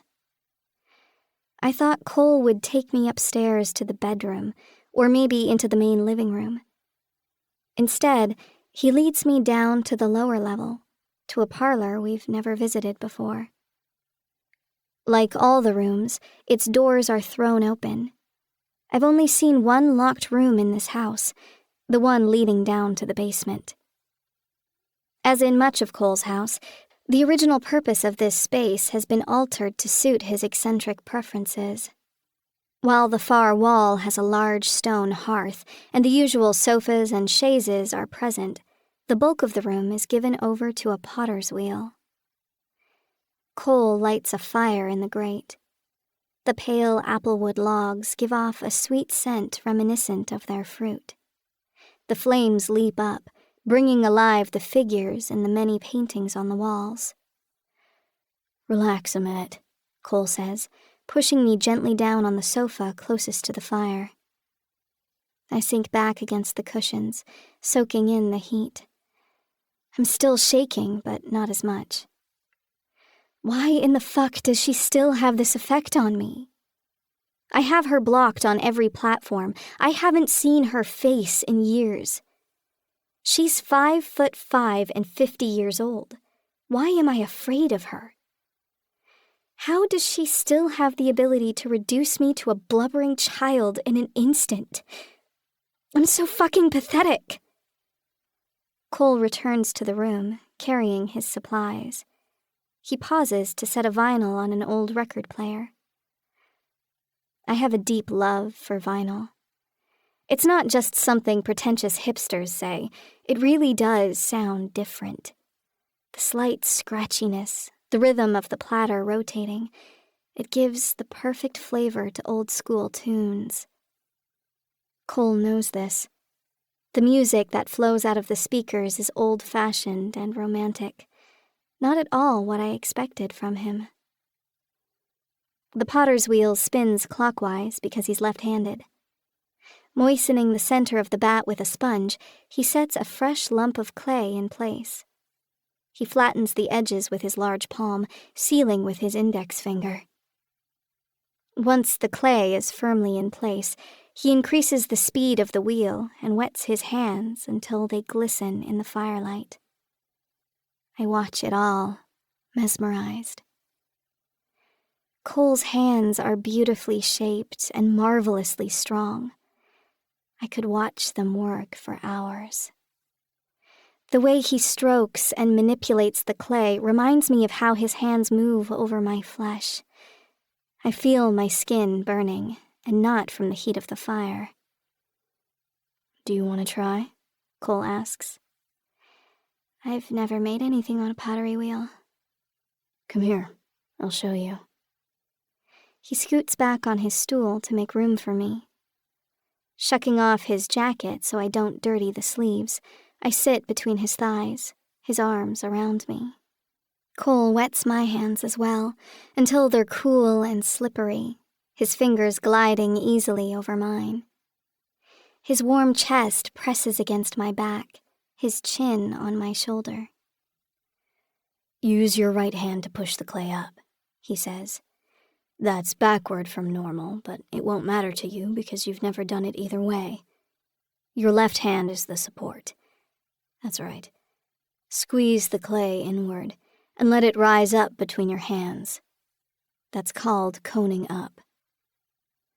Under his instruction, the softened clay does indeed rise between my hands like the cone of a volcano. Cole's hands cover mine, guiding me, keeping my motions smooth and strong, caressing my skin. The earthy scent of the clay mingles with the sweet apple and the smoke of the fire. The crackle of the record player and the pop of the logs send a pleasant friction down my spine. I like how it feels, I murmur to Cole. It's so cool compared to the fire. "It's as silky as your skin," Cole says, running his fingers up my bare forearm. The wet clay streaks across my flesh. I link my fingers into Cole's, feeling the clay squish between our hands. The cone collapses, but neither of us cares. Cole rubs it between his palms, then runs both hands up my arms, plastering my skin, painting me with the clay. I turn to face him, straddling his lap, pulling my shirt over my head, dropping it down to the floor. Cole smears my bare breasts with the clay. It's slick and cool on my burning flesh, my skin glowing pink in the firelight. I let him paint me all over. I let him cover my face like a mud mask, leaving only my eyes and lips bare. He covers my neck, my chest, my back and belly. The ancient Egyptians thought that humans were formed of clay. Their ram-headed god turned them on a potter's wheel with mud from the banks of the Nile. Cole is shaping me under the clay, massaging my flesh, reforming my body. I give myself over to him. I let him work. I close my eyes, bathed in the heat and light of the fire. I'm laying on the rug now, Cole's hands roaming over me. He's stripped off my clothes. I'm naked as the day I was born. I used to be Mara the victim, Mara the damaged, Mara the disposable. The day I met Cole, I was dying. Maybe I did die. Through Cole, I was reborn. Now I'm Mara the artist, Mara the star, Mara the unbreakable. Only Cole could make this possible. He wants to be the center of my universe. I want that too. I want to worship him as the Egyptians worshipped their gods. I want to pray to him for help and protection. I want to give him my mind, body, and soul. Cole strips off his clothes and climbs on top of me. He slides his cock inside me, arms braced on either side, looking down into my face. He's made my body so warm and relaxed that each stroke of his cock is pure, molten pleasure. He slides in and out of me, watching my eyes roll back in bliss. Cole, I groan. I know, he says. He can't hold back his grin. He knows exactly what kind of effect he's having on me. I gaze up at him. I love you, I say. If I'd thought first, I would have been too afraid to say it. Cole looks down at me, his eyes black and flickering, full of reflected flame. What does it feel like? It feels like I'll do anything for you. Jump off a bridge for you, turn myself inside out for you. It feels like madness, and I never want it to end. Cole considers this, his dark eyes roaming over my face. Then I must be in love, he says, because that's what I feel, too. A week later, while Cole and I are taking a stroll through Golden Gate Park, his phone rings in his pocket. He pulls it out and answers the call. It's still a little disturbing hearing Cole talk with his usual level of animation while his face remains flat and smooth. He doesn't bother to make expressions when he's on the phone and the other person can't see. Good to know, he says, and then, after a pause, yes, I agree.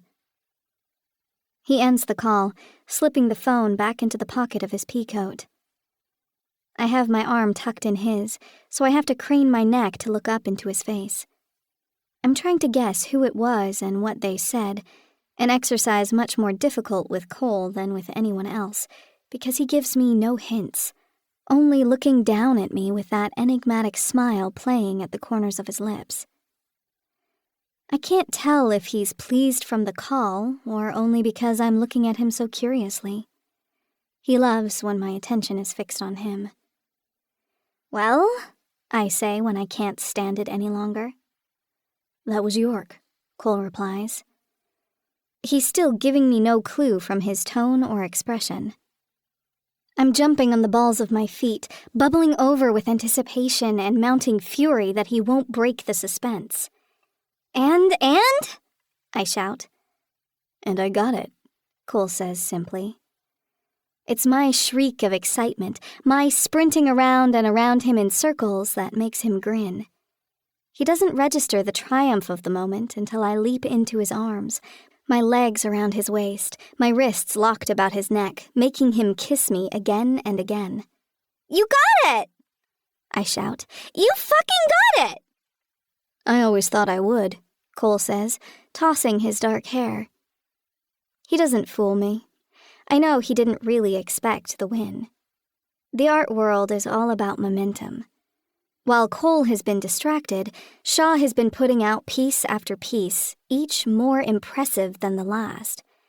He's working almost entirely in sculpture now, deliberately stepping on Cole's toes, shouting his bid for Corona Heights Park in every way possible.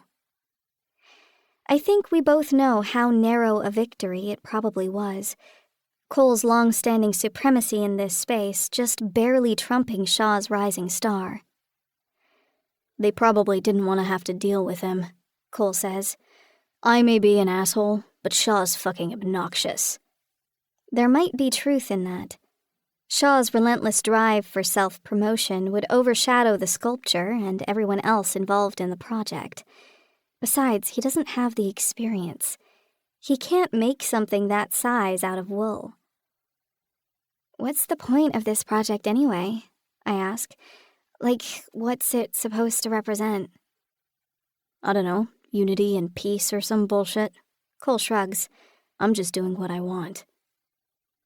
I feel a deep thrill knowing that I gave Cole the idea. Or, I should say, David Bowie did. Cole's labyrinth is as dark and enigmatic as himself. One true path through to the center, and a dozen false trails that only turn back on themselves. I'm surprised they're willing to make it, I say to Cole. Aren't they worried about people getting lost? Cole laughs wickedly. I told them it was like a corn maze. They think people will love it. You're a sadist. He kisses me, biting my lip hard enough to draw blood. You fucking know it. 10.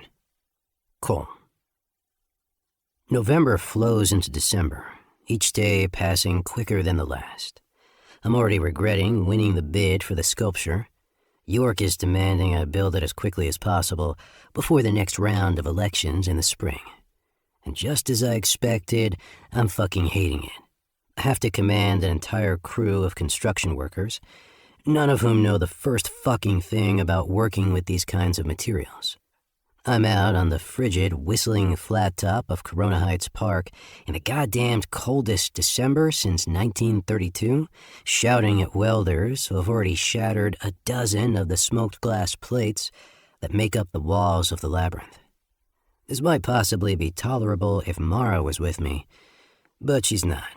She's back at the studio, finishing up her series in time for the show I'm throwing next week.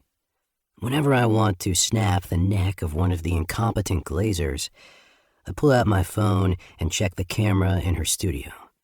It gives me a sense of peace, watching her dab away at the canvas, her music blasting, her spare paintbrushes twisted up in her hair. She's much too engrossed in her work to think about me. Once, she seemed to sense that I was watching. She turned and faced the camera, grinning and giving me a saucy wave. Then she pulled up her shirt, flashing her tits at me, before turning back to her work. She could only have been guessing, but my cock still raged against my clothing, demanding that I abandon this idiotic project and speed back to the studio so I could bury myself inside of her. When Mara's working, I might as well not exist. She's completely absorbed by the project, forgetting to eat or drink or sleep. It makes me insane with jealousy. I hate when anything pulls her attention away from me. That's not how my mind works. I can think about many things at once, and one of those things is always Mara. Like a computer that can run several programs simultaneously, I keep tabs on Shaw and Officer Hawks, supervise the construction of the sculpture, and think of every possible way that I can wrap another rope around my sweet little Mara and pull it tight. When I can abandon the sculpture at the end of the workday, I head over to the studio to pull Mara's attention back where it belongs, onto me. I used to hate the holidays. They seemed pathetic and manufactured, designed to give some semblance of structure to the year so people could pretend to celebrate, when really, they'd rather not see their family at all and would only use the excuse to drink as much as possible before passing out in front of the tree. I'm learning how different the world appears when everything you do is for someone else. Now, instead of Christmas trees and decorations striking me as tacky, I want to find the most beautiful ones possible so I can surprise Mara when she walks through the door and finds the house bedecked in soft, silvery lights. I want to see them reflected on her skin and hair, echoing the smoky color of her eyes. It's easy to reduce Mara to childlike wonder, to give her what she never had before. I pile the presents under the tree, dozens of them, all with her name on the tags. She doesn't care what's inside. The fact that she has gifts waiting for her reduces her to tears, and she has to go and hide in a distant corner of the house, headphones on, wrapped in a blanket, until she's ready to come look at them again. Every stupid thing that people do that I used to watch them do, now I'm in the center of it. I take her skating on the holiday ice rink at Embarcadero Center. In this strange, wintry weather, San Franciscans are giddy with the joy of actually donning scarves and pom-pom hats, zipping around under the frost-blighted palm trees, drinking their hot cocoa. The city is loaded with twice as many twinkling lights, as if trying to drive away the freezing fog that blows in off the bay, each day colder than the one before. The other skaters float in and out of view like ghostly wraiths. Mara is an angel in the softly glowing light. I bought her a snow-white parka with fur all around the face. She wears a pair of fluffy mittens and a brand new pair of skates, freshly sharpened to a razor's edge, only the best for Mara, no shitty rentals. I never knew how good generosity could feel. My ability to make her life comfortable and magical gives me a sense of godlike power. Not a wrathful God anymore, but one overflowing with goodness and light. I don't know if I have any real kindness inside of me, but Mara believes that I do. She believed I wouldn't hurt her when I had every intention of killing her. Now she believes that I have the capacity to love. What is loving someone? From all outward appearances, I'm very much a man in love. I shower her with gifts, praise, attention, but I'm all too aware that everything I do for Mara benefits me. I feed off her joy like a vampire. The hot cocoa tastes sweeter when I lick it off her lips. The lights are more beautiful reflected in her eyes. The air in my lungs is fresh and sweet when we fly across the ice together, hand in hand. For now, all our interests align. What's good for Mara is good for me. It requires no real sacrifice. I'm only doing what I want. But perhaps I am changing in the smallest of ways, because for the first time, I wonder if she deserves more than this. Mara thinks she sees who I am and loves me anyway. Only I know how cold I truly am at heart. I told myself I was always honest with her, while letting her believe what she wants to believe, that I always had good reason, that I might be justified. It's time to tell her the truth, to show her the only way I know how. I take Mara down to the lowest level of the house, to the locked door she's never seen beyond. I see her mounting dread as we descend the stairs. Mara is a curious kitten, but she has an instinctive understanding of potential danger. She skirts away without ever acknowledging the boundary. Now I fit the key in the lock, and I throw open the door. Mara flinches as if expecting a slap. Instead, her eyes widen with wonder. She steps inside the cavernous space. "What on earth?" she breathes, her bare feet sinking into a thick carpet of moss. The air is rich with oxygen, the cave-like space stuffed with greenery. Ferns cling to the dripping rocks. It's an underground garden, a riot of life and color locked away in the heart of the earth. It was my mother's, I tell her. She was trying to create a true terrarium, self-sustaining, self-perpetuating. It runs with very little maintenance. Mara is speechless, stepping into the surprisingly vast space. She had no idea what was hidden away under the house. No one knows but me. "My God," she whispers, "it's so beautiful." She spent all her time down here, especially at the end. Mara turns slowly, a shadow falling over her eyes. She understands that I brought her down here for a reason, not just to show her the garden. "This is where I found her," I tell Mara, "hanging from that tree." I nod my head toward a holly tree, its gnarled bough tough enough to bear my mother's weight when she kicked the stool out from under her feet. I ran to her and clung to her cold feet, not even close to strong enough to lift her down. Mara's eyes are already welling with tears, but I need to explain this to her before she gets the wrong idea again, before she builds the narrative she wants to believe. I was 4 years old, I tell her. She already knew something was wrong with me.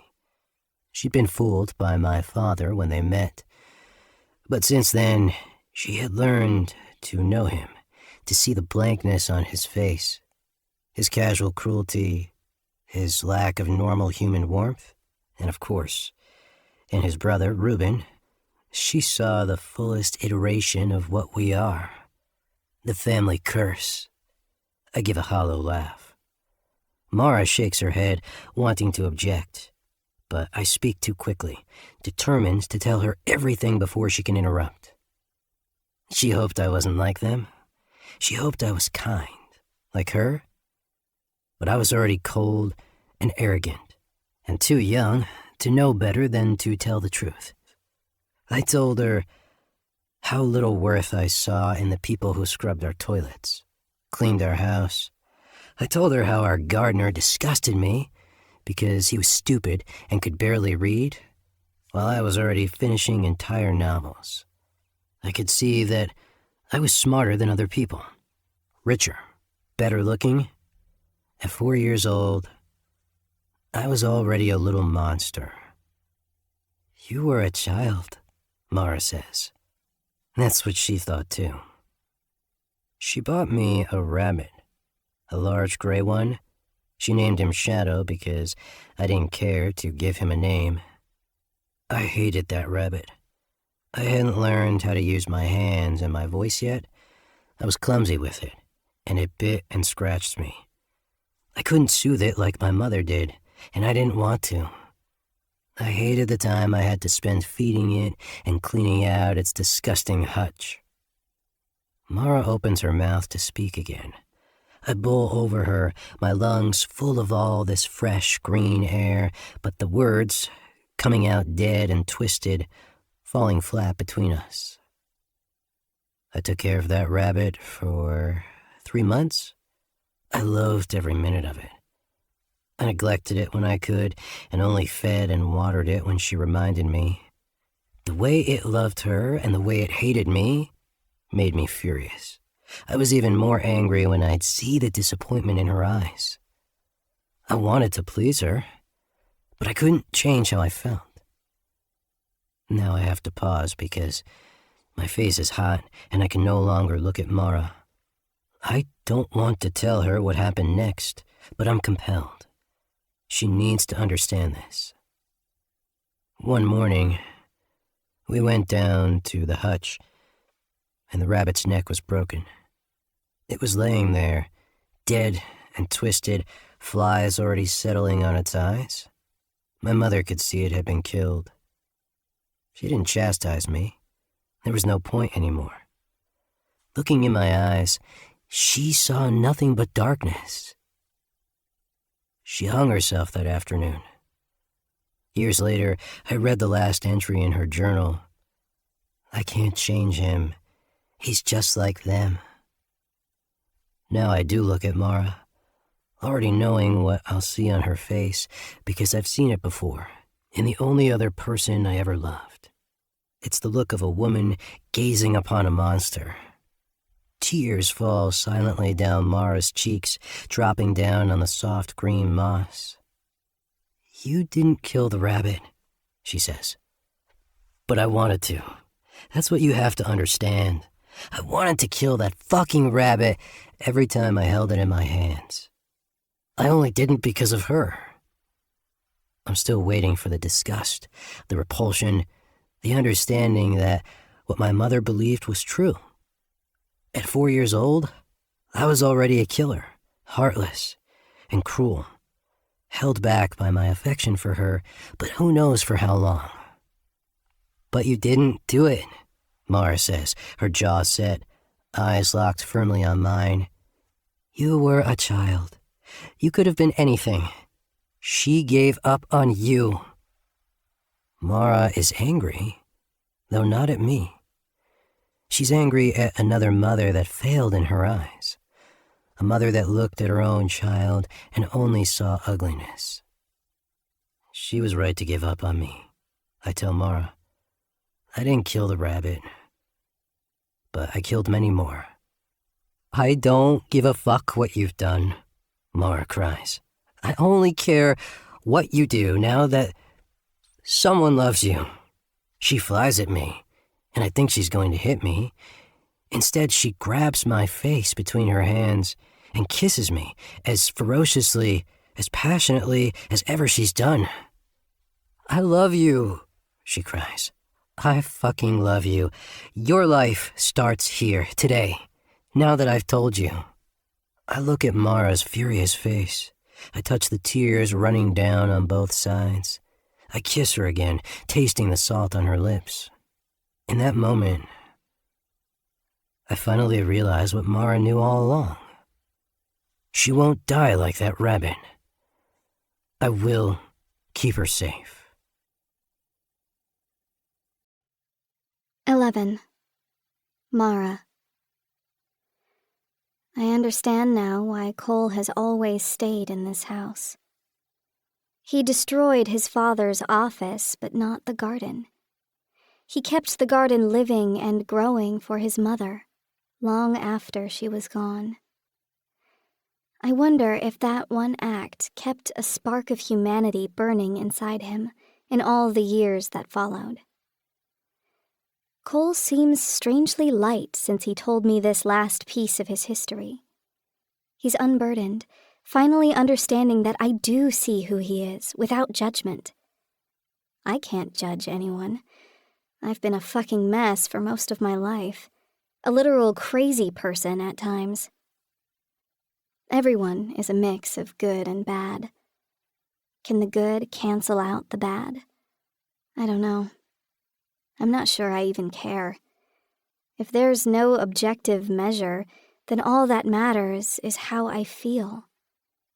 Cole is a shade of gray I can accept. He suits me like no one ever has. He understands me. How can I reject the only person I've ever felt connected to? We were drawn together from the first moment we saw each other, when neither of us wanted it. Like recognized like. We bonded in place, like mercury atoms. If Cole is wrong, then so am I. When he pushes me to change, the change feels good.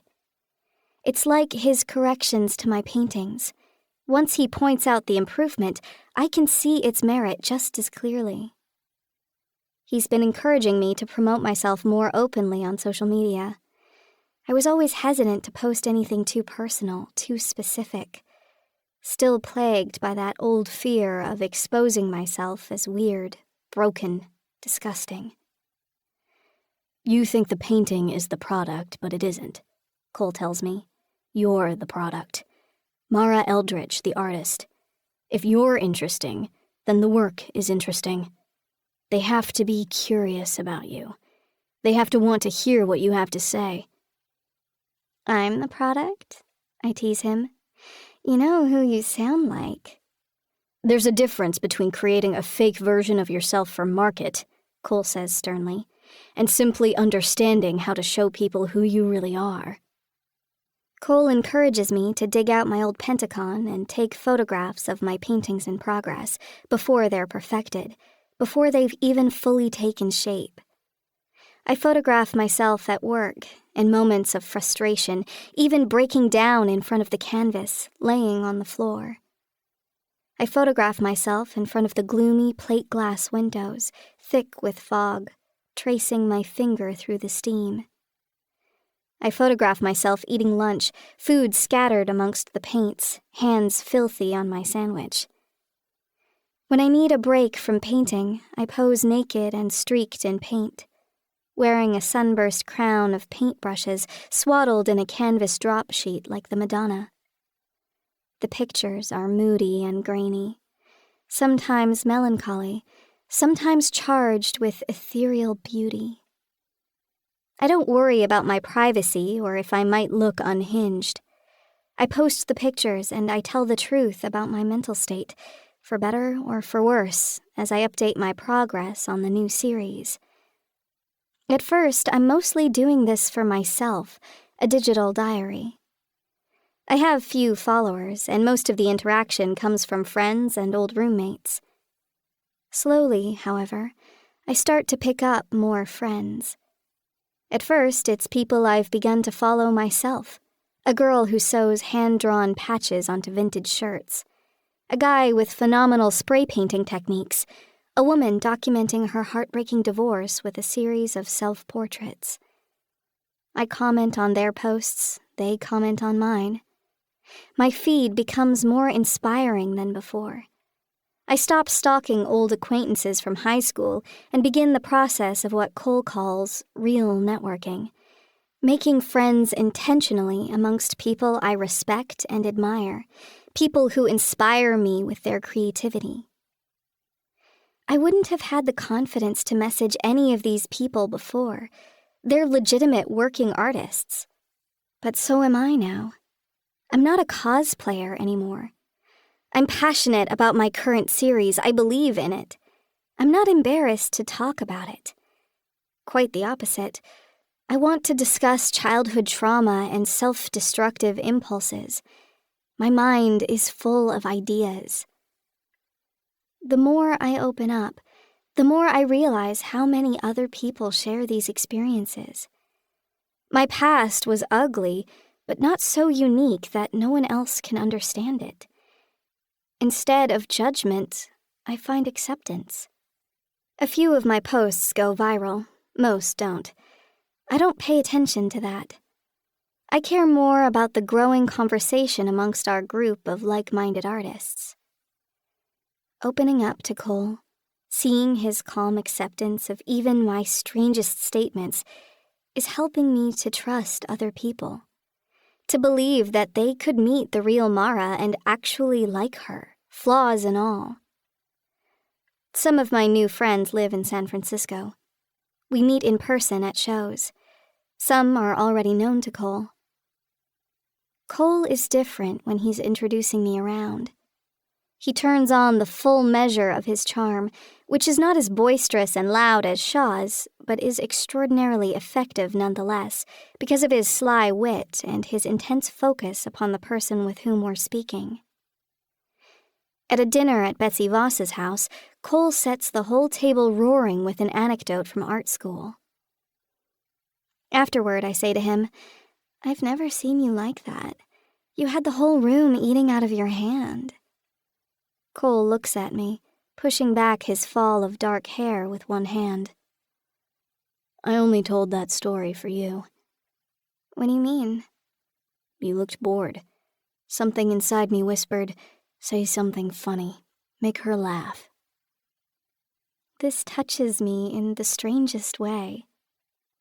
Cole and I had just spent the whole day together and fucked in the car on the way to the party. The fact that he still felt compelled to entertain me is ridiculously flattering.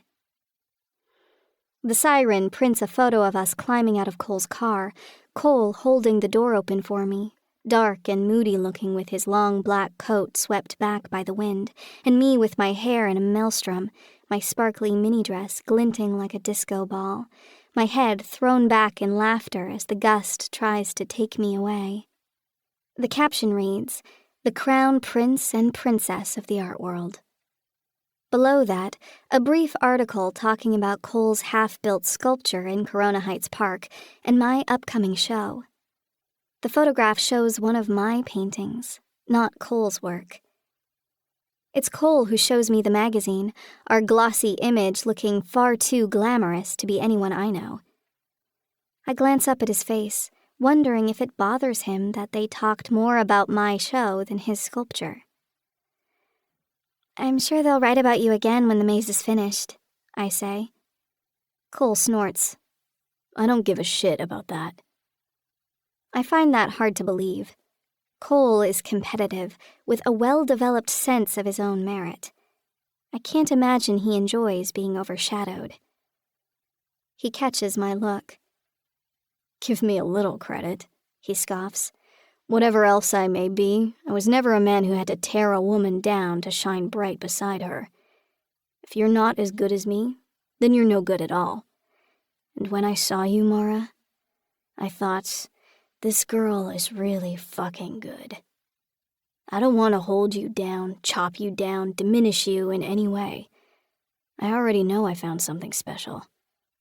Now it's time for everyone else to see it." 12. Cole. Shaw has killed again. He might have done it out of anger at losing his bid for Corona Heights, but the body wasn't found in a state of mutilated rage.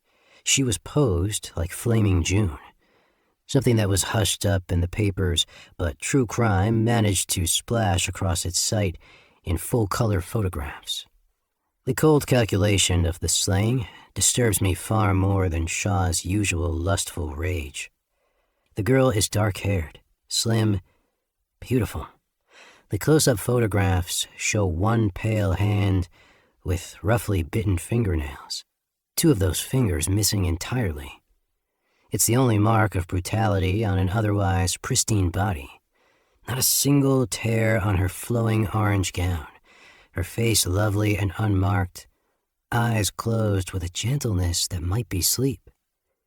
Even more disquieting, Hawk doesn't come calling in the aftermath of her death. Instead, I see his unmarked car trailing mine when I drive from the studio to Corona Heights. I see his tall, upright figure lingering on Clay Street. He knows I see him. He wants me to know. He isn't following Shaw. Shaw is allowed to roam free with a different beautiful blonde on his arm every night of the week. These girls, never suspecting that they're riding the cock of the beast of the bay, kissing the mouth that ripped chunks of flesh out of girls very like themselves, never guessing that Shaw's real preference is and always has been exclusively brunettes.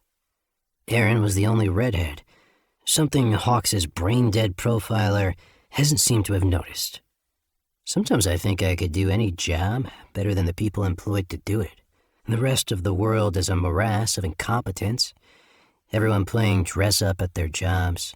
Are there any actual adults, or just children that grew tall? Mara can't escape the news of the latest killing, which is whispered everywhere. I'd like to hide it from her, but I can't. Janice pulls up True Crime on her computer, and a dozen artists gather around. I watch from across the room. Mara lingers at the edge of the pack, desperately wanting to turn away, but forced to look at the images, witnessing what Shaw has done. When she turns back to me, I see the horror in her eyes. She feels responsible. Shaw continues unchecked because of us, because of her.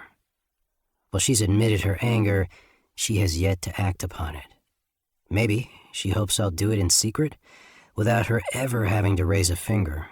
She'll wake up one morning, and Shaw will simply be dead. That's not happening. There will be no pleasant convenience for Mara. She's going to learn the difference between thoughts and action. Everyone knows someone they wish would die. Very few will make it happen. I stand on one side of a chasm. Mara has to join me.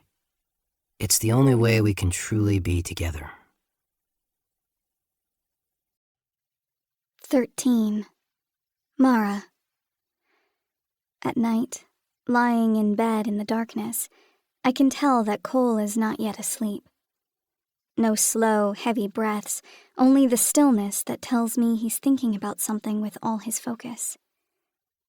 I'm also thinking hard, probably on the same topic. We both saw those pictures this morning, and we both know what it means. Shaw is starting another cycle of killing, with barely any break since the last. That means 2 more girls sacrificed to his hunger, maybe more. How many will it take for Officer Hawks to get the evidence he needs? Cole says Hawks isn't even following Shaw. He's tailing us instead. I'm dreading Shaw crashing my show. He wasn't invited, but I'm sure he'd love to turn up to gloat in our faces again. I hate him. I hate that he's roaming around unchecked, more vicious and violent by the day. I could have saved this girl. She was 24, a year younger than me. A med student, apparently. If I'd agreed with Cole right away, then Shaw might already be dead. He never could have snatched her from whatever sidewalk or alleyway he found her. My refusal of violence was a pillar in my own sense of self, the evidence that I was a good person. Now I wonder if I'm just a coward. The idea of facing Shaw, of taking real action against him, terrifies me. I never stopped having nightmares of the night he grabbed me. I've never felt more afraid than when his bull-like body hurtled toward me, too fast to run or even to scream before he hit me so hard it felt like my head exploded. This time, Cole will be with me. But even Cole isn't looking forward to the battle with Shaw. He knows better than I the level of Shaw's brutality and cunning. It won't be easy to catch him off guard. If I do nothing, as surely as the sun rises, I'll see another article about a murdered girl. Cole, I say, breaking the still silence. Immediately, he replies, Yes. We have to kill Shaw. He lets out a small breath of air that might be amusement. I know that. I've known it all along. You're finally catching up. Well, I'm here now. How do we do it? You're not ready yet. This is so infuriating that I roll over in a huff, leaning on my elbow, trying to make out his expression in the dark. What are you talking about? If you're agreeing that we need to do this, then you're going to help me. We have the best chance of success working together. But you're not ready. This is outrageous. I've finally agreed to do what he wants, and now he's fucking with me. You think you're going to train me? Like fucking Miyagi? I'm going to prepare you. I don't know what that's supposed to mean, and I'm not sure I want to find out. We don't have time for that. Shaw's going to kill another girl, or me, I say, hoping that will spur him along. Cole lets out a sigh. You are thinking in normal person terms. That is not how Shaw or I think. Our time horizon is infinite. Now that the element of surprise is gone, he doesn't care if it takes a week, a month, or 20 years to destroy me. In fact, he would prefer to prolong it. He enjoys the game. That's the entire point. It gives me a chill realizing that while Cole and I are coming to understand each other, It is still Shaw with whom he shares the most similarity of mind. I don't want to watch the bodies stack up, I tell Cole. We have to do something. We will, Cole assures me. Very soon. My show takes place 2 weeks before Christmas. It's the first time my art will be displayed all on its own, unable to hide amongst other paintings. I feel the sickest sense of dread as Cole and I drive to the gallery on Laurel Heights, wondering what will happen if no one attends. I once saw an author sitting alone at a table in Costco with a towering stack of books, and not a single person interested in having one signed. Her look of hopeful anticipation as I approached, followed by crushing disappointment as I walked past, is still one of the saddest things I've ever seen. I don't want to be that author. Don't worry, Cole says, squeezing my thigh as he turns the wheel with his other hand. These things are always packed, especially when I hire even better caterers than Betsy, with enough champagne to drown a horse. That actually comforts me, I laugh. If the paintings are shit, at least the food will be good. I would never let you down with food, Cole promises solemnly. I know it's your top priority. I better quit making it my top priority. I think I've gained 8 pounds since I moved into your house. I like it, Cole says. It's making your tits bigger.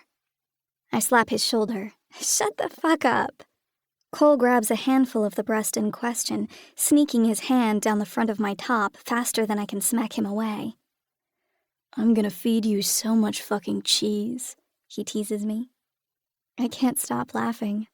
Please, no. I'll be 400 pounds. I want to drown in your breasts. What a way to die. We pull up to the curb, too soon for me to spend any more time worrying. I'm relieved to see that the gallery is already packed with people, including Sonia manning the door in a gorgeous, shimmering cocktail dress, and Frank and Heinrich lurking right behind her. Heinrich pops out to pull me into an embrace. Frank does the same, after giving Cole a stare that is half admiration, half lingering nervousness. Thanks for coming, I cry, hugging them both hard. Joss and Brinley are here too, Frank tells me. I assume that means Joanna isn't. I didn't expect anything different, but it still stings.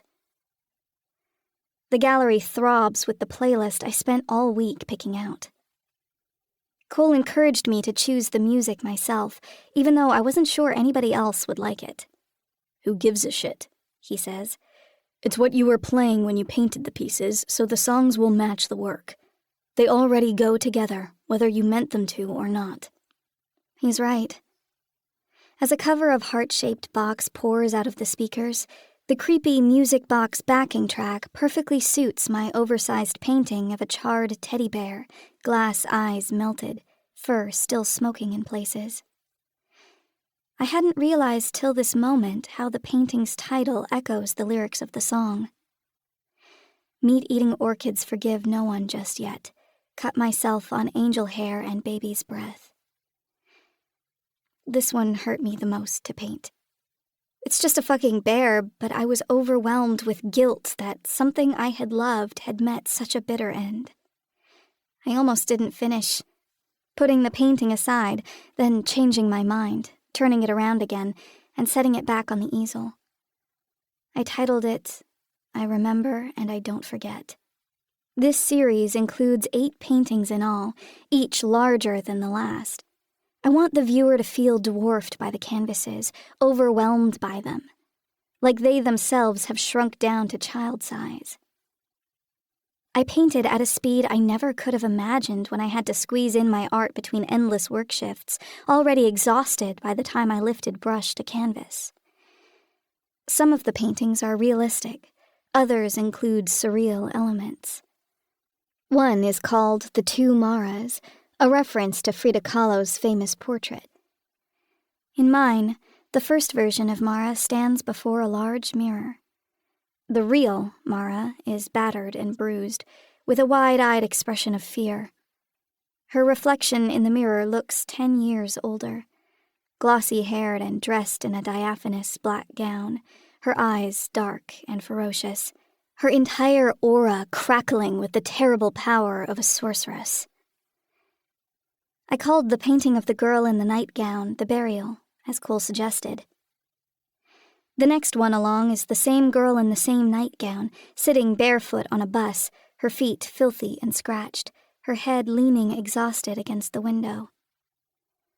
All the adults gaze blindly in her direction, their blank faces nothing but a smear of paint. "Mind your business," the title card reads. Seeing all my paintings together, properly hung and lighted, is the most thrilling thing I've ever experienced. I'm looking into the window of my own future, a dream I had hoped for desperately, but only ever half believed. Here it is now, in front of me, and I still can't believe it. "How do you feel?" Cole asks me. "Drunk. And I haven't had a sip of champagne." This time, as Cole and I make the rounds, I'm starting to remember people's names and faces, and they're starting to remember me. I almost feel comfortable chatting with Jack Brisk, who has forgotten that he ever dumped a drink on my dress and is asking if I'd be interested in showing at his collective exhibition in the spring. "It's an all-female show," Brisk says pompously, "supporting women's voices. Nobody loves women more than me." "Obviously," Cole says. "That's why you've been married 4 times. 5, actually," Brisk says, roaring with laughter. "I could fund the UN with all the alimony payments I've made." The pretty young thing on Brisk's arm, sporting an engagement ring that looks quite new, does not seem as amused by this conversation.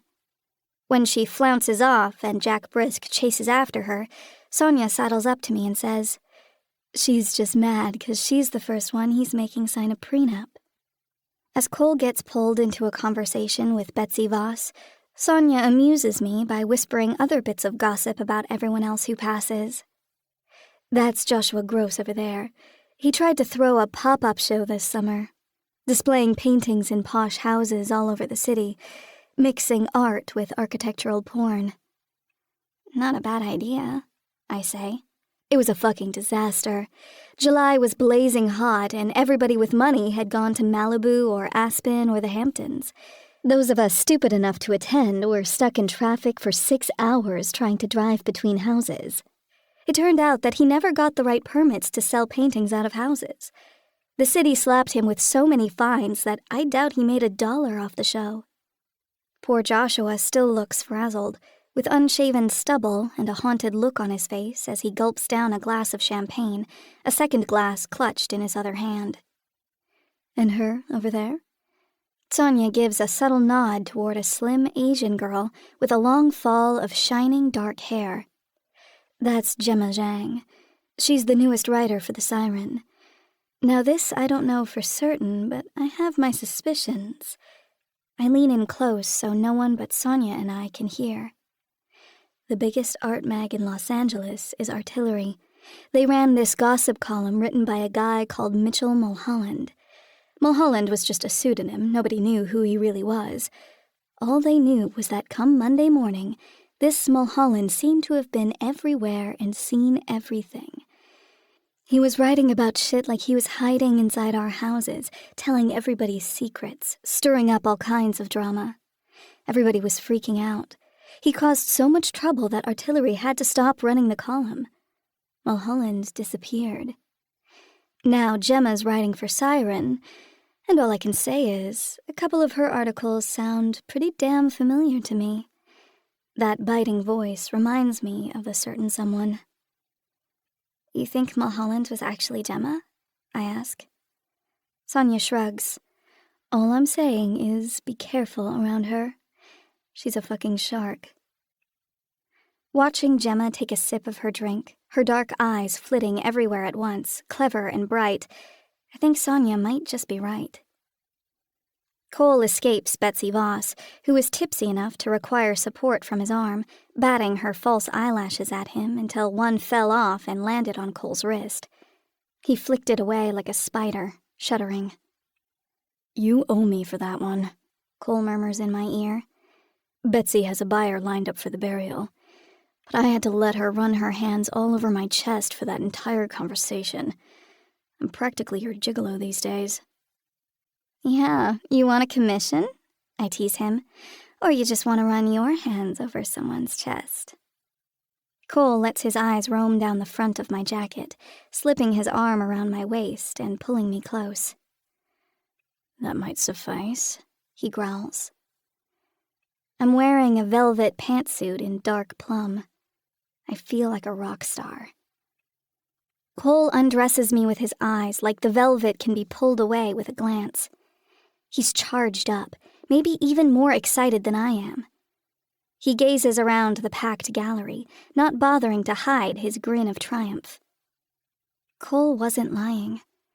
He really does love to see me succeed. "Look who's here," Sonia says.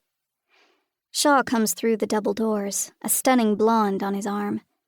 The girl looks pleased and excited, clinging to Shaw's bicep.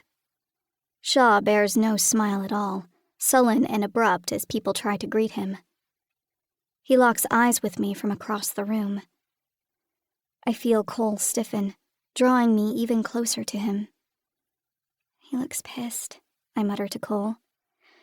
"I told you, he's salty about Corona Heights." Shaw stares at me, ignoring the girl at his side. Every second that passes, I can feel Cole getting more agitated, as if he'd like to sprint across the room and put out Shaw's eyes. When Shaw finally turns away, distracted by Betsy Voss, Cole says, "If he comes within 10 feet of you, I'm going to tear out his throat." "He's not going to do anything here. You said so yourself." "I don't want him here at all," Cole hisses. "I don't even want him looking at you." I can still feel a pair of eyes fixed on me. Not Shaw's. It's Gemma Zhang, glancing between Shaw, Cole, and myself. She watched the entire exchange. As brief and uneventful as it was, she seems to have found interest in it, as she's now smiling slightly. "I've got to pee," I say to Cole. I head back to the bathrooms, where I hear the distinctive sniff of someone taking a pick-me-up in the adjoining stall and the crackle of a tampon wrapper from the other side. I take my time, savoring the solitude of the stall after the hubbub of the party. It's heady to be the center of attention, but also exhausting. When I've finished and washed my hands, I almost collide with Gemma Zhang. I suspect she was waiting outside the bathroom to orchestrate just this sort of meeting. "Mara Eldridge," she says, holding out a freshly manicured hand. "The woman of the hour." "Gemma, right?" I say, taking the hand and shaking it. "Did Sonia warn you about me?" She smiles slyly. "She's quite the guard dog for Cole Blackwell. Can't take a step in his direction with Sonia barking at you." She's good at her job. I'm trying to decide how I feel about Gemma. She's quite lovely, elegantly dressed in her silk jumpsuit, but there's a wicked edge to her smile that doesn't put me at ease. "You must see a lot of Sonia," Gemma muses. "Well, you're seeing a lot of Cole. Living together already, aren't you?" There's no point denying what everyone already knows. "That's right." "That was fast. Love at first sight?" "Not exactly." "I don't know if I've ever seen Cole in love at all. Is this all part of the rivalry?" "What do you mean?" "My sources tell me that it was Alistair Shaw who took an interest in you first." "Your sources are wrong. I've barely spoken to Shaw." "But he did date your roommate." "I don't want to talk about Aaron," I snap. "Of course." Gemma offers an expression of sympathy I don't quite believe. "What an awful thing. I'm sure you heard about the girl they found down by Black Point. People are saying she was posed like a painting." "That's what I heard," I say stiffly. "Can you imagine if an artist was doing all this?" Gemma pretends to look around us. "They could be here right now." "Are you writing about the murders?" "Actually, Gemma smiles brightly. I'm writing about you, San Francisco's newest rising star. I don't know about that. Oh, it's certain. Look at these paintings, just stunning. Drawn from personal experience, I assume? Yes. Why so many references to childhood? Childhood shapes us all, the events we remember, and even those we don't. It's shaped you as an artist? I shrug. Remedios Varo learned to draw by copying construction blueprints her father brought home from work. Andy Warhol was a sickly child who spent his days drawing in bed, surrounded by celebrity posters and magazines. Our history always influences our aesthetic. These don't look like happy memories. That one might be. I nod toward the painting nearest us, which depicts a girl and a cat curled up asleep in a bed of tulips. When I was very young, maybe 3, I woke up from a nap in an empty apartment. It might have been the silence that woke me. I slipped off my little mattress and wandered through the apartment, which didn't belong to us, but where I'd been staying with my mother for several weeks. I navigated the empty bottles and trash scattered everywhere, afraid to call out and break the eerie silence. I found the front door, which stood partially open. I wandered out into the hall and then down the stairs, never seeing another person. When I came out onto the sidewalk, a large calico cat sat waiting on the steps, gazing at me with unblinking eyes. Being 3, I was certain the cat waited for me. It jumped down off the step and began strolling around the corner. I followed after it. Eventually, it settled down in the tulip bed of the back garden, stretching out in the sunshine. I climbed up onto the warm dirt and lay with the cat, my head against its body. We both drifted off with the gentle buzz of bees all around us. Later, an old woman found me. She took me up to her apartment and fed me coconut cake. I had never eaten coconut before. That was a memory I returned to in times of stress or pain. I believed the cat was there to take care of me. I believed it for years. But I don't tell any of that to Gemma. Even that one's lonely, Gemma says, tilting her head to the side as she examines the nap. The dark color palette, the smallness of the child next to the cat. It's true. The cat is oversized, a calico tiger, larger than the girl herself, who almost disappears amongst the jumbled stems of tulips. The girl's always alone, Gemma persists. Where's her parents? I have no idea, I say before I can think better of it. Excuse me, I've got other people I need to speak to. My heart twitches uncomfortably against my ribs. I don't like Gemma's bright eyes trained on me, or her line of questioning. The rest of the show passes pleasantly enough. Shaw only stays 20 minutes, slapping a few backs and shaking a few hands, but keeping his distance from Cole and me. It gives me a chill when he stands before each of my paintings in turn, examining them closely before moving on to the next. I don't like that he's looking inside my head. That's the nature of art. You open yourself for everyone to see, to judge. You can't make art at all unless you're willing to lay yourself bare and risk what follows. Shaw's date lingers by the buffet, shifting her weight on her towering high heels, bored and probably a little lonely. I want to sidle up and whisper in her ear to run far, far away. You don't have to worry about her, Cole says. Why not? He's not going to kill someone he dated publicly. He killed Aaron. Only on impulse. He was there for you. I imagine Shaw's heavy hand clamping over my mouth while I lay sound asleep on my old mattress. Going to Cole's house that night saved my life. It will lose Shaw his. 3 days later, Gemma Zhang publishes her article about me. She's complimentary to my work and the show in general. But the final paragraph makes my stomach lurch. I contacted Mara's mother, Tori Eldridge, to get her comment on the autobiographical show that references themes of neglect and abuse. Tori said, "It's all lies. Mara had a perfect childhood, anything she could ever want. She was pampered, spoiled even. She'll do anything for attention. She's always been that way. I took her to so many psychiatrists, but they could never fix her. I don't call that art. Fantasy, more like. A filthy, deceptive fantasy to slander the people who took care of her. My lawyer says I should sue her for defamation."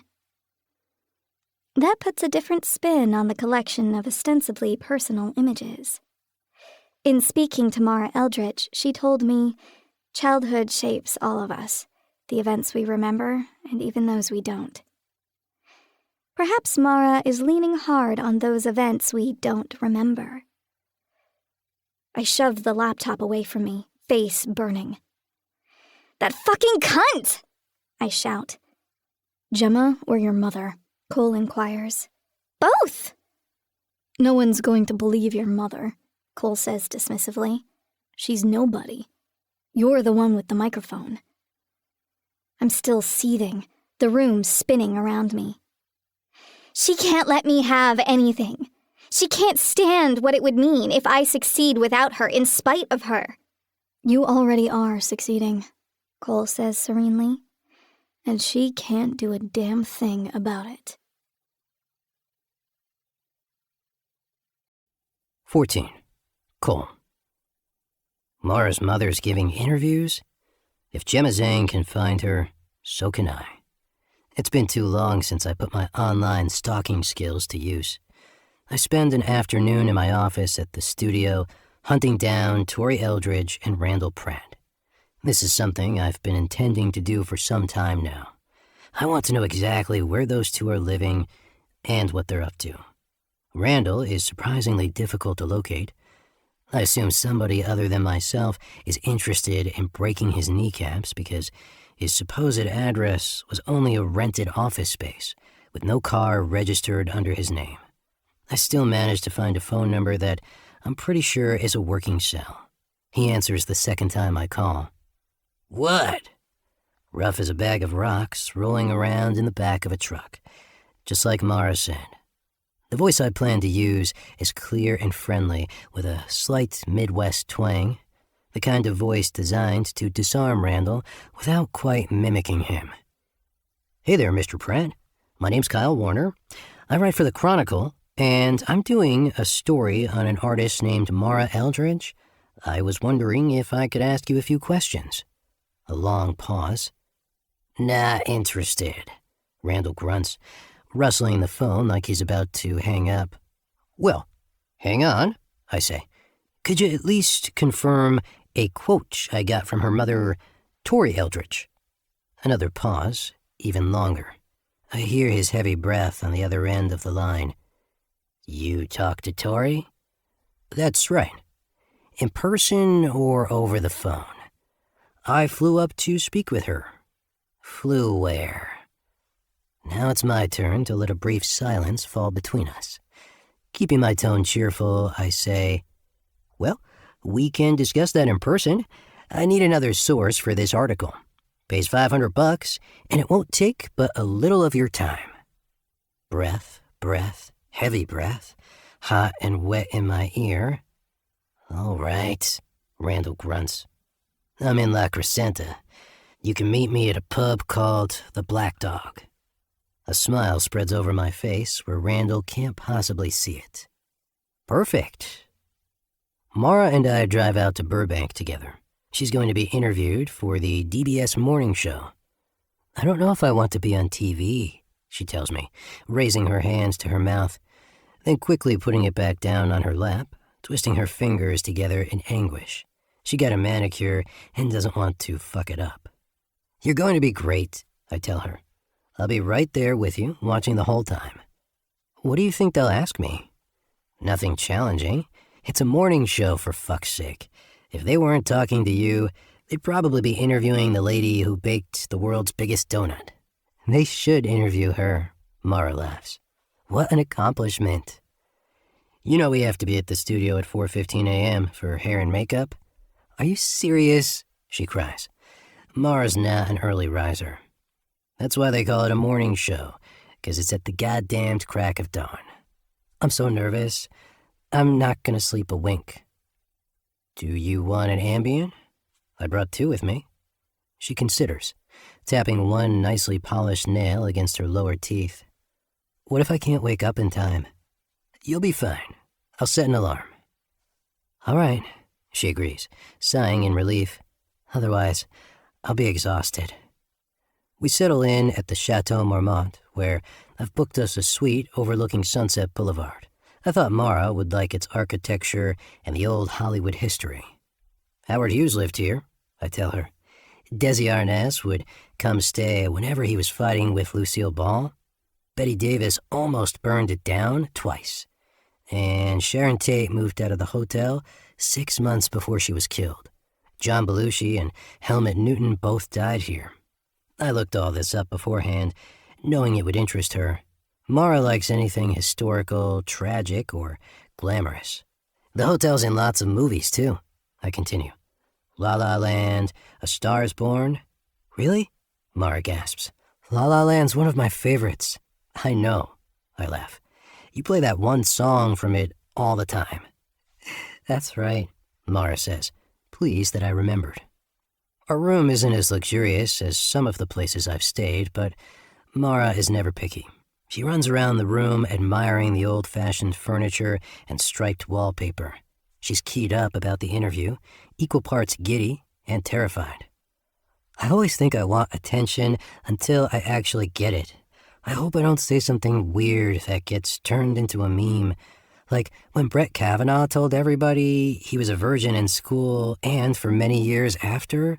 Mara shudders, imagining her face splashed all over templates. All publicity is good publicity. You don't believe that. It is. When you're this hot, I say, seizing her and throwing her down on the bed, which creaks and groans beneath her. Wait, she says. Give me the Ambien first. You sure? Those things are strong. Yeah. I like that floating feeling in sex. Like I'm half in my body and half out. Like you could do anything to me. My heart rate spikes as a gallon of adrenaline dumps into my bloodstream. I have to bite down hard on the inside of my cheek to keep control of myself. You kinky little fuck. I hand her the small pink pills and a bottle of water stamped with the hotel's logo. Mara tosses down the pills, chugging half the water as well.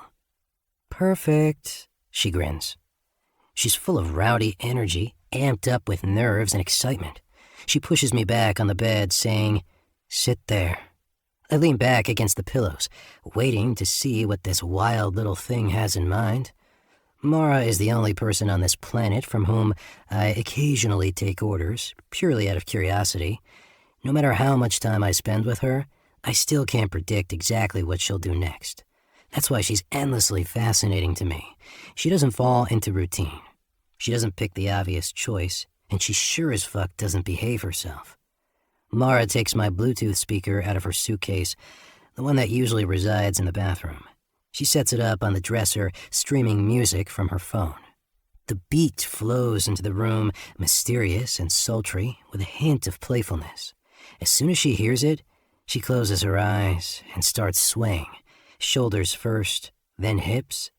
She knows how to move. In fact, she has to move. She can't hear music without it taking over her body. I liked music well enough, but I never understood its full power until I met Mara. She unerringly selects songs with an irresistible beat and an overpowering mood. She finds the songs that tickle your brain, that fire up the neurons until you can almost see the notes sparking in the air around you. Mara throws open the heavy drapes covering the windows, letting in the last of the late afternoon sunshine, revealing the view of the Hollywood Hills. She stands directly in front of the window, framed by the glass, her body a shadowed silhouette, gold around the edges. She's still dancing, running her hands through her hair and down her curves. Slowly, she unzips the front of her hoodie. She shimmies out of it, languorously sliding the sleeves down her arms, then flinging it away from her, so it sails across the room and lands on top of the lampshade. Underneath, she wears only a thin undershirt, through which I can clearly see the outline of her nipples, the shape of the silver rings, and the indent of her navel. Next, her jeans.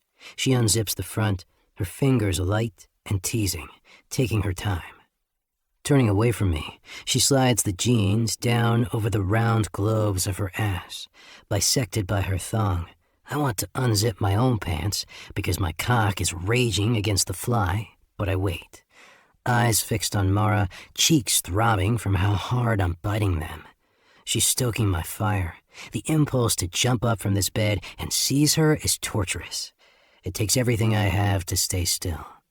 She hops up on the windowsill, lifting up her legs and resting her bare feet on the opposite side of the frame so she can slide off the jeans. She tosses her pants aside, getting up on her knees now, then on her feet, standing in the frame with her back to me. Resting her hands on the upper frame, she makes slow circles with her hips, swaying that peachy little ass, teasing me, tempting me. Silhouetted against the setting sun, her figure glows like a caryatid, like she's holding up the whole building. I could never sculpt anything so perfect.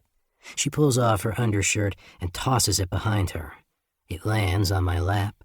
I pick up the crumpled cotton, still warm from her body, and I press it to my face, inhaling her intoxicating scent. The idea that someone else might be standing below that window, that they might look up and see the view that I haven't even yet seen myself, makes me wild with jealousy. I like that feeling. I'm always in competition for Mara, for her attention, and for her body. I like competing. I like winning even more. Mara doesn't give a fuck that we're 7 stories up with only a thin pane of glass between her and a 100-foot drop. She's still dancing, her body as lithe and sinuous as a snake, rolling and swaying, hypnotizing me. Now she turns and hops down, taking slow, sensual steps toward me, her hands covering her breasts. She caresses those breasts, squeezes them, then reveals their perfection to me, like opening the doors into heaven. I'm salivating. My cock throbs with every beat of my heart. The chorus of the song begins to play. Oh, don't you know, about the devil? He's a gentleman. Mara gives me a naughty little glance, letting me know that she selected this song on purpose. I was already well aware that she modeled her painting of the devil after me. After Shaw, too. When she painted it, she wasn't entirely sure which of us had abducted her off the street. She thinks I'm tempting her along the path of evil. I disagree. I want to help her find her true self, as she's helping me find mine. I don't know if I'm becoming a better man. All I know for certain is that I'm finding new abilities inside myself, powers I couldn't tap until Mara showed me the way. Turning her body to the side, Mara pretends to slide her thong down her hip, then pulls it back up again. I let out a groan. Grinning wickedly, she turns the other way and repeats her tease on the other side. Get over here before I rip you to pieces, I growl. Mara lets out a peal of delighted laughter and pulls down her underwear, kicking it away. The shape of her soft little pussy makes me die to rub my fingers over it, to taste it with my tongue. I want to push my face into it like I did with her shirt. I want to eat her alive.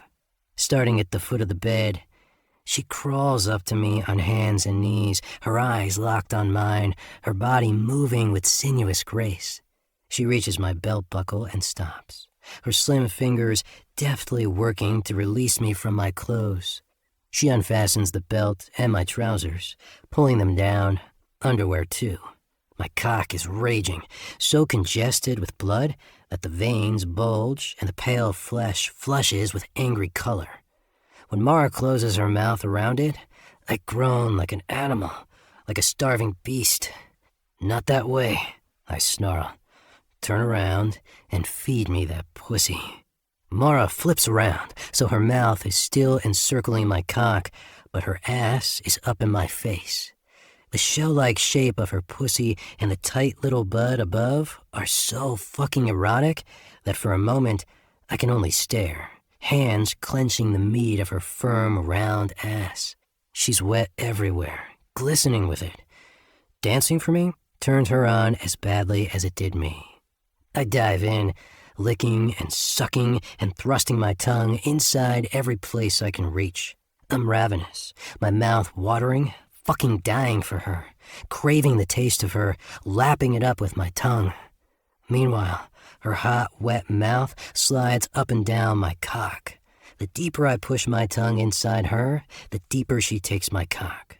When I lap her clit with my tongue, she sucks on the head, keeping pace with me, making me feel what I'm making her feel, together at the same time. I can feel her mouth getting warmer and wetter, her lips swollen, her throat relaxing around my cock. The Ambien is kicking in. I lick all the way up her slit, and then I press my tongue against the tight bud of her ass. Mara shrieks and tries to squirm away, but I have her locked in place, hands gripping her hips. I know this embarrasses her, that she doesn't want to let me do it. That's exactly what makes it so fucking hot. I'm gripping her, pulling her into me, forcing her to take it. I lick her ass in steady strokes until she relaxes, and then I push my tongue inside her again. The area grows warm and swollen, flushed with blood, soaked from her pussy. Her ass tastes just as good. The more I lick her, the more she relaxes, and the deeper I can push my tongue inside her. She can't help the sounds that come out of her. Whimpers at first, and then helpless sighs of pleasure, followed by gasps and groans. There are 1,000 nerve endings here, just like the clit. Licking her ass brings the erogenous tissue alive. It awakens an entirely new source of pleasure. Because it's new and untested, she's helpless before it. She's trapped in place by pleasure as much as by my hands locked around her. I eat her ass like a 10-course meal. This is an act I never considered doing before. It would have disgusted me. But nothing about Mara disgusts me. The dirtier our sex, the more it arouses me. With Mara, I see it, I want it, I crave it. I give in to my impulses. I lose myself in the frenzy. I'm a wild animal, utterly unhinged. This is the closest I get to the feeling of killing, only 1,000 times better, because I'm not alone in it. Mara is right here with me, equally as wild, equally as feral. She's choking on my cock, trying to swallow it whole, while I fuck her pussy and ass with my tongue, one after the other, back and forth. She gives in to me completely, and that's the greatest rush of all. That moment of submission when I know she's lost in pleasure. She can't think or fight anymore. She can only moan and beg for more. I go back to her clit, her hips clamped between my hands, using all my strength to force her to ride on my tongue. She starts to come, moaning around my cock, and then screaming as the orgasm rips through her. The hardest I've seen her have from oral alone. Her whole body shakes, and her teeth scrape my cock so sharp that I'm worried she might bite it off. Then she goes limp, rolling over on the bed, hands flopping overhead, nipples pointing up to the ceiling. "Holy shit," she groans. "I told you not to tease me." I scoop her up in my arms, rearranging her on the pillows so her head is at the top of the bed, her feet down. Her limbs are warm and heavy, her pupils dilated until I can hardly see the thin ring of silver around the black. "You feeling that yet?" I ask her. "Yeah, I'm feeling it," she says, her voice soft and dreamy. "Eat my pussy, Daddy. Send me into outer space." She's never called me that before. I don't know if it's because she's high or if it's something she's wanted to say for a while. I go down between her thighs, gently licking her pussy with my tongue, slow and languorous, with soft, melting pleasure. Looking up at her, I say, "Why am I your daddy?" She sighs, her head turning slowly from side to side, like the bed is a boat rocking her across the water. "Because," she says softly. Because you take care of me. You protect me. You do everything for me. Yes, I do. You always know what to do. You always know what's best. I suck gently on her clit, smiling to myself. Keep that in mind, I say. Mara doesn't respond. She's already drifting away. In the dark hotel room, I make my preparations for the night ahead. The Ambien was for me, not for her. I need to know she's safely locked away in this room so I can focus on the task at hand. I close the drapes and hang the Do Not Disturb sign over the doorknob, taking the only key with me when I leave. Exiting through the lobby, I hail a cab to the airport. The cabbie drops me off at the Sky Bridge. Instead of walking over to the check-in desks, I turn the other way, heading toward long-term parking. This is the best place to steal a car. Unless I'm very unlucky, no one will notice that their 2018 Camry is taking a little adventure tonight. It only takes me a minute to break into the car and 3 more to bring the engine to life. I pay the attendant with cash on the way out of the lot. He doesn't even look up, mumbling, "Have a good night," as I drive through. I could have taken my Tesla, but California has too many toll roads with cameras. I drive to La Crescenta, to the edge of town bordering the mountains. The Black Dog Pub is situated in the shabbiest neighborhood I've driven through on my journey, with tiny saltbox houses situated on bald patches of grass between chain-link fences. I'm sure these little shacks still sell in the high 6 figures because this is California, where a 1-bed, 1-bath can easily run $1 million.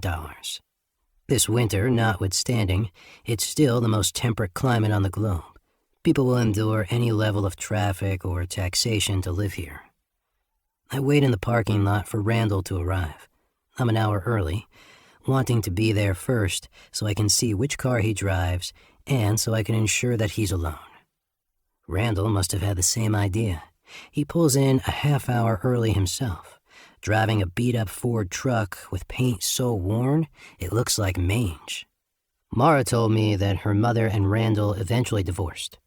Partly because their fights had turned so violent, the neighbors called the cops every weekend, with Randall spending the night in jail at least twice. He was running out of money, which meant Tori Eldridge was no longer interested. Looks like he's yet to make his fortune again. I found him through tax returns for the construction company for which he currently works. The address on record was the empty office space. I still don't know where Randall lives. Now that he's here, I make my way inside and pick up a beer at the bar. Selecting a booth in the darkest and most distant corner of the pub, I text Randall, "I'm here, whenever you are." Then I wait, hoping he's not going to back out. 10 minutes later, Randall shuffles into the pub. He's well past 60, but you can tell he was once a man with shoulders to rival Shaw. Now those shoulders droop, and a hard, round belly causes his jeans to sag. His scarred hands testify to years of labor. The broken blood vessels on his bulbous nose and the yellow tinge to his eyes tell another story. Randall walks to the bar to get his own beer. I watch his interaction with the bartender, checking to see if they know each other, if they're friends. The interaction is brief and impersonal. The bartender keeps his focus on the football game playing on the TV hung over the opposite corner of the bar. I doubt he'll look our way. Just in case, I'm wearing a baseball cap, glasses, and the sort of plaid button-up that Randall should perceive as a slightly more stylish version of his own buffalo shirt. I ordered a Budweiser, the same bottle Randall sets down on the table. He sinks heavily into the booth, knocking the tabletop askew with his belly. "They make these things so fucking tight," he grouses. "Nothing's made for tall men," I agree. It's Randall's bulk, not his height, causing the problem, but commiseration is the first step to friendship. "Didn't even know if I was gonna come tonight," Randall grumbles. "Haven't seen that bitch in years." "Mara?" "Tori." I knew Tori Eldridge would be the hook. Once a woman has her claws in a man, he never quite gets free of it. Randall divorced her and moved across the state, but if Tori showed up on his doorstep in a tight dress, he'd make the same mistakes all over again. When's the last time you saw her? 9 years ago. Mara would have been 16? 15. She was your stepdaughter. Randall makes a dismissive, snorting sound. I guess. She lived in his house for almost a decade, but he's behaving as if he hardly knows her. What made you split up? She's a fucking nutcase, and the apple don't fall far from the tree. I've had a hard time tracking down sources. I've got to interview 3 family members, and it doesn't seem like Mara has many. We're not family. We never were. All right, I shrug.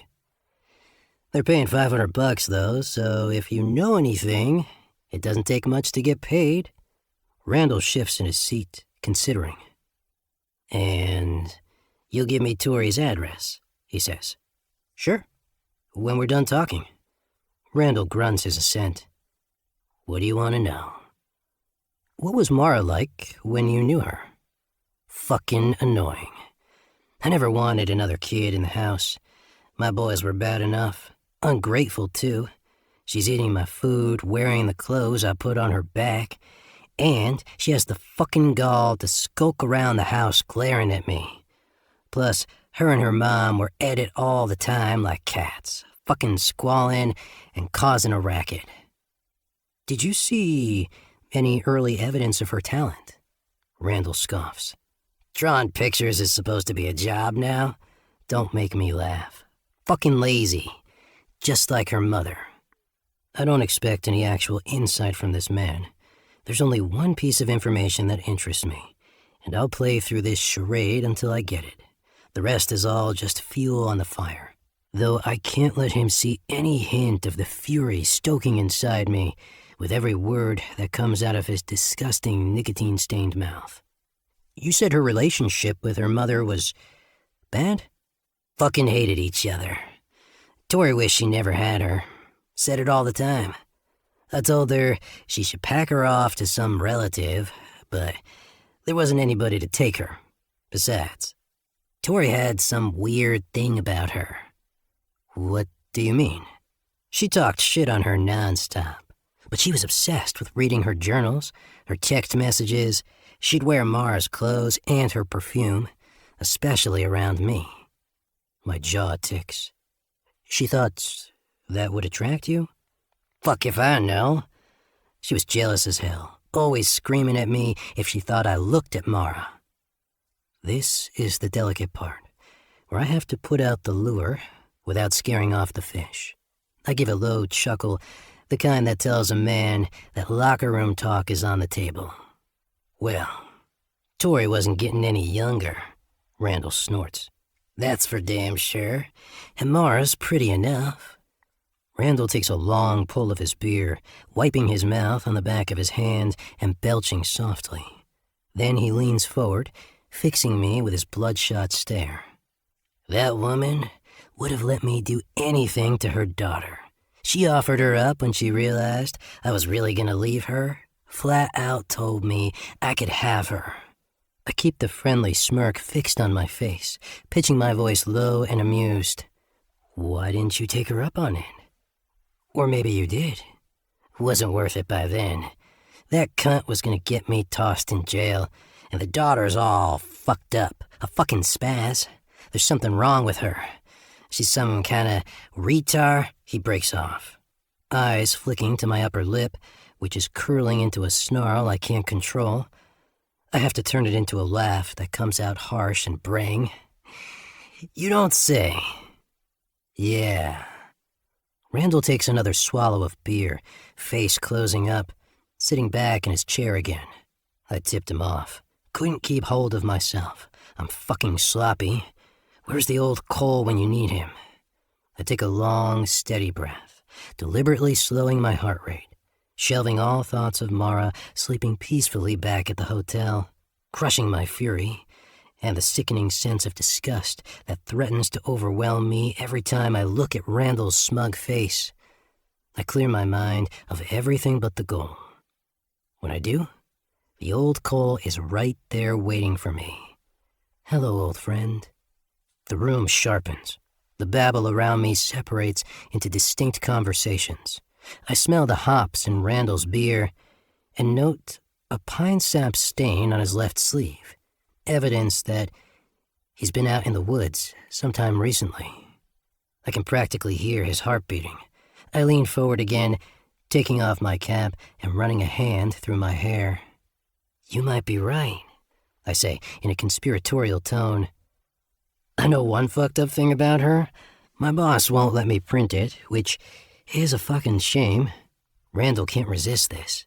He leans forward on his knees, two piggy eyes glittering. Everybody loves a secret. What is it? I look around as if making sure nobody can hear us. I already made damn sure this booth in the corner was out of sight, but it gives the proper effect. Guess Mara needed some cash a while back. She filmed a porn. She did? Randall's trying to play it cool, but I hear his breath catch. I see the way his thick hand clenches around his beer bottle. Yeah, some nasty, dirty shit. She bought it back from the studio. Doesn't want anybody getting their hands on it, but, the internet never forgets. You found it? I grin, molars grinding in the back. You're damn right I did. Now I sit back, triumphant, sipping my own drink, waiting for what I know is certain to follow. Another long silence from Randall, then the low, urgent mutter, You think you could send that to me? I've got it on a flash drive back at the hotel. I take another drink of my beer, letting him squirm, watching the flush rise up his neck. Then I put out the real lure, the one he can't possibly resist. Some crazy shit in some kind of schoolgirl outfit? He needs it now. He has to have it. You can send me a copy, can't you? It sounds like we're negotiating. I give him a smile with just enough sleaziness to seem genuine. You got something for me? What about Mara's dad? You know where he lives? I don't even know his name. Randall grunts. Tori never said shit about him. Damn it. Well, I need pictures for the article. Any old photographs, yearbooks, letters? I didn't keep any of that shit, Randall scoffs. Too bad. I pretend to give up on the idea. Randall can't let go of the prize. He's licking his lips, clenching that beer like a grenade. Then he thinks of something. I got a picture of her mom, fucking some Nazi. I grin. That sounds like a trade. Bring it to my hotel room. Nah. Randall shakes his head. I can't drive that far. I got a cabin 15 minutes from here. You can follow me up. Even better. 15. Mara. Cole wakes me up nice and early, already looking bright-eyed and freshly showered. He doesn't seem tired at all, but invigorated. Get up, sleepyhead, he says. Time for your TV debut. He's already got blueberry scones and a latte waiting for me, both warm and fresh. What time did you wake up? I say, stumbling out of bed. I'm still a little groggy from the Ambien, though my body feels warm and relaxed. I didn't sleep at all, Cole says. What? Why not? No point when we had to get up this early. I'll catch a nap later if I feel like it. I guess that makes sense. Cole rarely goes to sleep before midnight, so it would only have been a few hours rest at most. I wouldn't be that chipper on zero sleep, but good for him. I climb into the shower, luxuriating in the hot, pounding spray, which feels particularly sensual after my hibernation. What do you think I should wear? I crack the glass door to call out to Cole. What did you bring? The blue dress and the velvet jumpsuit. Wear the jumpsuit. It's sexier. Do I want to be sexy, though? I'm shampooing my hair, eyes closed, trying to picture both outfits. I do love the jumpsuit, but I don't want to give the wrong impression. The world is so much harder on women than on men when it comes to our looks and our clothing, especially when you're competing in a male-dominated field. Cole comes into the bathroom, leaning up against the doorframe so he can watch me. Which one do you like wearing?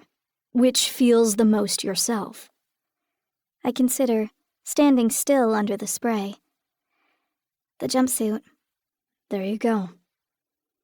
I'm not used to someone agreeing with me, supporting my decisions. I don't feel like a fuck-up with Cole. And I don't agonize over the little choices so much. It feels like it doesn't really matter what I wear. Everything will work out just fine. I'm kind of looking forward to this, I admit as I step out of the shower, vigorously toweling my hair. Of course you are. It's exciting. Cole is in the most energized mood I've ever seen. His dark eyes roam everywhere at once, and he can't hold back his grin as he thrusts a scone into my hand. Eat it while it's hot. It's fucking delicious. I laugh. Since when do you eat scones? I eat everything now.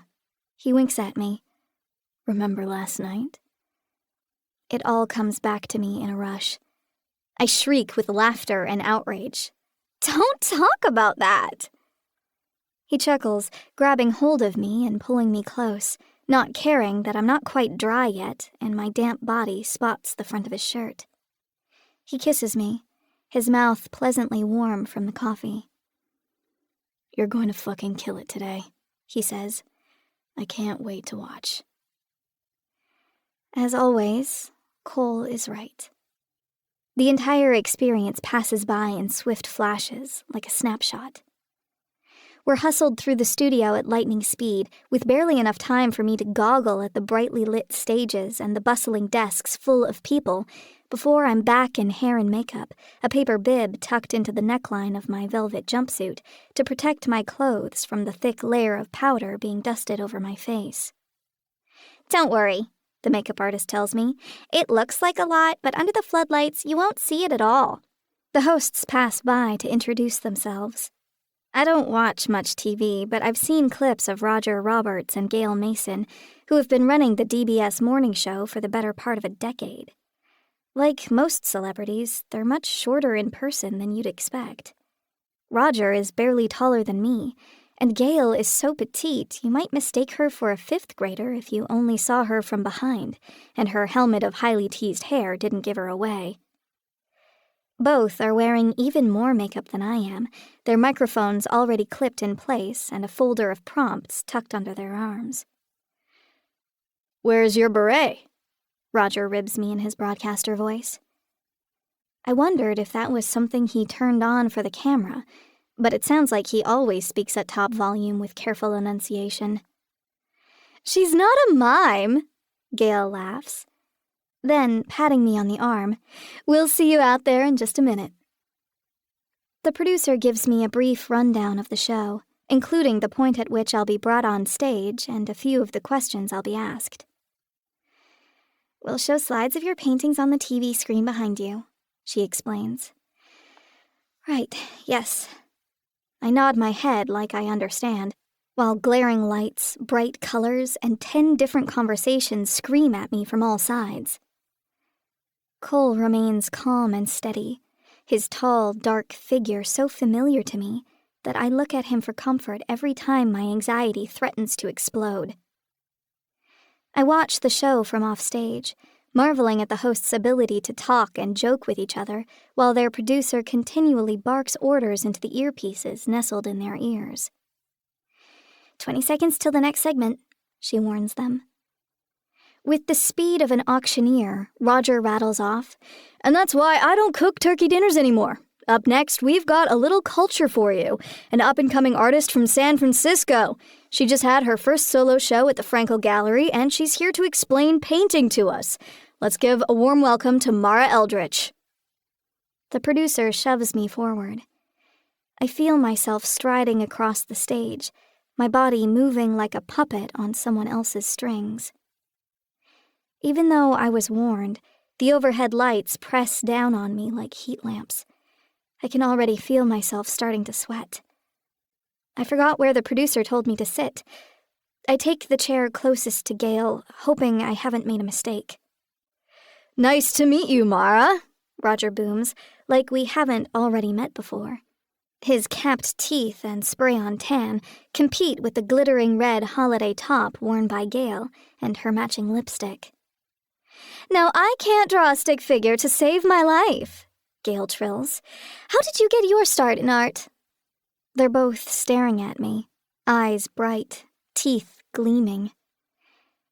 Under the glaring lights, with the muffled motion of the cameramen all around us, everyone trying to be quiet but making the tiny shuffles and breathing sounds that humans can never entirely contain, I'm thrust back to the last time I sat on a stage, expected to perform, while my mind emptied out like a sieve. I can almost hear my mother snapping her fingers at me, ordering me to start. I don't know what to reply. I've forgotten how to speak. The silence drags on for several agonizing seconds. Wildly, I cast my eyes around until they land on Cole. He doesn't look nervous in the slightest. He stands next to the producer, hands tucked in his pockets, smiling at me with perfect confidence.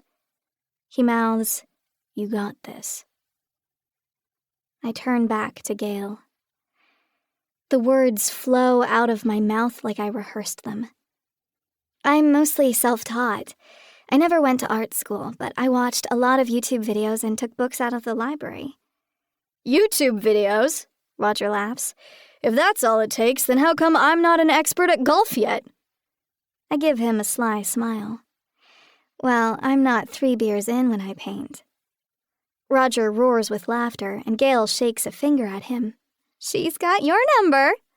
Too true, Roger chortles. The more I shank, the more I drink. The rest of the interview passes by in an instant. The questions are easy. I know exactly what to say. The commercial break is my chance to escape. Roger and Gale give me a brief handshake, already preparing for the next segment. The producer hustles me off, saying, "Nice work! You'd never guess it was your first time." She's just being nice, I say to Cole as we pass through the green room once more on our way out of the studio. I froze up at the beginning. It just looked like you were thinking, Cole says. I wasn't thinking. I was lost, till I looked at you. Cole gives a small smile. You must be the only person in the world who finds me a calming presence. I certainly didn't at first. What did you think when you looked over at me? I thought, even if I fuck this up, you won't be embarrassed by me. You'll still hold my hand on the way home. I knew you weren't going to fuck it up. You always find a way through. As Cole and I gather our bags from the hotel and head back to the airport, I think to myself that humans don't learn things all on our own. Someone has to teach us. It might be necessary for someone to believe in us before we can believe in ourselves. Unloved children are crippled because no one shows them the way. Cole is so much more than a lover to me. He's the teacher I never had. In some ways, the father I never had. I blush, remembering what I called him last night when I was blitzed out and half asleep. I've never called anybody that word before. I don't want to be another fucked up girl with daddy issues. But God, it's nice to have a daddy. Returning to Seacliff feels like coming home. I run ahead of Cole into the house, practically skipping up the steps. Throwing open the doors and inhaling that familiar scent, increasingly mingled with my own shampoo, my perfume, and the old books Cole let me put on a shelf in the living room, even though the battered paperbacks clash with his hardcovers and leather-bound books. I cook dinner for us both, delighting in using Cole's heavy-bottomed copper pots and wooden spoons. Almost nothing in this house is made of plastic. Even the items Cole never uses are the finest quality, as much for decoration as for the formerly unlikely chance that somebody would make real use of the kitchen. Cole only cooks the simplest meals for himself. Still, he's a keen student and watches carefully while I mix 4 egg yolks, freshly grated Parmesan cheese, and Italian herbs in a small bowl. That's a lot of bacon, he comments. If it's not half bacon and peas, then it's not carbonara, I laugh. I think the Italians might disagree. I'll tell you a secret that will shock you. I don't always like the most authentic food. What do you mean? I know this is sacrilege, but sometimes I like the American version better. We take all these foods from all over the world, amp it up, put it on steroids. San Francisco has the best food of anywhere, I'm convinced of it. How would you know? Cole laughs. You've never been to Italy. That's true, I admit. I must look forlorn, because Cole quickly adds, I'll take you. I wish, I say, trying to laugh it off. I mean it. I hesitate, my throat tightening. I have a desperate desire to visit Europe and see the most stunning art and architecture of human creation. But I shake my head. You've done too much for me already. I've done exactly what I want to, Cole says, his expression stern. Don't try to prevent me doing more of what I want. You should know by now it's impossible. I never know how to deal with Cole. He really is relentless. I change the subject, saying, Look at this. You can use the hot pasta water to thaw the frozen peas. Genius, Cole says with a small smile. When I've stirred the sauce into the hot noodles and divided the 2 portions onto our plates, Cole twirls the carbonara around his fork and takes an experimental bite. Well, I say, bouncing in my seat. I'd take back what I said. This is really fucking good. Better than Italy? You tell me after you try the real thing. You're the one with the best palate. I flush with pleasure, attacking my own plate of food. I've never enjoyed compliments as much as Cole's. Men have always told me I was pretty, but that's the blandest of tributes. It says nothing about me as a person. Cole compliments my taste, my opinions, and my talents. He notices things that nobody ever bothered to notice about me before, like the fact that I can taste and smell more acutely than most people, which really does make me a better cook. It's the silver lining of my sensory issues. While I'm often distracted or stressed by light, sound, smell, and touch, I also take deep pleasure from music and food, rich colors and textures, and the right kind of touch on my skin. It's a blessing and a curse. When everything is wrong, it's pure torture. But when all goes right, it's a gift I'd never give up.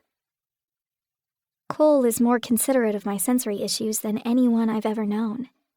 While he occasionally uses them to manipulate me, he's never tormented me like Randall used to do. Instead, he calls me his pleasure kitten and puts me in a state of such comfortable bliss that I feel I'd do anything to be his pet and live in this house forever. When we're finished eating, and Cole has washed and dried the dishes in his meticulous way, and I've put them back exactly where they belong, he says, I have something to show you. What is it? Come with me. He takes me into the dining room, where we never actually eat, preferring to sit at the high countertop in the kitchen. My laptop still sits in the same place. I suppose I've made this my office, not that I spend much time on my computer. Cole opens the laptop, flicking through windows so quickly that I can hardly follow what he's doing. Watching Cole navigate technology is eerie, his brain and fingers operating more rapidly than the machine itself. Have a seat, Cole says, gesturing toward the chair next to his. I slip into it, feeling uneasy. When Cole has an objective in mind, he becomes highly focused to the point where he doesn't blink and hardly seems to breathe. His face is smooth and unsmiling, his dark eyes fixed on my face. He holds up a small black cylinder in his elegantly shaped hand. I have something for you to watch, he says.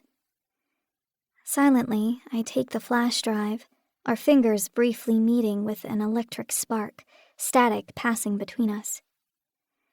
"What is it?" I ask. He doesn't respond, pushing the laptop toward me, waiting while I insert the flash drive into its slot. The drive contains only one file, a video, 28 minutes long. My mouth has gone dry. When I try to lick my lips, my tongue rubs across them like cardboard. My index finger hovers over the cursor. I'm frightened and I don't want to see whatever Cole is trying to show me. I know it won't be good. He stands up from his chair, coming around the back of mine, watching over my shoulder. There's no way out of this. I click the video to make it play. The image that flickers onto the screen is dimly lit and grainy.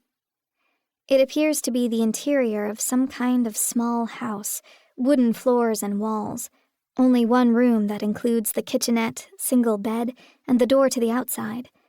It could be a cabin or a shack.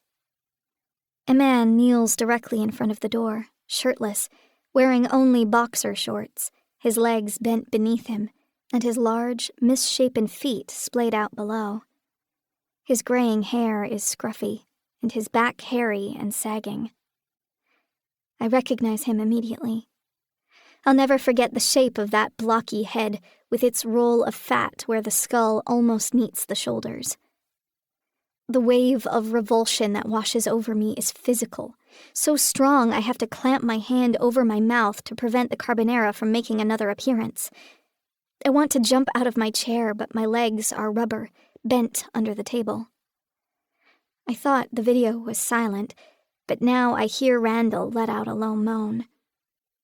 His nose is pressed against the door. He appears to be kneeling on something, possibly marbles. He squirms with discomfort, but doesn't dare take his nose away from the door. "I can't," he groans. "I can't do it anymore. You're gonna break my fucking kneecaps." "You spoke." Cole's chilly voice cuts through the video, clear and unemotional. "That means another hour." Randall lets out a strangled sound that is part sob, part snarl of rage. I'm mesmerized, staring at the screen. Watching this man endure the same punishment he inflicted on me at 7 years old. I know how his kneecaps feel. There were no marbles in my case, but the wooden floor became agonizing all on its own as the hours crawled by. Once, after 3 hours of punishment, I passed out and hit my head on the floor. Randall made me finish my time the next day. I stare at his nasty old back as his hands begin to shake, bound at the wrists with zip ties. A maelstrom of emotions whips through me. Guilt, fear, disgust, anxiety, and also a dreadful spitefulness that whispers, "Serves you right, you motherfucker." I thought I had moved past this. Now I'm finding that the rage was always there, deep down inside me. What I told Cole was true. I hate Randall. I fucking hate him. He delighted in tormenting me. When my mother would frustrate him, he'd take it out on me. He loathed me, but couldn't leave me alone. And always that skin-crawling edge to his attention, his eyes roaming over my body. His orders to put on the plaid skirt so he could whip me in it. Even at 7, I knew. He was my stepfather, but his interest was anything but fatherly. Randall can't hold the position anymore. His legs collapse beneath him, and he rolls over on his side.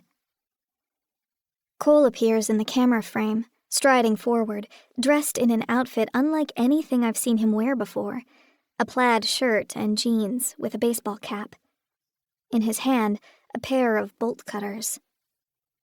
The punishment is swift. He snips off Randall's thumb. Randall howls and howls, animalistic screams of pain that buzz with distortion in the shitty speakers of my laptop. I jerk in my seat, instantly breaking out in a sweat, my heart racing at a gallop. Jesus, fuck! I cry. I don't know what I expected to see, but I've never witnessed anything so graphic. Every cell in my body screams at me to turn away, but my eyes are locked on the screen with sick intensity, my hands clamped over my mouth. Cold and pitiless, Cole orders, "Kneel on those marbles. Your time isn't up." I look up at Cole, the real Cole, standing beside me. He's watching the screen with exactly the same expression as before, hands clasped loosely in front of him. I can't believe those are the same hands that wielded those bolt cutters just how long ago exactly? "When did you do this?" I whisper. "Last night, while you were asleep," he replies. My mouth falls open. I understand now why he booked that morning show for me. It seemed to come out of nowhere, but I'm sure he pulled the strings behind the scenes. "Was Randall in Burbank?" "Close by." Cole nods. I'm pulled back to the screen by a fresh round of cursing and screaming from Randall. He was only able to hobble back into position for a moment before falling over again. This time he loses his left thumb. "Fuck!" I cry, covering my face with my hands. "How long does this go on?" Cole checks the time ticking away on the video. "Looks like 22 more minutes. "Oh my God. I don't think I can watch this." "Did you kill him?" I ask Cole. "Of course I did." My heart races, the underarms of my shirt soaked in cold sweat. I can't believe I'm watching this. I can't believe I'm participating. I had come to terms with the idea that Shaw had to die, but this is something else entirely. Randall wasn't a threat to me. This is nothing but revenge. More screams. Another finger gone. "Why did you do this?" I ask Cole. "I told you," Cole says, his black eyes fixed on mine. "I need to prepare you. You think you know what it means to set yourself against another person, to lure them, to hunt them, to overpower them and take their life. But you don't know. You don't know how they'll beg and plead, how they'll do anything to survive, how they'll stick a knife in your eye the moment you lose focus, the moment you even think about offering mercy." Randall is begging and pleading. He alternates between cursing at Cole, thrashing around, trying to escape his bonds, then sobbing and sniveling, offering money, secrets, anything and everything he can think of to save himself. "What do you want?" he howls. "What do you want?" The Cole on the screen looks down at Randall, an avenging angel, dark and pitiless. "I want you to give Mara her childhood back." "Fuck Mara," Randall snarls. "Fuck that little bitch and fuck her mother and fuck you. She deserved everything she got. I hope she fucking rots in hell." "Wrong answer," the Cole on the screen says. What follows is a bloodbath. I stare and stare, all feeling draining from my body. All emotion, too. I become strangely calm, my head floating above my shoulders, my body a block of ice below.